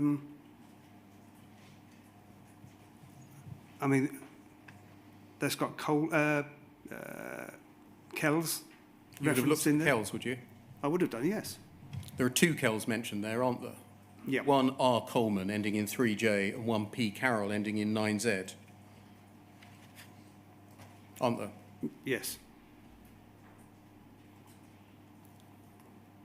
And so you would have gone off and searched up those two known error logs, would you? Yes. And been satisfied that what was disclosed on those known error logs itself didn't assist in saying that there either was or was not a fault in Josephine Hamilton's branch being reported on this occasion? I would have looked at both of those Kells, and again, the same as I would have done with the help desk calls. If I didn't understand the clarity, I got some clarity from the SSC, because the Kells are written by the SSC, to understand what's the wording and the steps and what it's trying to explain. So looking at the first Kell, R. Coleman ending in 3J, can we look at that, please? FUJ 305 9070.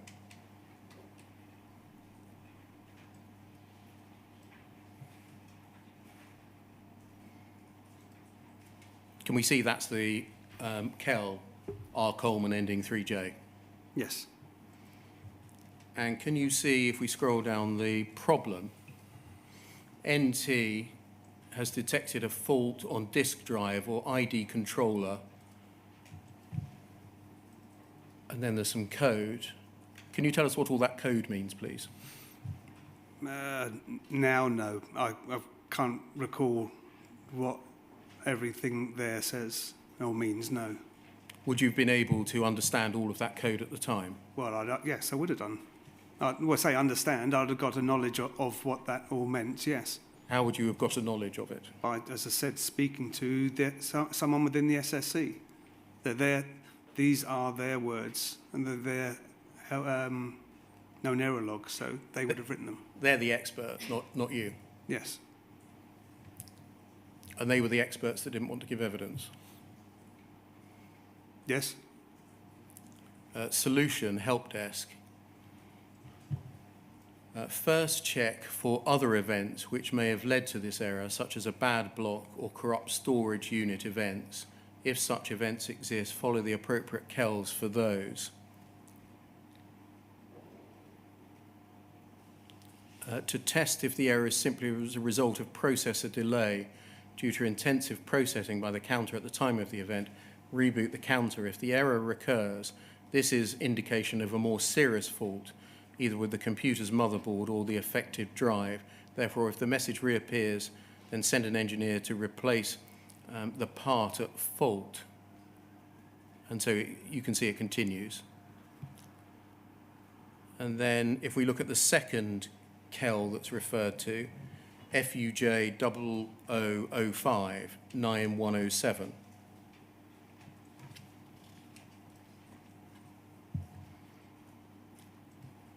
The one ending P Carol 9Z, problem. Scroll down, please. Thank you. Corruption on message store, likely to be a bad disk, or more likely riposte, has been subjected to an interruption whilst an indexing operation has been taken place. If a power outage occurs during this process, it's possible for corruption of the data structures within riposte. Solution, a reboot can fix some of these problems, so that should be tried in the first instance. If the event occurs out of hours, then clear desk may clear the problem. If they persist or reoccur and the post office are having problems, then do something. And then further down, about 8 lines in, multi-counter sites, SMC must check all counters are working okay. Apart from target counter, there must be at least one other unit with a fully functioning riposte present. If not, pass to SSC, etc. So reading the entry on the help desk and reading these two KELs, which you say you would have done, how were you able to say that what you read did not disclose anything other than the system operating properly?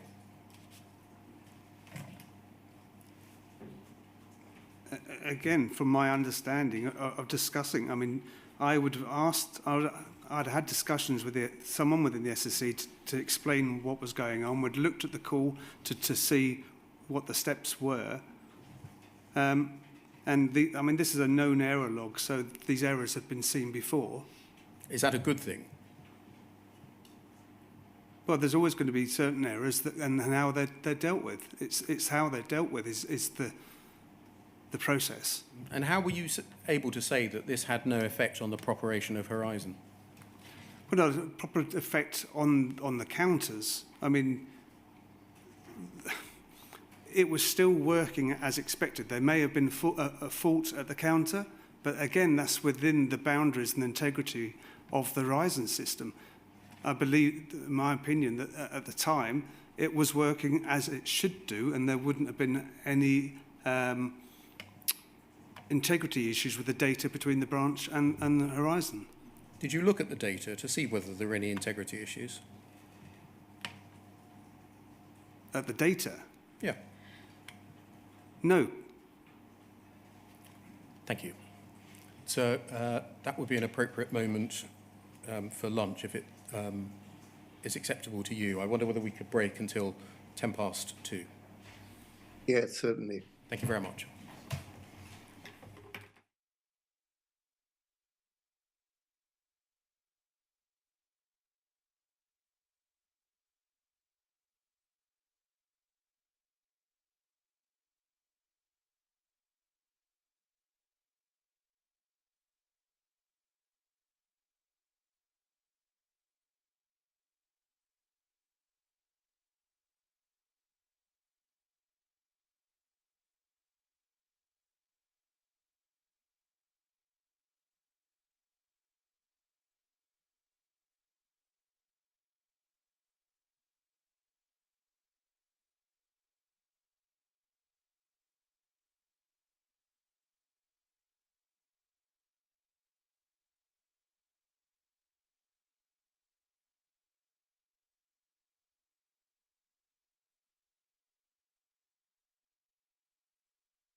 Good afternoon, sir. Can you see and hear us?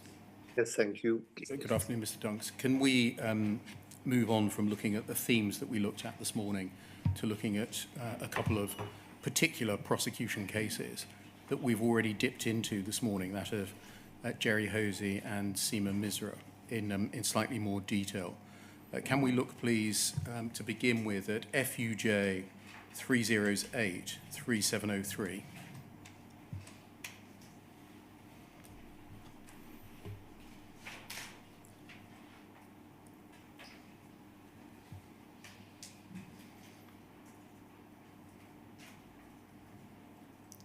Can we see this as a witness statement dated by you, dated the 3rd of June 2008? And if we scroll down a little bit, please. And a little bit further. And then go over the page.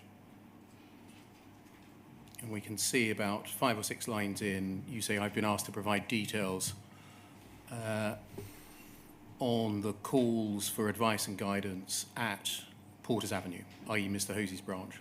So this is a Jerry Hosy Porters Avenue witness statement. Do you see that? Yes. And as we've seen, you say, I've reviewed the HSH calls during the period that's there set out. There were 33 calls from the branch to HSH, and all of the calls are of a routine nature and do not fall outside normal working parameters of the system, and in my opinion would have had no effect on any counter discrepancies. And if we just go back to page 1, please. And if we just scroll down to some of the boilerplate paragraphs.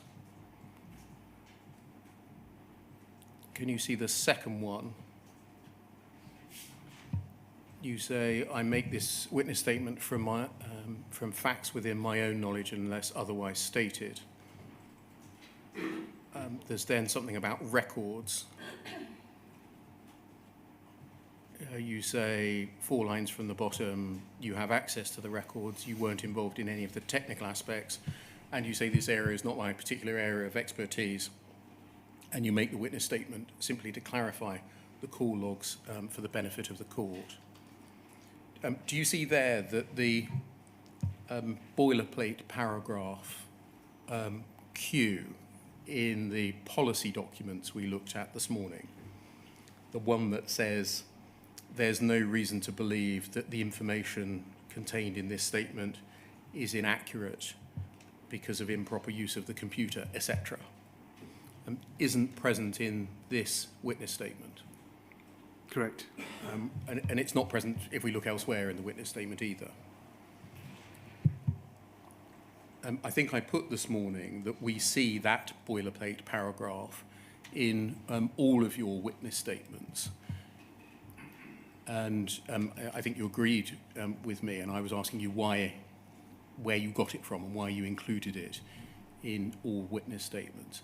I think it's right that it's in all of the witness statements that address extraction and explanation of ARQ data, but not in witness statements that address extraction and explanation of HSH call logs. Why is that?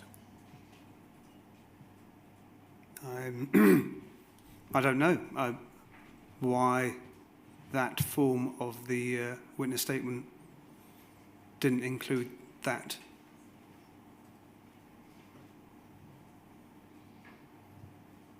So why was it included in the ARQ statements, but not the HSH statements?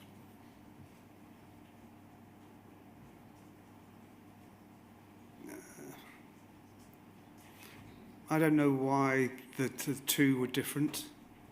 They were the statements weren't fixed, because I could add things, or post office would request things to be taken out or put in under discussion. So most of the time it would have been a compromise under discussion of what was put in and taken out. I can't recall what the process was or what discussions were for, or reasons why that was left out. Okay. The first line of that paragraph, which is included, I make this witness statement from facts within my own knowledge, unless otherwise stated. What did you understand that to mean? I think I said earlier that it's within my own knowledge. I mean, otherwise stated, I know you said that hadn't stated that I spoke to the SSC, but I believe that I knew those facts, or the knowledge was within my arena, or no, I knew when I made the statement. Can you not see that in order to make a witness statement that includes that line from facts within my own knowledge, there could never be a case where you would include the words unless otherwise stated? Sorry, say again. Yeah. In order for you to make a witness statement about something, the something has got to be within your own knowledge, otherwise you wouldn't be able to write it down, would you? Correct. So given that's the case, what is the purpose of that line? If everything is always going to be within your own knowledge on your account, to put it in a witness statement, what's the purpose of that line? I don't know, to be honest with you. That's part of the standard witness statement that we said before that we're told to use. Did you not understand it to mean that if I don't say anything, the things I'm speaking about are in fact within my own knowledge? But if I identify in the witness statement things that I've learned from somebody else, I'll say so. No, that was... i.e., unless otherwise stated. Yeah, no, I don't. That was never my understanding at the time. Did you in fact have an understanding, or did you just include this because it was another one of the boilerplate paragraphs? No, sorry, no, I had an understanding. I believed it was within my knowledge base at the time of writing the statement. Okay, if that's the case, when could you ever otherwise state? I don't know. On your explanation, that sentence makes no sense, does it? If everything is within your own knowledge because you've been told about it, you could never state otherwise.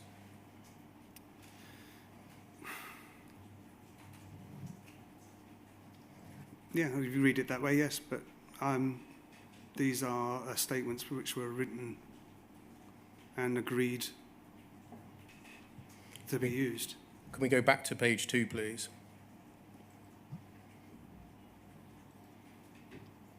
And look at the second paragraph down. I've reviewed the HSH calls. There are 33. All of the calls are of a routine nature and do not fall outside the normal working parameters of the system, and in my opinion would have had no effect on any counter discrepancies. If you had no technical expertise in Horizon, what qualified you to make that statement?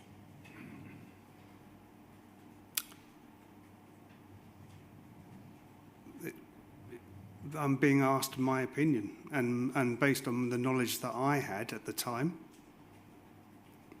that I'm making that statement based on my opinion at the time, and that's what it says.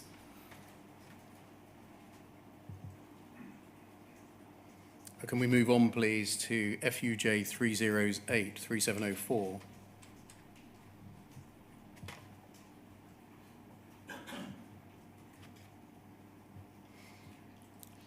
This appears to be substantially the same statement dated 2 days later, the 5th of June 2008. And if we go to the second page and look at the second paragraph, that appears to be exactly the same, except that in the previous edition, the 3rd of June, the last sentence of the second paragraph said would have had no effect, E-F-F-E-C-T, and now that's been changed to affect, AFF, ECT. Can you see that? Yes.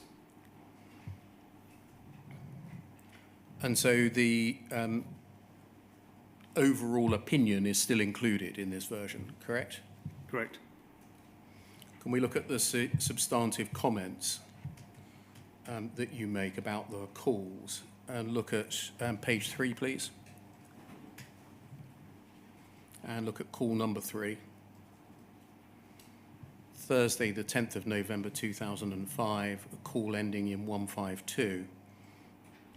New call taken, postmaster's not in the right cash CA, cash account period, and has not rolled over this morning. Resolution over the page. Referred to MBSC. Call closed. And so there was a report that the sub-postmaster had a problem with his cash account, yes? Yes. And that's passed to the MBSC. Yes. And you said that what is reported there would have had no effect on any counter discrepancies. This was the system operating as intended and does not fall outside the normal working parameters of the system. How were you able to say that?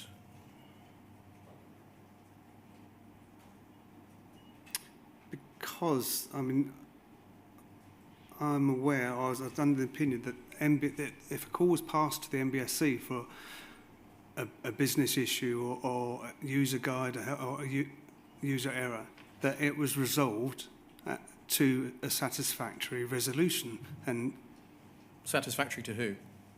to all parties. So the postmasters were always happy, weren't they, in your opinion, when things got referred to the MBSC? I have to believe that, yes. Where did you get that information from? The postmasters were always happy when they got referred to the MBSC. Well, we never saw the call come back, so I have to make an assumption that the calls were resolved. And is that the foundation on which you built your evidence to a criminal court assumption? That the calls had been resolved, yes. You didn't know one way or the other, did you? But the MBC was a help desk to deal with those issues, yes. But I think you told us in the morning session that you had no access to MBSC records and didn't know what happened once a case had been referred to the MBSC. Mm-hmm. Yes. So why did you write a witness statement saying, including reference to this call, and there are lots and lots of these, let me tell you, that are referred to the MBSC, that this was of a routine nature.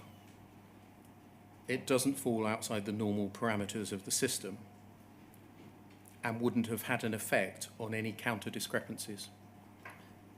How can you say that? Because if it's passed to the MBSC, it was a business issue. Firstly, do you agree that that involves a significant assumption that the person in the HSH has rightly categorised it as a business issue? The first port of call, yes. So it involves an assumption by you that the HSH person has got it right. Correct. Even if the postmaster was saying it's a system issue, you took from the fact that it was in fact passed to the MBSC that it was a business or user issue. Yes, because if it was then thought to be or needed further investigation to see if it was a technical issue or software issue, that call would have been passed back to Verizon to investigate it.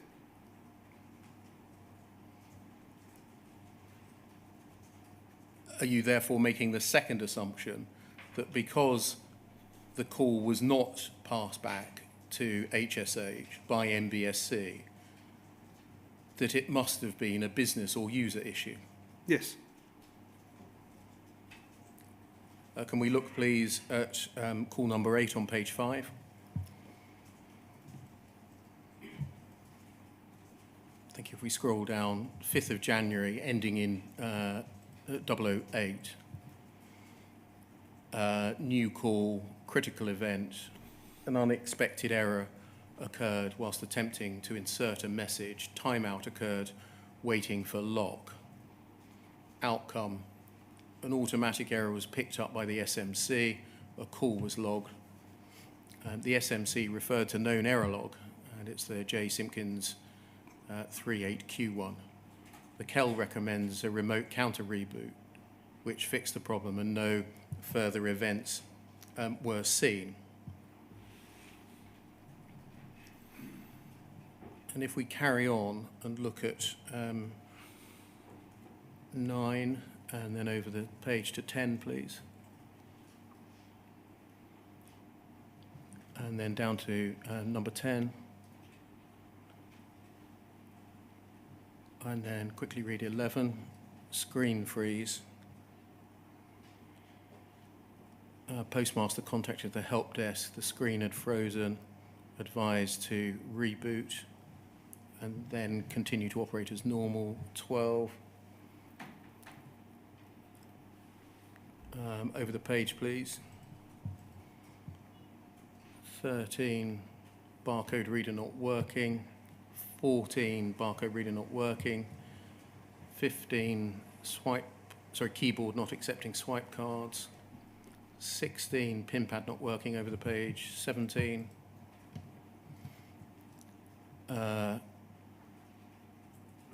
flooding and rewiring needed. 18, more flooding. 19, no online services. And then 20, please, if we come to 20. Critical NT error occurred. Remote procedure call failed. An automatic error event was picked up by the SMC. A call was logged. The SMC referred to MWrite 45K KEL. The KEL recommends a remote counter reboot, which fixed the problem and no further events were seen. This was due to the KMRX service failing to respond. And if we go forward, please, to page 13.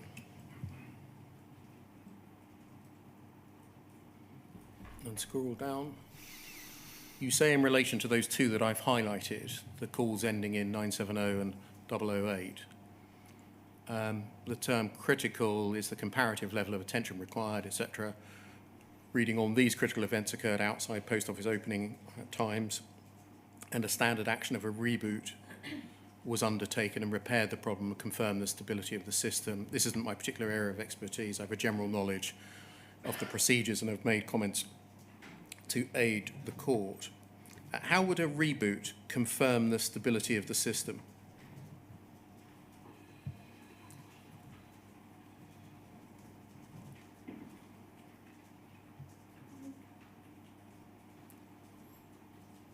Well, it confirmed that. Well, it confirmed that the counters were back working again. Did the calls record how long the call handler waited to review whether there were any problems,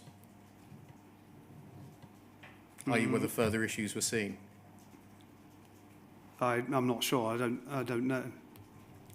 Do the calls records record whether there was any later impact on balancing of the NT events which occurred? Irrespective of the system being back up and running and stable, whether it had an impact on balancing. Do the call records record that? Well,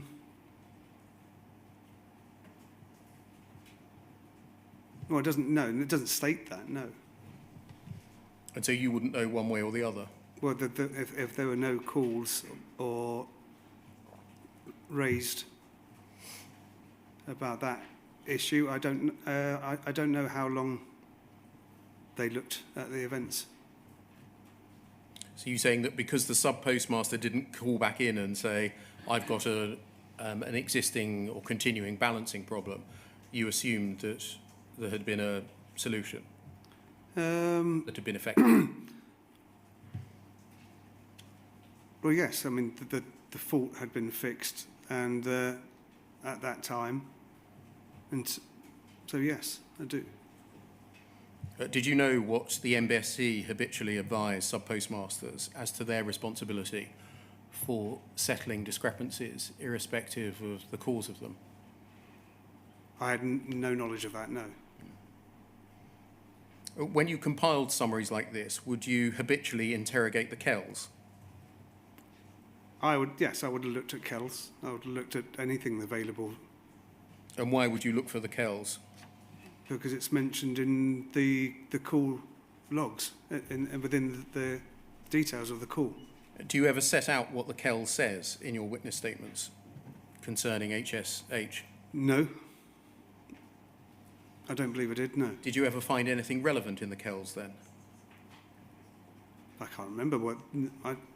If you had have found something relevant in a KEL, would you have included it in the witness statement?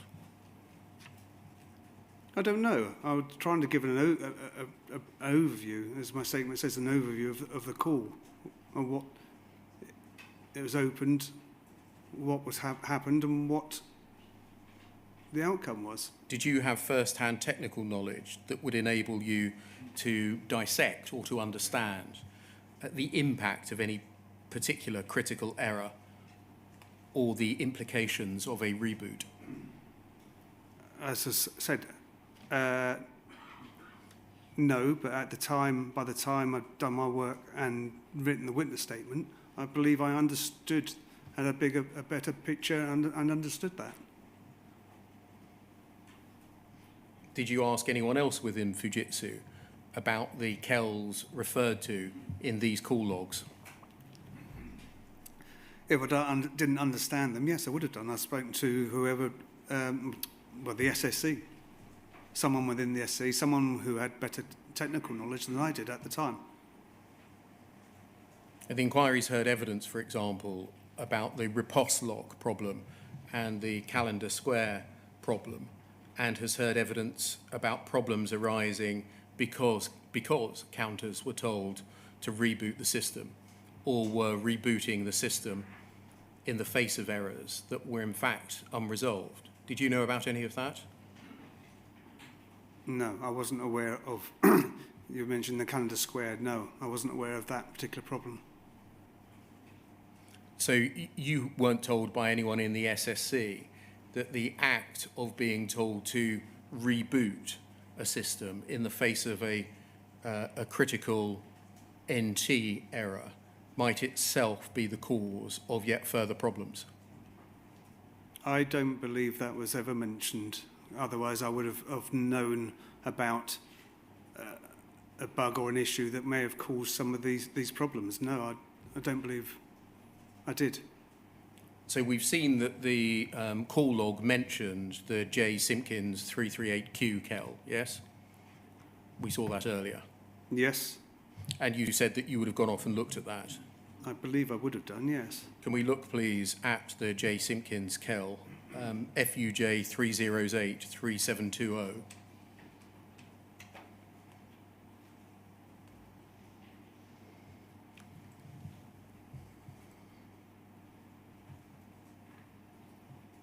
It's quite a short KEL, restricted to a page.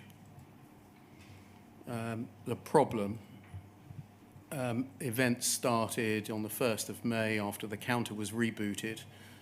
The counter produced one of these messages every 10 seconds throughout the night until ClearDesk restarted riposte. This cleared the lock and the system has been fine since. We're seeing a few of these each week on Wednesdays during balancing. This can lead to problems if the postmaster is balancing on the counter generating the events, as it may not have a full view of the transactions done on other counters.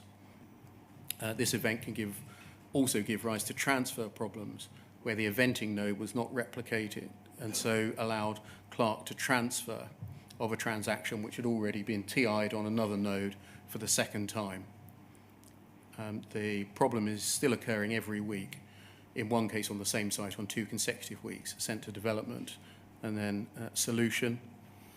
This problem seems to be cleared by either rebooting the affected counter or clear desk running in the morning if the event is seen at a multi-counter office during the working hours of the post office, or up to 6 p.m. on a weekday, in case they're balancing out of hours. Ring the office and get them to reboot the event encounter. If they're in the process of balancing, it's strongly advised they reboot before continuing balancing, as they're at risk of producing an incorrect balance. Warn the postmaster if transactions appear to be missing. They should not be re-entered. They will become visible after the counter has been rebooted. If a reboot clear desk does not resolve the problem, send the call over for further investigation. SSC can rebuild the message store on the affected counter.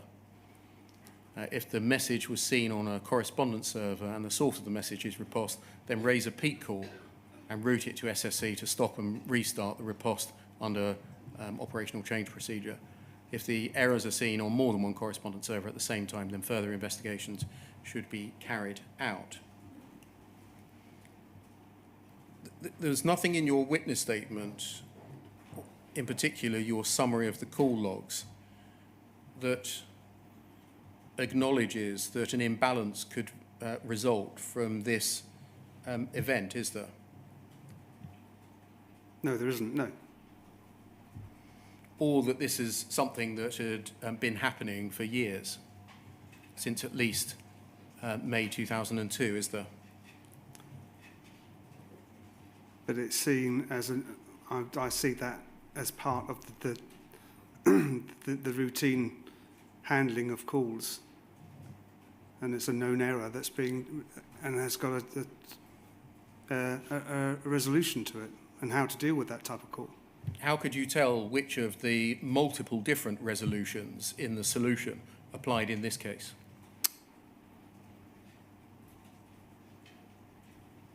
On this one, if the event is seen as multi-candidate during working hours, I don't believe this one was during working hours, the call was raised. So that would have been my first port of call. I'm thinking, for example, if reboot does not resolve the problem, send the call over for further information. SSC can rebuild the message store. Yep. If the message was seen on a correspondence server, then raise a peak call, route it to SSC. If the errors are seen on more than one correspondence server. What you don't seem to have done, is this right, Mr. Dunks, is looked at the possible different manifestations of this problem and seen which applied in this branch on this occasion. I can't remember how what I can see is there's a set of instructions to check and what the resolution was at each time. I can't remember what I did and how I balanced the two up. But promising good morning, if the event is seen during working hours. So I believe this one wasn't during working hours. It was at 01:15, I think. In the morning, In the yes. morning, yeah. Yes, it's an automated event being picked up by the SMC. That's the first part of the solution. I'm looking at the later parts of the solution. Yeah. But there's a resolution for each step. I can't remember how far it got or what those steps were, and how I balanced that up to come to my my solution.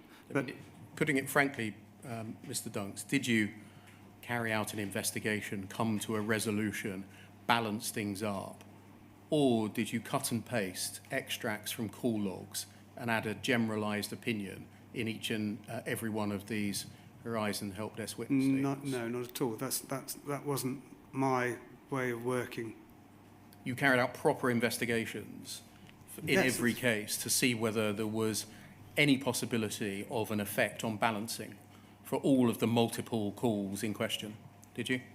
And to give my opinion, I had to do that to satisfy myself that I was happy to put that statement down in a witness statement. That's yes. a lot of work in each case, isn't it? Absolutely, yes. Hours and hours. It could be, yes. Can we look, please, at FUJ 3008-3702?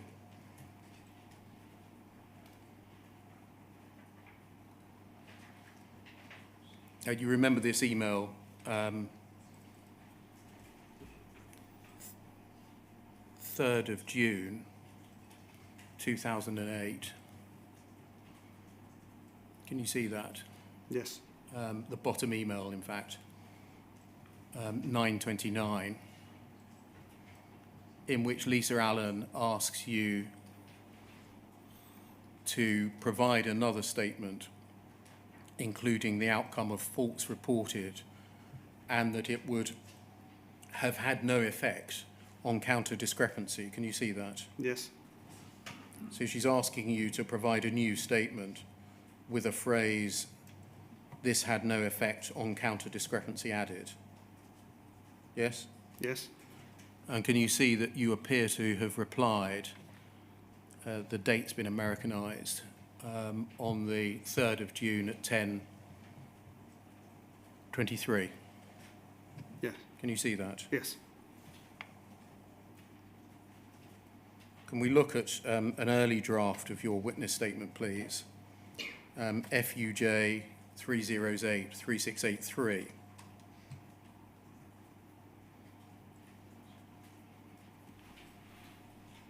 And put alongside it the June 2008 one, FUJ 308-3703.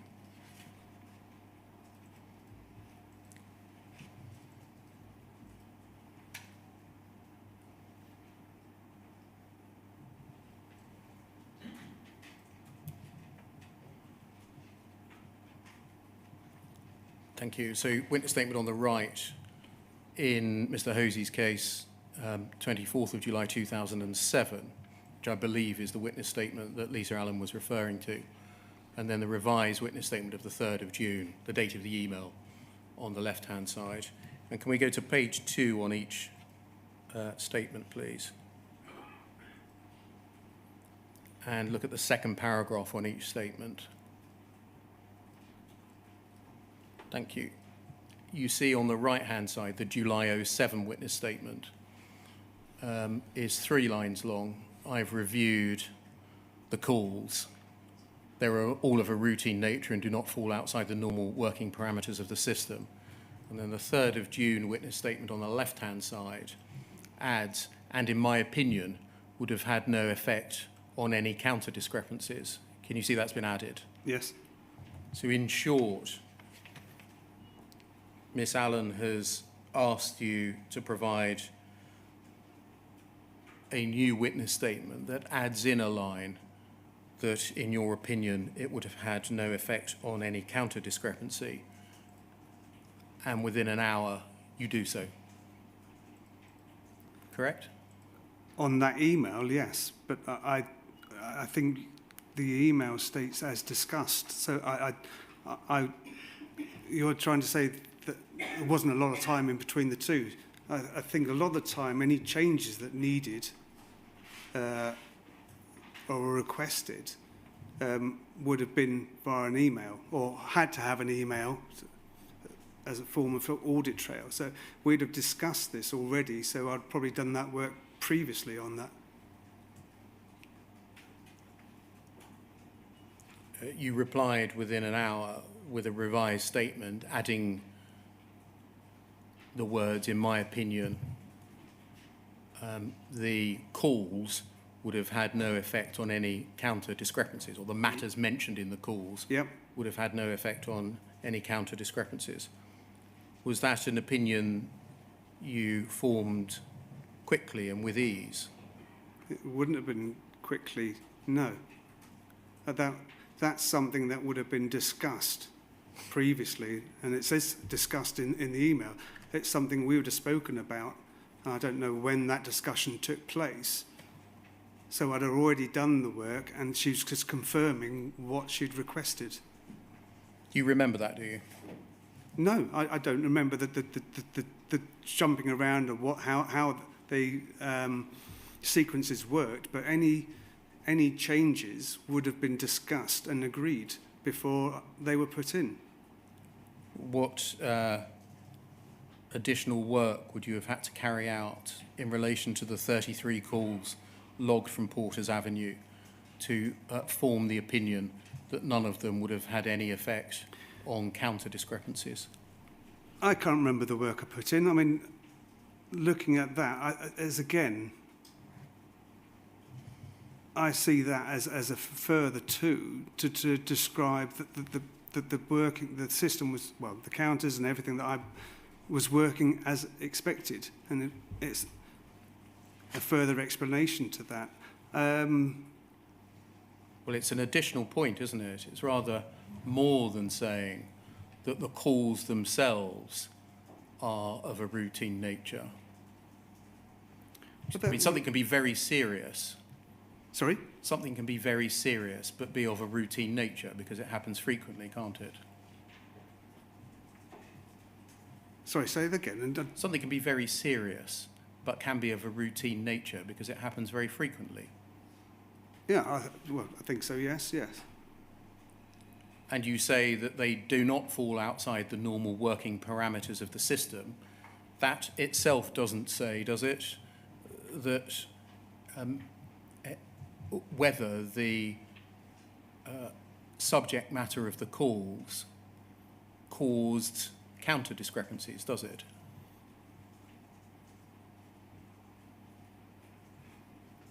I'm sorry, could you repeat the So question? saying that the subject matter of these 33 calls does not fall outside the normal working parameters of the system, does not say one way or the other whether the subject matter of the calls had any effect on counter discrepancies. That would have been my opinion at the time, if asked. It's trying to describe that the system was working as expected. But what you've added is an opinion that the subject matter of the calls would in fact have had no effect on counter discrepancies. So it's a material addition, isn't it? Yes. Can we go back to the email, FUJ 3008 3702?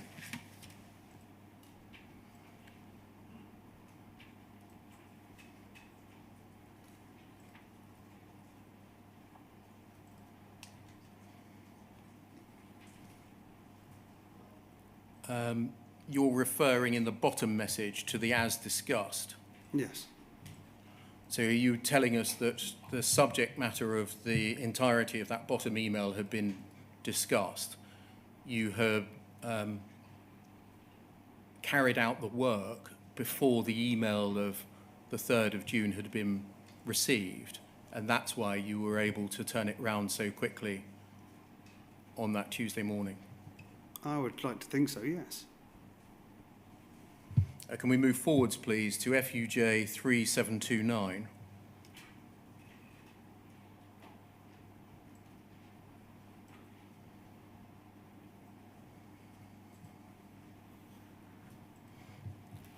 We're now in 2010, 6th of May 2010, still concerning Porters Avenue. And at the bottom email, so the top email, the date has again been Americanized, I think, from 6th of May.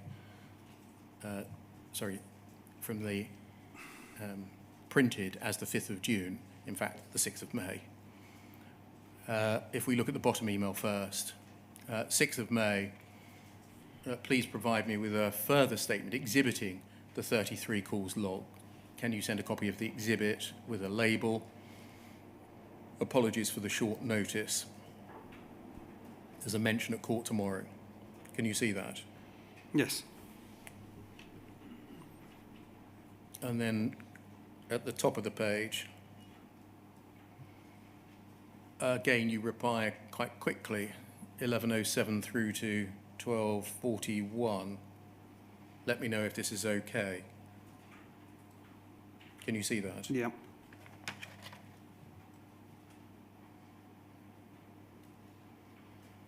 When you produced that statement, did you go back and look at the KELs? And I think that is a request. As discussed, can you please provide me with a further statement exhibiting the 33 calls? I think that was to supply the full call details. Okay, so this is a bit like in Misra, where you started off with a summary and then were asked to produce a witness statement simply exhibiting the calls, the call logs. It appears to be that type of thing, yes. So you wouldn't have to conduct any extra analysis, is that right, in order simply to exhibit? If I'm just supplying the call data, no. Thank you. Can we move on, please, to look at Seaman Misra's case? That can come down, thank you.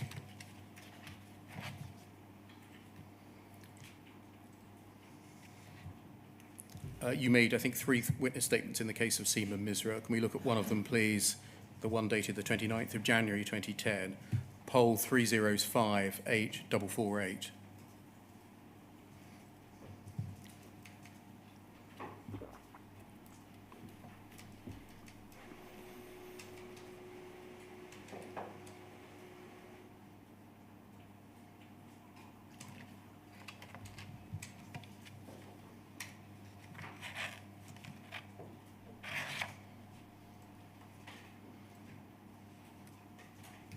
Poll 30584448.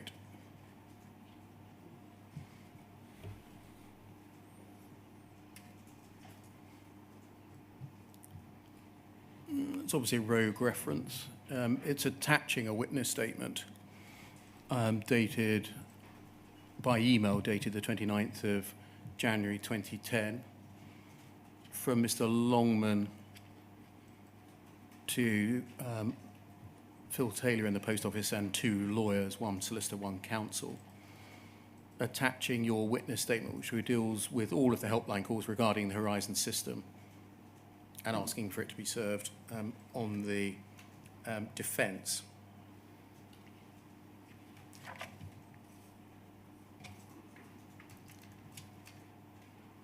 Can we look what happened after that, please? FUJ 0015 2990.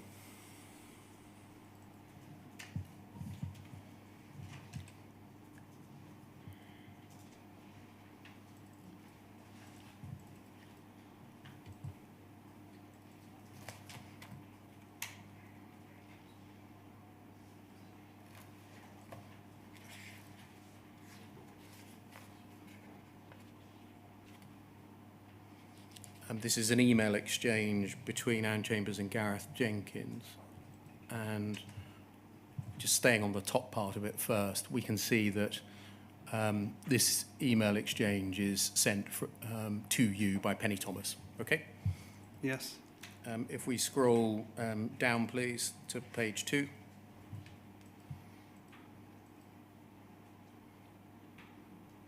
And scroll on a little further. Thank you. This is about, so this is 25th of January, after you'd signed off your first witness statement. Sorry, the 25th of February, after you'd signed off your first witness statement at the end of January. It's about witness statement support for West Byfleet. And Ms. Chambers says to Mr. Jenkins, just sending to you initially, my involvement has always been unofficial, and on the basis that I had time to do it. If I need to do more detailed analysis on this, I'm not sure what I'd be able to find without knowing what their specific problem was. It'll have to be agreed officially with my manager. I don't think I can keep volunteering. There are several entries on the 1 Sysman 2 tab which require some further investigation. I've added some highlighting. Counter 1, the dates in May 06 and February 08. I don't know whether the counter was replaced or whether the message store was deleted. Power help and TFS calls may illuminate this. I don't know if the counter was used whilst these errors were occurring. It may have been. If they've complaints specific to these items, perhaps they should be checked out. There are some isolated timeouts waiting for lock messages. In general, these appear to be associated with checksums being written. To be on the safe side, it could be checked whether anyone was logged on certain dates and times by reference to those 2 counters. It's notable that the branch does not have the repeated lock messages, which are a feature of the calendar square problem over the page. As far as I know, that error message hasn't been investigated. but nobody's complained of a problem linked to it. I'll try to check it out. So if you then scroll up, please. And keep going. Gareth Jenkins says, Anne has looked at the events log. She's identified a number of things below to check out. Are you able to check out the specific time she's indicated, see if anyone was logged on?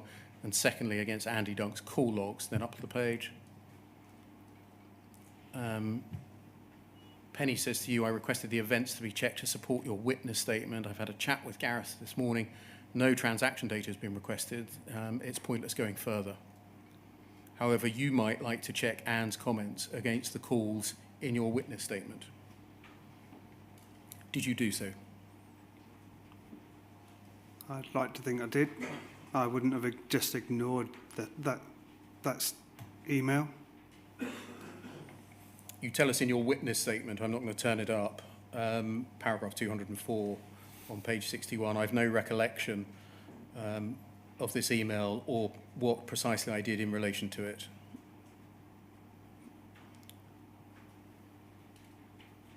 Does that remain the case?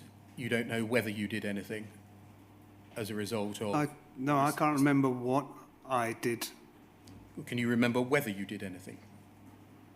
Again, it's that long ago, I can't remember what I did. I'd like to think I didn't ignore that, so I would have done something, but I can't remember.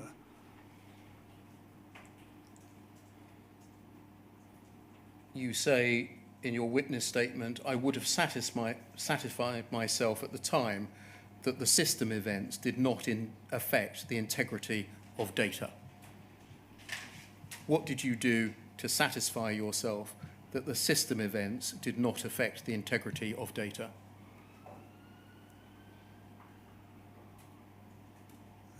Just, again, based around what I learned from my investigations. A bit more specific than that, Mr. Dunk.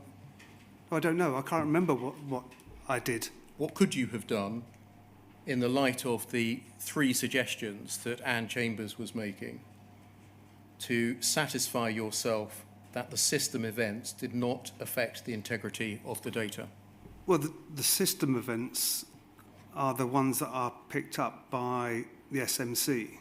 So I would have looked at those calls. I'd like to think I did. Did you understand what she was referring to, or what she would have been looking for in Power Help? Sorry, where about? No, I can't remember what, as I said, I can't remember the details of this specific. Did you have access to Power Help? Yes, I did. Do you understand what she would have been looking for in order to look in TFS call records? Well, Power Help and TFS were different versions of the help desk calls. You don't record in your witness statements that followed this that you did anything in particular in your subsequent witness statements in the Seema Misra case? No, because I didn't know. And why not? Well, what investigations that took place, I didn't, because I was looking at the calls as a whole. But here you had somebody from SSC, who you've told us earlier that you relied on as a technical expert, suggesting that 3 things need to be done. Yep. So this isn't one of those conversations over the phone or where you went up to the 6th floor and we've got no record of it. This is one of those occasions where we have got a record of what the person in the SSC says needs to be done. And I'm asking, in your following witness statements, there is no record of you doing anything in response to Anne Chambers' suggestions. Why is that? Well, I wouldn't have thought that it would have been, after I'd looked at these, if my opinion hadn't changed after looking at these, there wouldn't been any need to add that statement, as you're saying. And is that the basis on which you operated consistently when working for Fujitsu?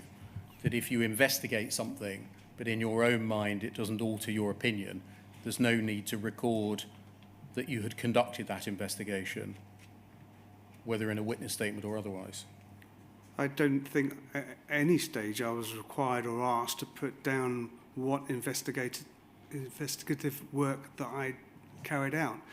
These were an overview of the calls, and then I was asked for my opinion based on that. Can we look, please, at the call records? Poll 3061793.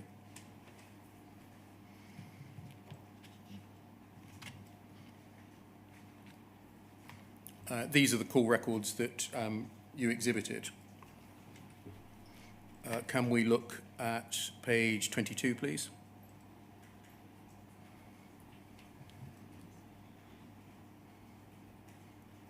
And we should see an entry, if we scroll down, please. Thank you, and a bit further. Thank you. An entry of the 20th of February, can you see that? Yes. 2006, Mrs. Misra, the postmaster, saying, under call problem, postmaster states that she's showing £6,000 down from balance. Yes? Yes. And then the call was closed within 2 minutes of it being opened. The call handler said it's an MBSC issue. Can you see that? Yes. So in your world, this is good evidence that this is nothing to do with the system. It's a business or user error. At first, to be investigated, yes. Well, where does it say it's to be investigated? Well, it's past the MBSC for them to look into and deal with that issue. Is it passed to the MBSC? Or is the Mrs. Misra told this is an MBSC issue? Advised MBSC issue.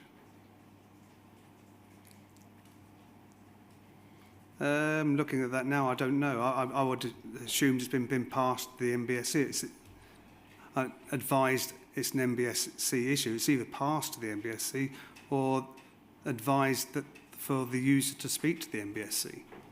But you reading this on its face without more, you'd say this is down to the postmaster and the way she operates her branch, nothing to do with the system. At that point in time, yes. How can you tell that?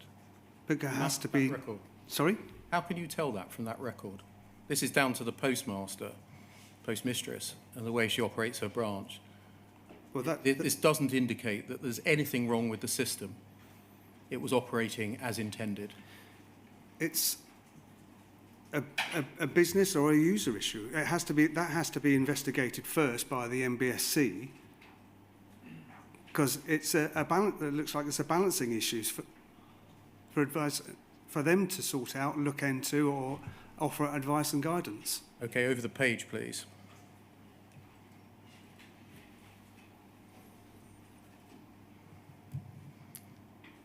And then scroll down to the second call, 10:45. Seema Misra again, 3 minutes later.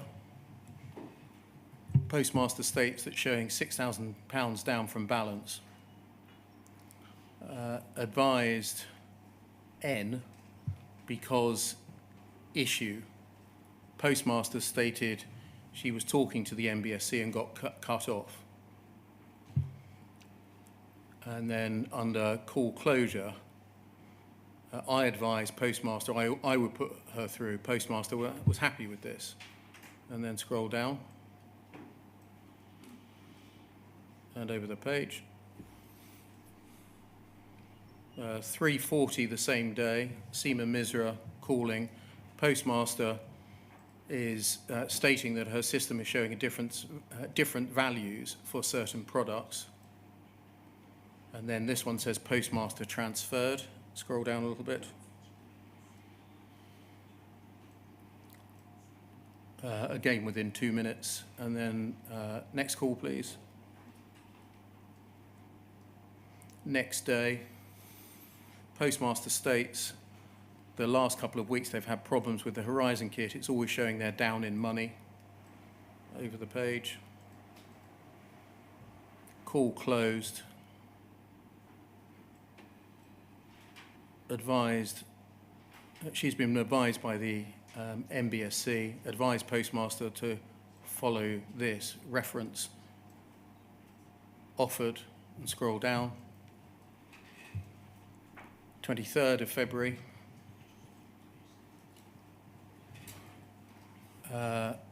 Postmaster states she has losses every week in 2 stock units.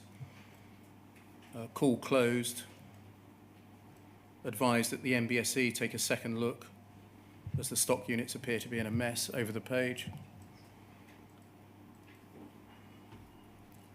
Keep going, please. And keep going, and keep going. Then Anne Chambers gets a hold of it. And just stop there.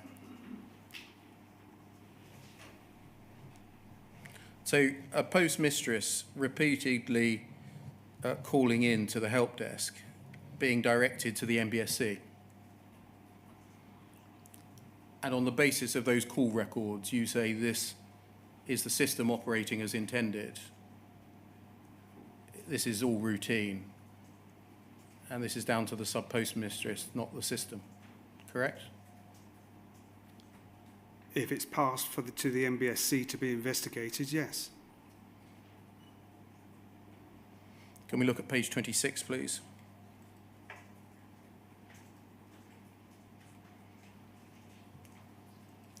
And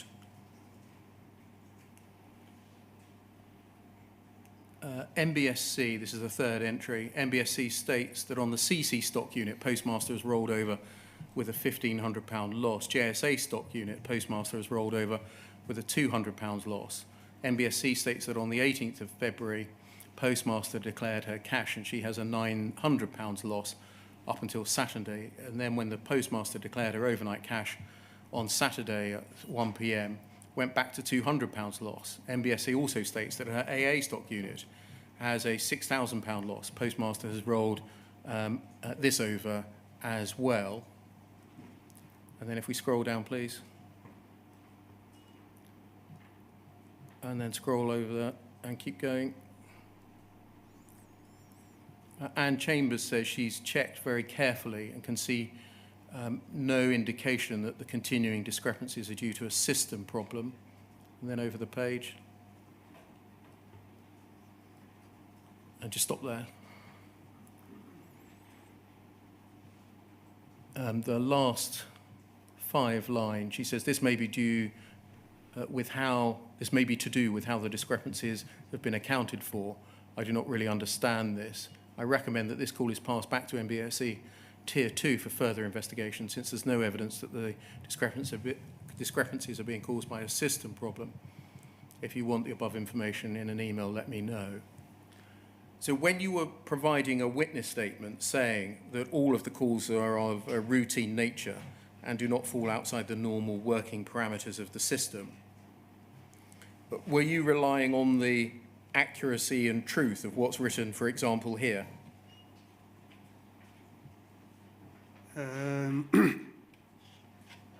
I believe so. Well, not just the written word. I would have probably spoken to somebody about what was going on there, as I would do normally. But Who would you have spoken to? I could quite easily have spoken to Anne herself. I don't recall. And all of this entry here, leading up to this point, if we go to your witness statement, please, at poll 0016 7135.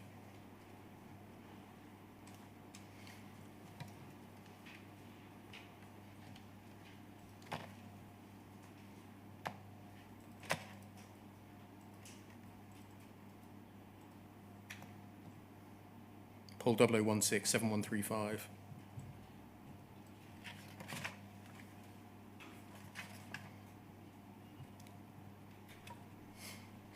This is your witness statement of the 29th of January 2010.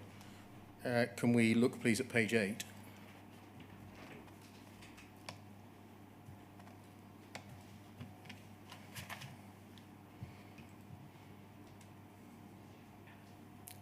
And if we scroll down, please.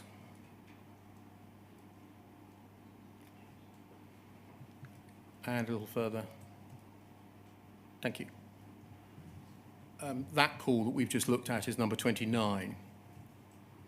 You summarise that episode by saying Annette, NBSC, postmaster states she has losses every week in 2 stock units. Resolution, 3rd of March, call closed. Postmaster was getting discrepancies. SSC have investigated and advised that the NBSC take a second look at the as the office stock units appear to be in a mess. Outcome, SSC advice that call be passed back to NBSC for further investigation. So that entire call you've summarised in this way. How were you able to say that this call was of a routine nature and the contents of the call would not affect the working order of the counter? Through my investigation, I mean, the call, I would have said routine nature. There were calls where postmasters had a discrepancy of some sort, and they were investigated routinely, as they would be, and resolved. So these are routine calls. Was everything that happened in the decades of you working for Fujitsu routine? Nothing ever happened out of the routine? I don't know, but I'm basing this witness statement on my knowledge at the time that I'd seen numbers of these type of calls and they're dealt with routinely. But what was the outcome? What Sorry? happened? What was the outcome? The NBSC investigated, so I have to believe that the NBSC had resolved the issue. How did you believe that the NBSC had resolved the issue? Because the call didn't come back to Fujitsu for further investigation. What about if the NBSC were telling the postmasters, we've taken it as far as we can go, it's now your job to pay up. You owe that £6,000. It says so in your contract. I know nothing about that. No. Thank you very much, Mr. Dunks. You've been very helpful indeed. So those are the only questions that I ask. There are some questions from call participants. I wonder whether we might have a 10-minute break so that they can organise themselves. Yeah, by all means. So what time shall we resume? 25 past, I think, sir. Okay, fine.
can hear us?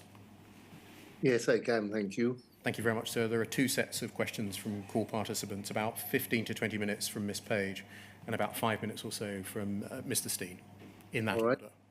Fine. Mr. Dunks, I ask questions on behalf of some of the sub-postmasters in this inquiry, including both Mr. Castleton and Mrs. Misra. Mr. Dunks, you were very loyal to Fujitsu, weren't you? Loyal? You'd been with what- the businessman and boy, yes? And for, almost 30 years now, yes. And you would do or say pretty much anything to protect the Fujitsu name, is that right? No, that's not true. Let's have a look at FUJ 2015-4750.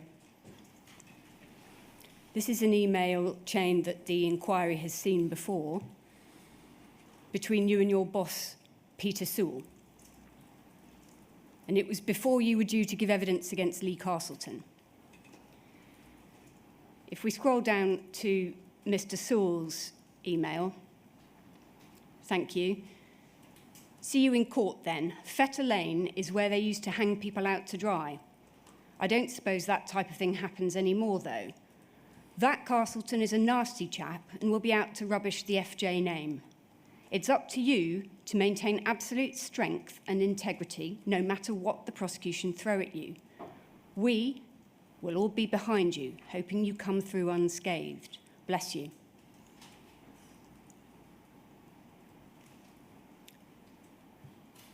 You were going to be loyal to Fujitsu, weren't you, no matter what? That's not what that says, no.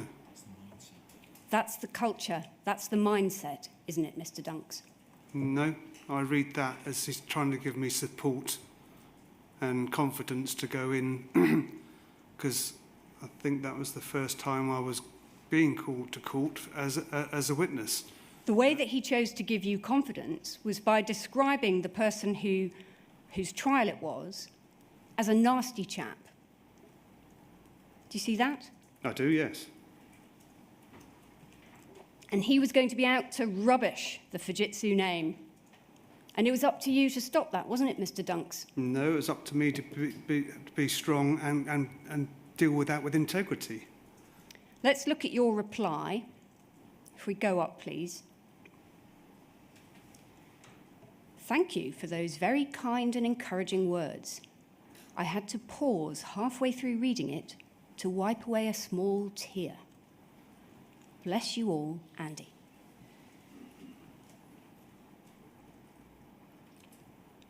What did that mean, Mr. Dunks? I got on very well with Pete at the time, Mr. Sewell. He was trying to put me at ease, so I'm just saying thank you for that. I believe in their support. Are you honestly trying to suggest that that was a genuine reply rather than an obviously sarcastic response? Sorry, say that again. Well, are you suggesting that you really did have to pause halfway through reading that email to wipe away a small tear? Is that No. what you're saying, Mr. Dunks? No. No. It was sarcasm, wasn't it, Mr. Dunks? It was between myself and Pete. Say sarcasm, possibly, but that was... Yeah, there's no real bad intention about that. It was just the type of relationship Pete and I had at the time. The sort of relationship where you and your manager in litigation support joke about the fact that you're going to give evidence against a man whose future was on the line. No, we weren't joking. No. I don't see that as that. And I don't see that we were joking about what we were doing. And as you said, some a person's reputation and that were online. It's not something to joke about. I don't read it as that. I can't remember how... Banter, isn't it, Mr. Dunks? It could have been. Where Yes. they used to hang people out to dry. Oh, I don't suppose they do that sort of thing anymore. Oh, I had to wipe away a small tear. Banter, wasn't it? Yeah, it possibly was, yes. It was trying to put me at ease because I knew what it was the first time. And this was copied in to Penny Thomas and Nena Lowther. Yes. This was a team email. Is that fair? Yes. This was the culture you all worked in, wasn't it? Deeply, deeply partisan. You were all there to make sure that the nasty postmasters did not rubbish the Fujitsu name.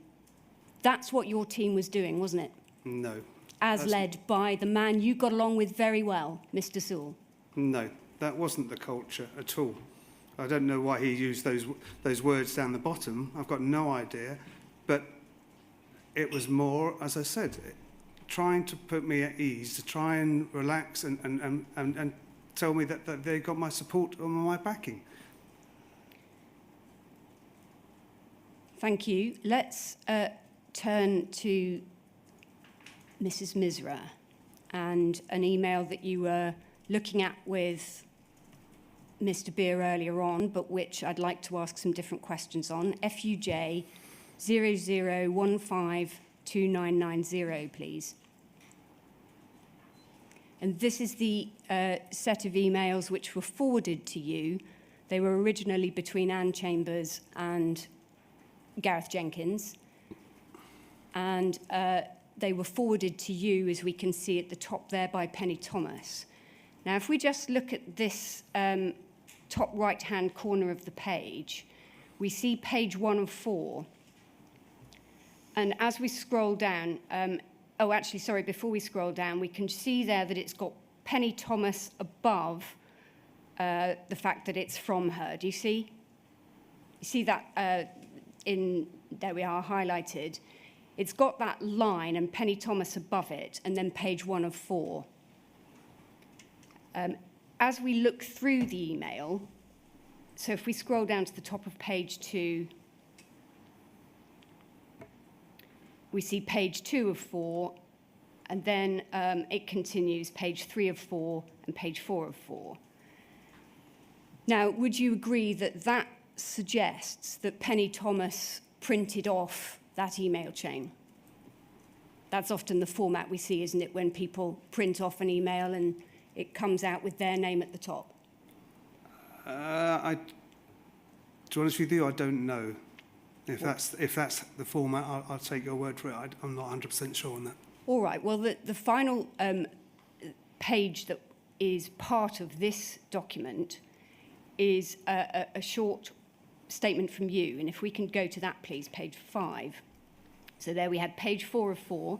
That's the email chain. And then we have this witness statement from you. And it's really just that. It's that one-liner. And it's dated and apparently signed. The signature has got the marker over it saying GRO, which means that it has been signed, but it doesn't show. And the statement really simply says, further to my statement dated the 29th of January 2010, I can confirm that all the calls mentioned from West Byfleet Post Office to the Horizon System Help Desk are of a routine nature. And that's all there is to it. We can scroll down if you'd like to be sure of that. So it looks rather like, doesn't it, that Miss Thomas has printed out the email chain alongside your witness statement, claiming that all the calls were of a routine nature. Do you see that? Do you accept that? Yeah, it hasn't got a name on the top of this one, so is that part of the printed? No, it seems to be separate because the printed email seems to be pages 1 to 4 of this whole 5-page bundle of documents. So it looks as if we've got a 4-page email chain printed out, and then alongside that, your 1-page witness statement. Do you see that? Does that make sense? No, it doesn't, because if you've got pages 1 to 4, that hasn't got a number on that witness statement. No, that's right. So what I'm suggesting is, it looks as if the 4-page email chain has been printed out Yes. and filed with the 1-page statement from you. Or rather, at least they've been put together and then scanned and provided to the inquiry in that way. Yeah? Okay. Yes. So your statement sits alongside the four pages of email chain. Okay. And on the one hand, your statement is saying that all the calls are of a routine nature, but the heart of the email chain is the Anne Chambers email, in which, by contrast, she makes it absolutely clear that the calls required some technical investigation and some cross-checking to find out what lay behind them and whether they were indeed, quotes, routine. Do you accept that? What, can you go We up can to that? go up to the, it was read out to you earlier, we can go up to the email from Anne Chambers. Oh, yes, yes. I remember that, yeah. Yeah? So she's basically saying that there needs to be a further investigation into these calls. Yes. Yeah? And that's been filed alongside your statement saying, no, they're all routine. Yeah? And you're nodding, so I'm Yes, taking sorry, that as a sorry. yes for the transcript. Yeah.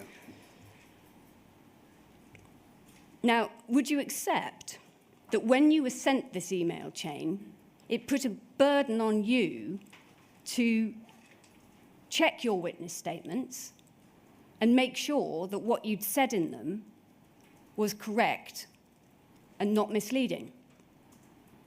Well, that would have been my process throughout.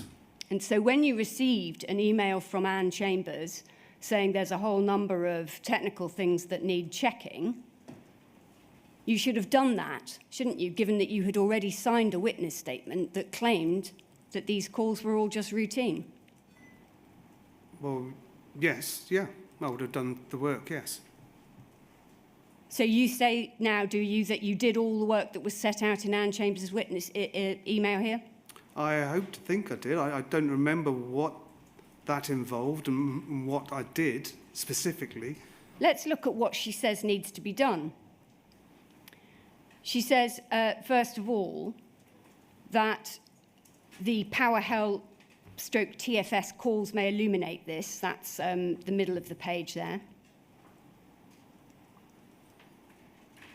And then she says, I don't know if the counter was used while these errors were occurring. It may have been. If they have any complaints specific to these times, perhaps they should be checked out. Are you saying that you did that? I'd like to think I did, yes. At this time, there was no ARQ data. How would you have done it? Well, what do you mean at this time? No, this time I hadn't supplied the data. I had the data to carry out and to be able to make that statement. So I had the data. You had the call records, but you didn't have the ARQ data. It hadn't yet been produced.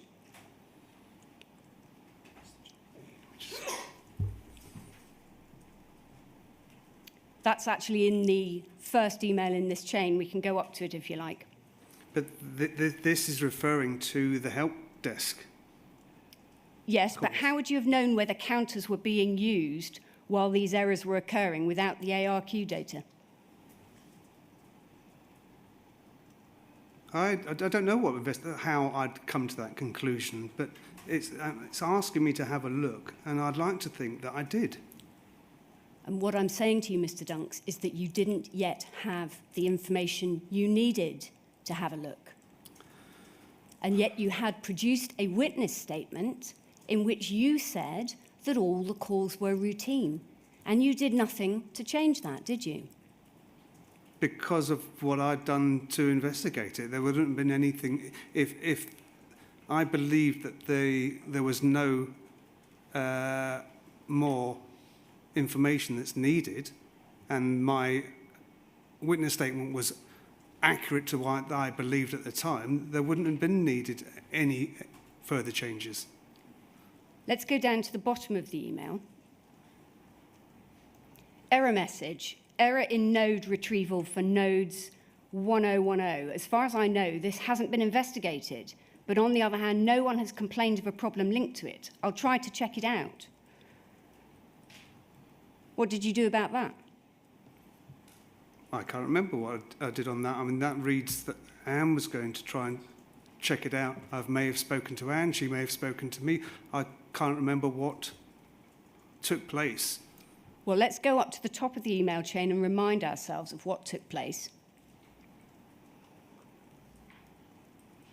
As requested, the events to be checked to support your witness statement. I requested the events to be checked to support your witness statement. I've had a chat with Gareth this morning, and as no transaction data has been requested, it's pointless going further with this exercise. You may like to check Anne's comments against the calls in your witness statement.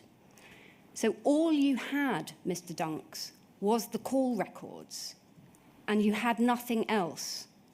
You could not check out what Mrs. Chambers was saying needed to be checked out, could you?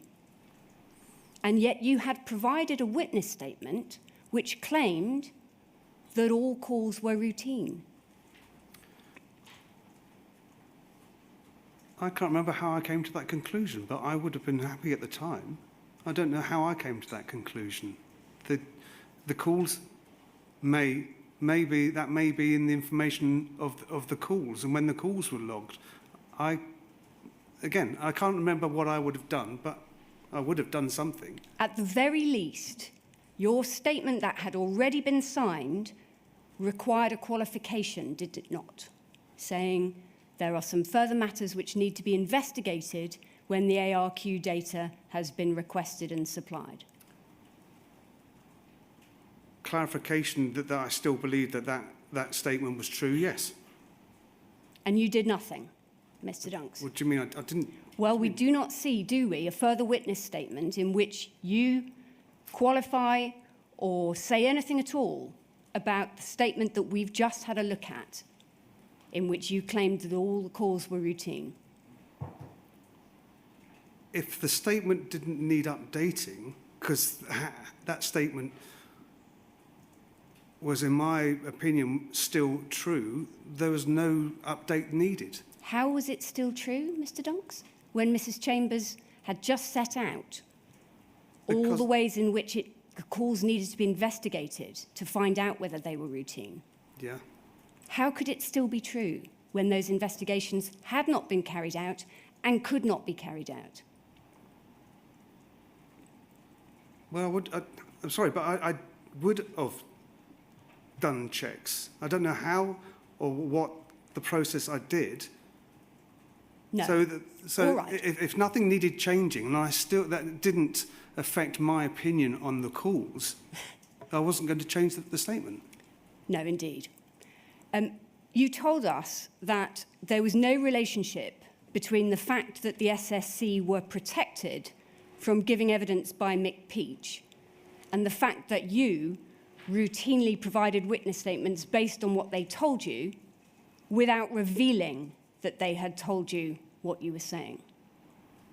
You said there was no relationship between those two things earlier on, didn't you? Did I? Yeah. I don't On the believe one that. hand, Mick Peach is over here protecting his team, saying they're not to give any witness statements.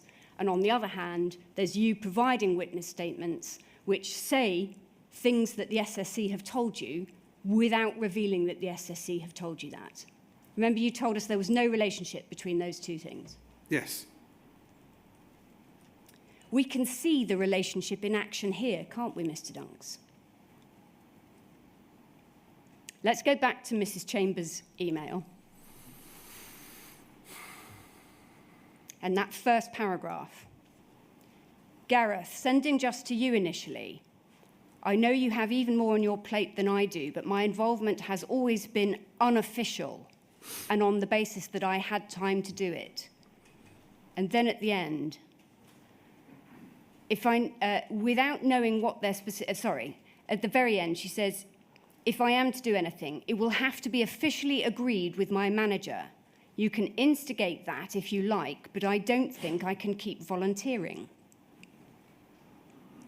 That was apparently accepted by you and your team member, Penny Thomas. You didn't press her, did you, to give an official witness statement? You didn't press her. You allowed her to just keep volunteering in this unofficial way, didn't you? Well, volunteering Yes, the same as I would speak to anybody within the SSC or anybody who's supplying me with information for me to do my role. In effect, you were covering for Mrs. Chambers, weren't you? Sorry, no. Covering for her? Covering for what? Covering for the fact that she did not want to give evidence, she did not want to stand up and defend Horizon in court, but you were perfectly happy to. I wouldn't say that was covering. I was happy with the role that I was tasked to and asked to do. And neither you nor Miss Thomas thought to say to him, it's Mr. Peach, that is, actually, you know what, Mrs. Chambers would be better placed to look into these technical matters that she says need to be investigated. Mrs. Chambers ought to look into them and she ought to provide a witness statement. You didn't say that, did you? No, I didn't, no. You were covering for SSC because they were not prepared to stand up and defend Horizon in court, weren't you? No, that's not how it worked. I'm sorry, it wasn't. Just some further questions on a different topic, Mr. Dunks. You remember in the Bates litigation, when the boilerplate wording in your statement was put to you, you originally claimed that you were not following the Fujitsu, quotes, party line. Do you remember that, yes, that questioning? Later, you did admit, of course, that there was a template that you all used with the boilerplates in it. And that was something that you only admitted when the statement from Mr. Jenkins, which was identical to yours, was put to you. Yes? Do you remember that?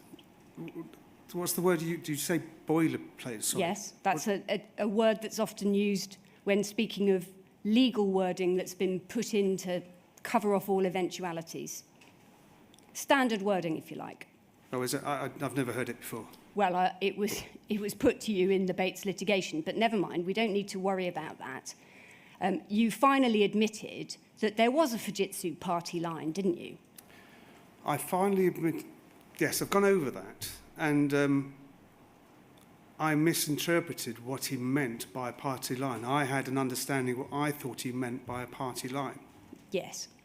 Well, now, of course, you are clinging to the fact that there was a party line, because what you're really saying is it's not my fault that the party line was misleading.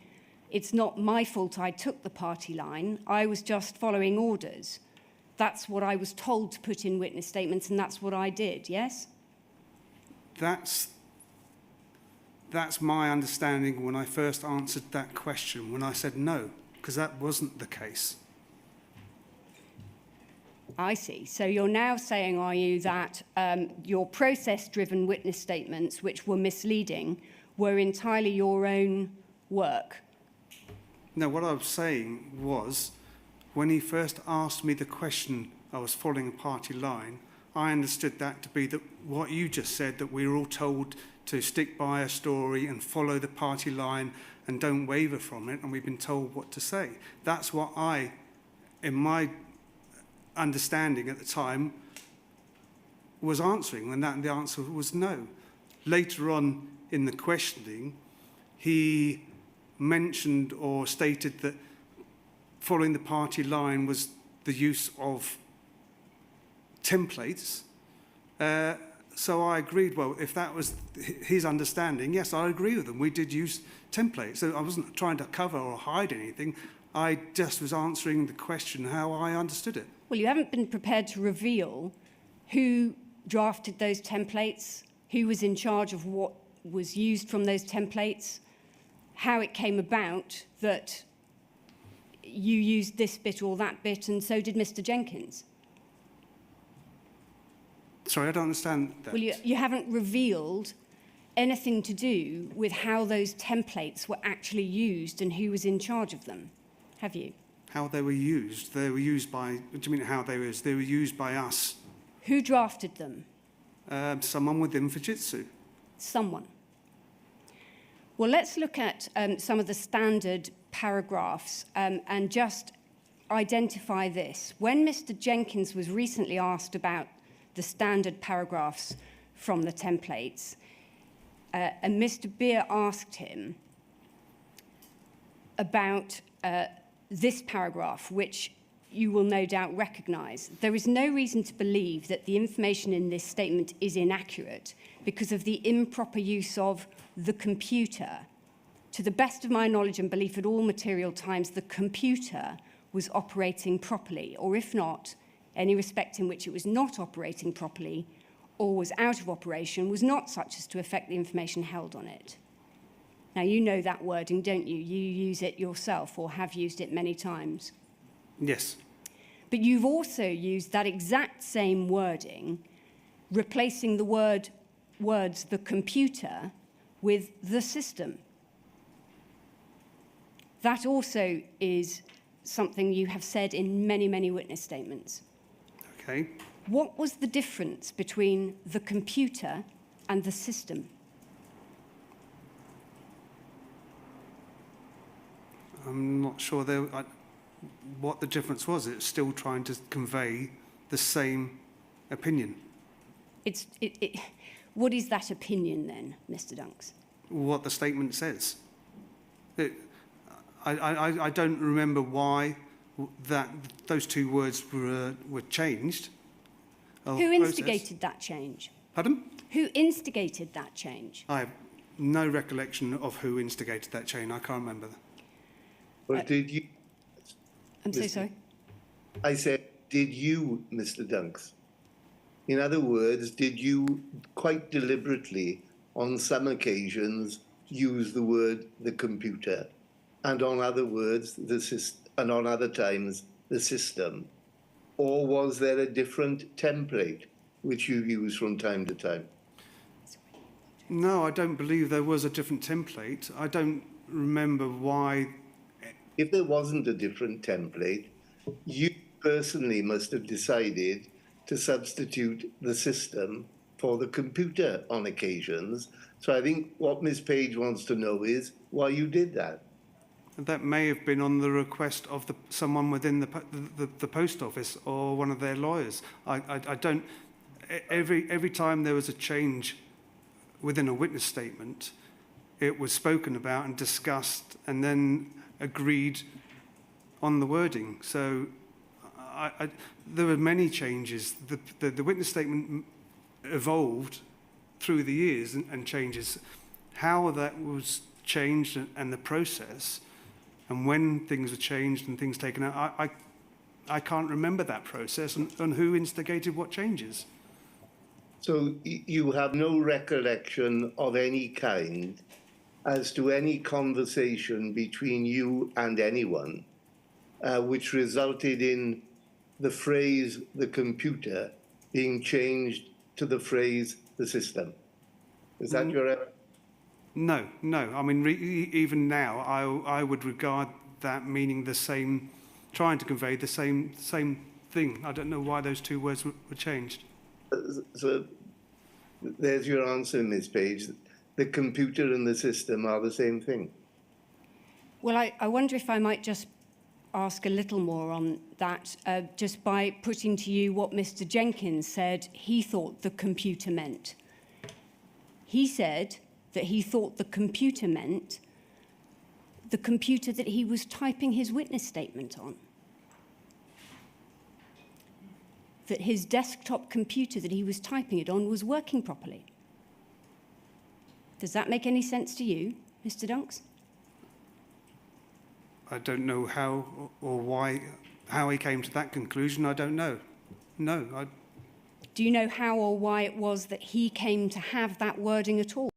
How would he have come to have the template wording that your team used? Because, well, actually, I'm not sure I ever saw any of Gareth's witness statements. I'm assuming that they would being used the same sort of templates to start off with, the witness statement templates.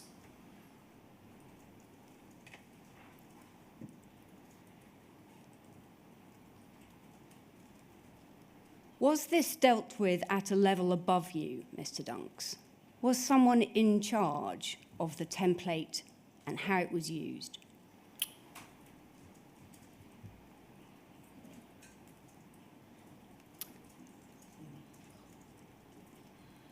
If someone had, if you're saying if someone had more authority to me and about those things, yeah, I believe so. Yes. Who?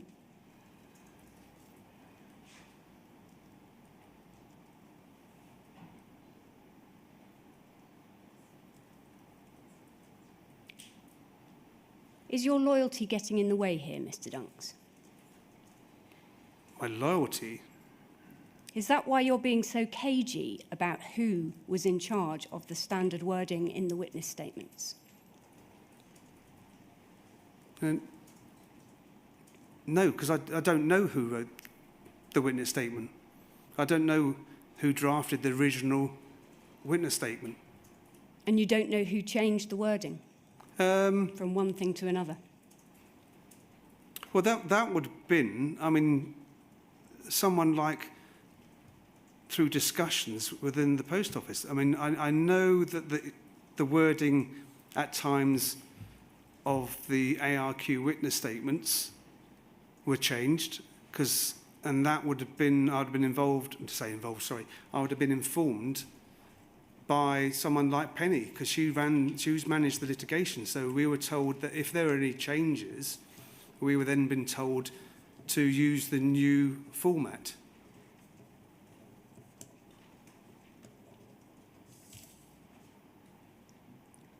Who chose the templates for you, Mr. Dunks? Who chose the templates? We were told which templates to use. By who? Management or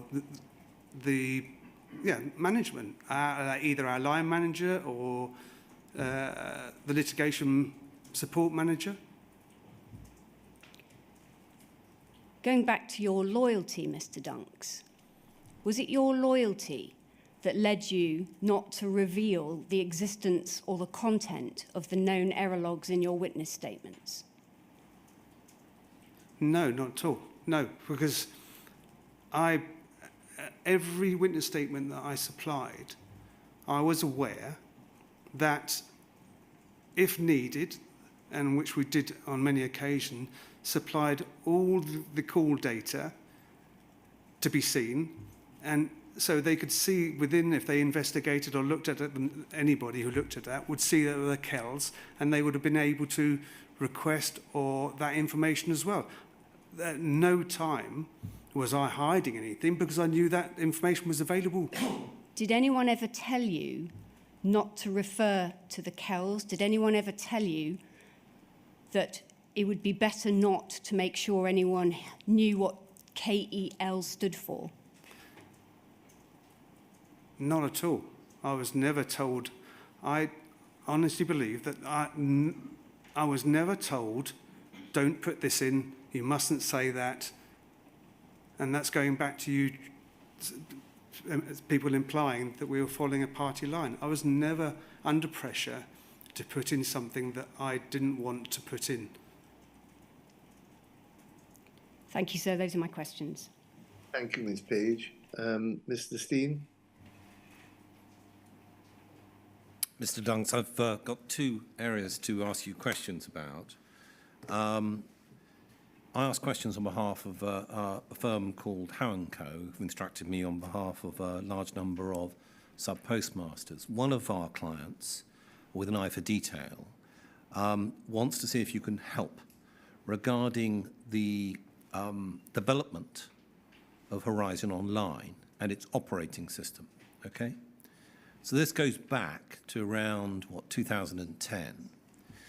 And the evidence that the inquiry has is that whilst that was under development, that the new operating system, the new Horizon Online system was using Microsoft NT4 operating system.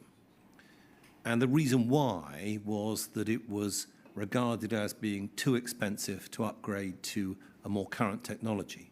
So our question is this: can you help us with when Horizon Online was updated to a newer version of an operating system?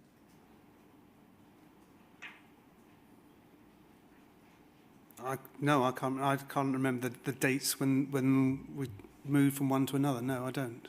I can't recall. Was it ever updated?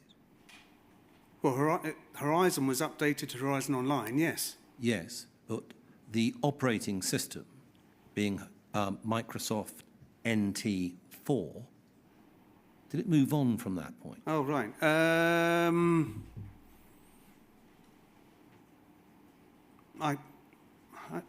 Do you know, I can't remember. I can't remember. I believe it was changed when the new counters were run out for H and GX, I think. But I can't be certain. I wasn't involved in the rollouts or updates and things like that. All right. If you're right about it being changed around the time of the new counters, roughly when would that be? So if we refer back to the 2010 into the new Horizon Online system. Sorry, the dates of all the updates, I don't recall, sorry. Okay. Now, the second point is this. We know that the Post Office is hoping to move on from the Horizon system by April of 2025 and moving on from, therefore, and away from the Horizon system. We're told by press releases from the Post Office that the new system is going to be called New Branch IT. Now, you still work for Fujitsu. You work within the Customer Service Post Office account security team. Can you help us with how that's going? Is the suggestion to move on from Horizon system and finish, therefore, the contractual relationship with Fujitsu going to make it by April of 25? I'm sorry, you're asking the wrong person. I have no idea of that level of information. None at all. You've not been given any updates to say that the Post Office account is going to finish at any time this year, or it's coming to an end, and that there may therefore be a change in your workplace? I don't recall that I've seen that, because all I know is sorry, the dates for the end of the contract have moved from the original date, and it's been pushed back. It keeps on moving and more money keeps on being paid. We're just trying to work out when the Horizon system's coming to an end. As I said, you're asking the wrong person. I can't answer that. I've got no idea. All right. Thank you, Mr. Dunks. That it, Mr. Beer? Yes, it is. Thank you, sir. Well, thank you, Mr. Dunks, for making a second witness statement and for giving evidence during the course of the day. I'm grateful to you for doing that. So I understand, Mr. Beer, that we're going to start a little later tomorrow at 10:05 with Mr. McCall. Is that correct? That's right, sir, to allow the fire alarm to occur in particular. Yeah, fine. All right then, 10:05 tomorrow. Thank you, sir.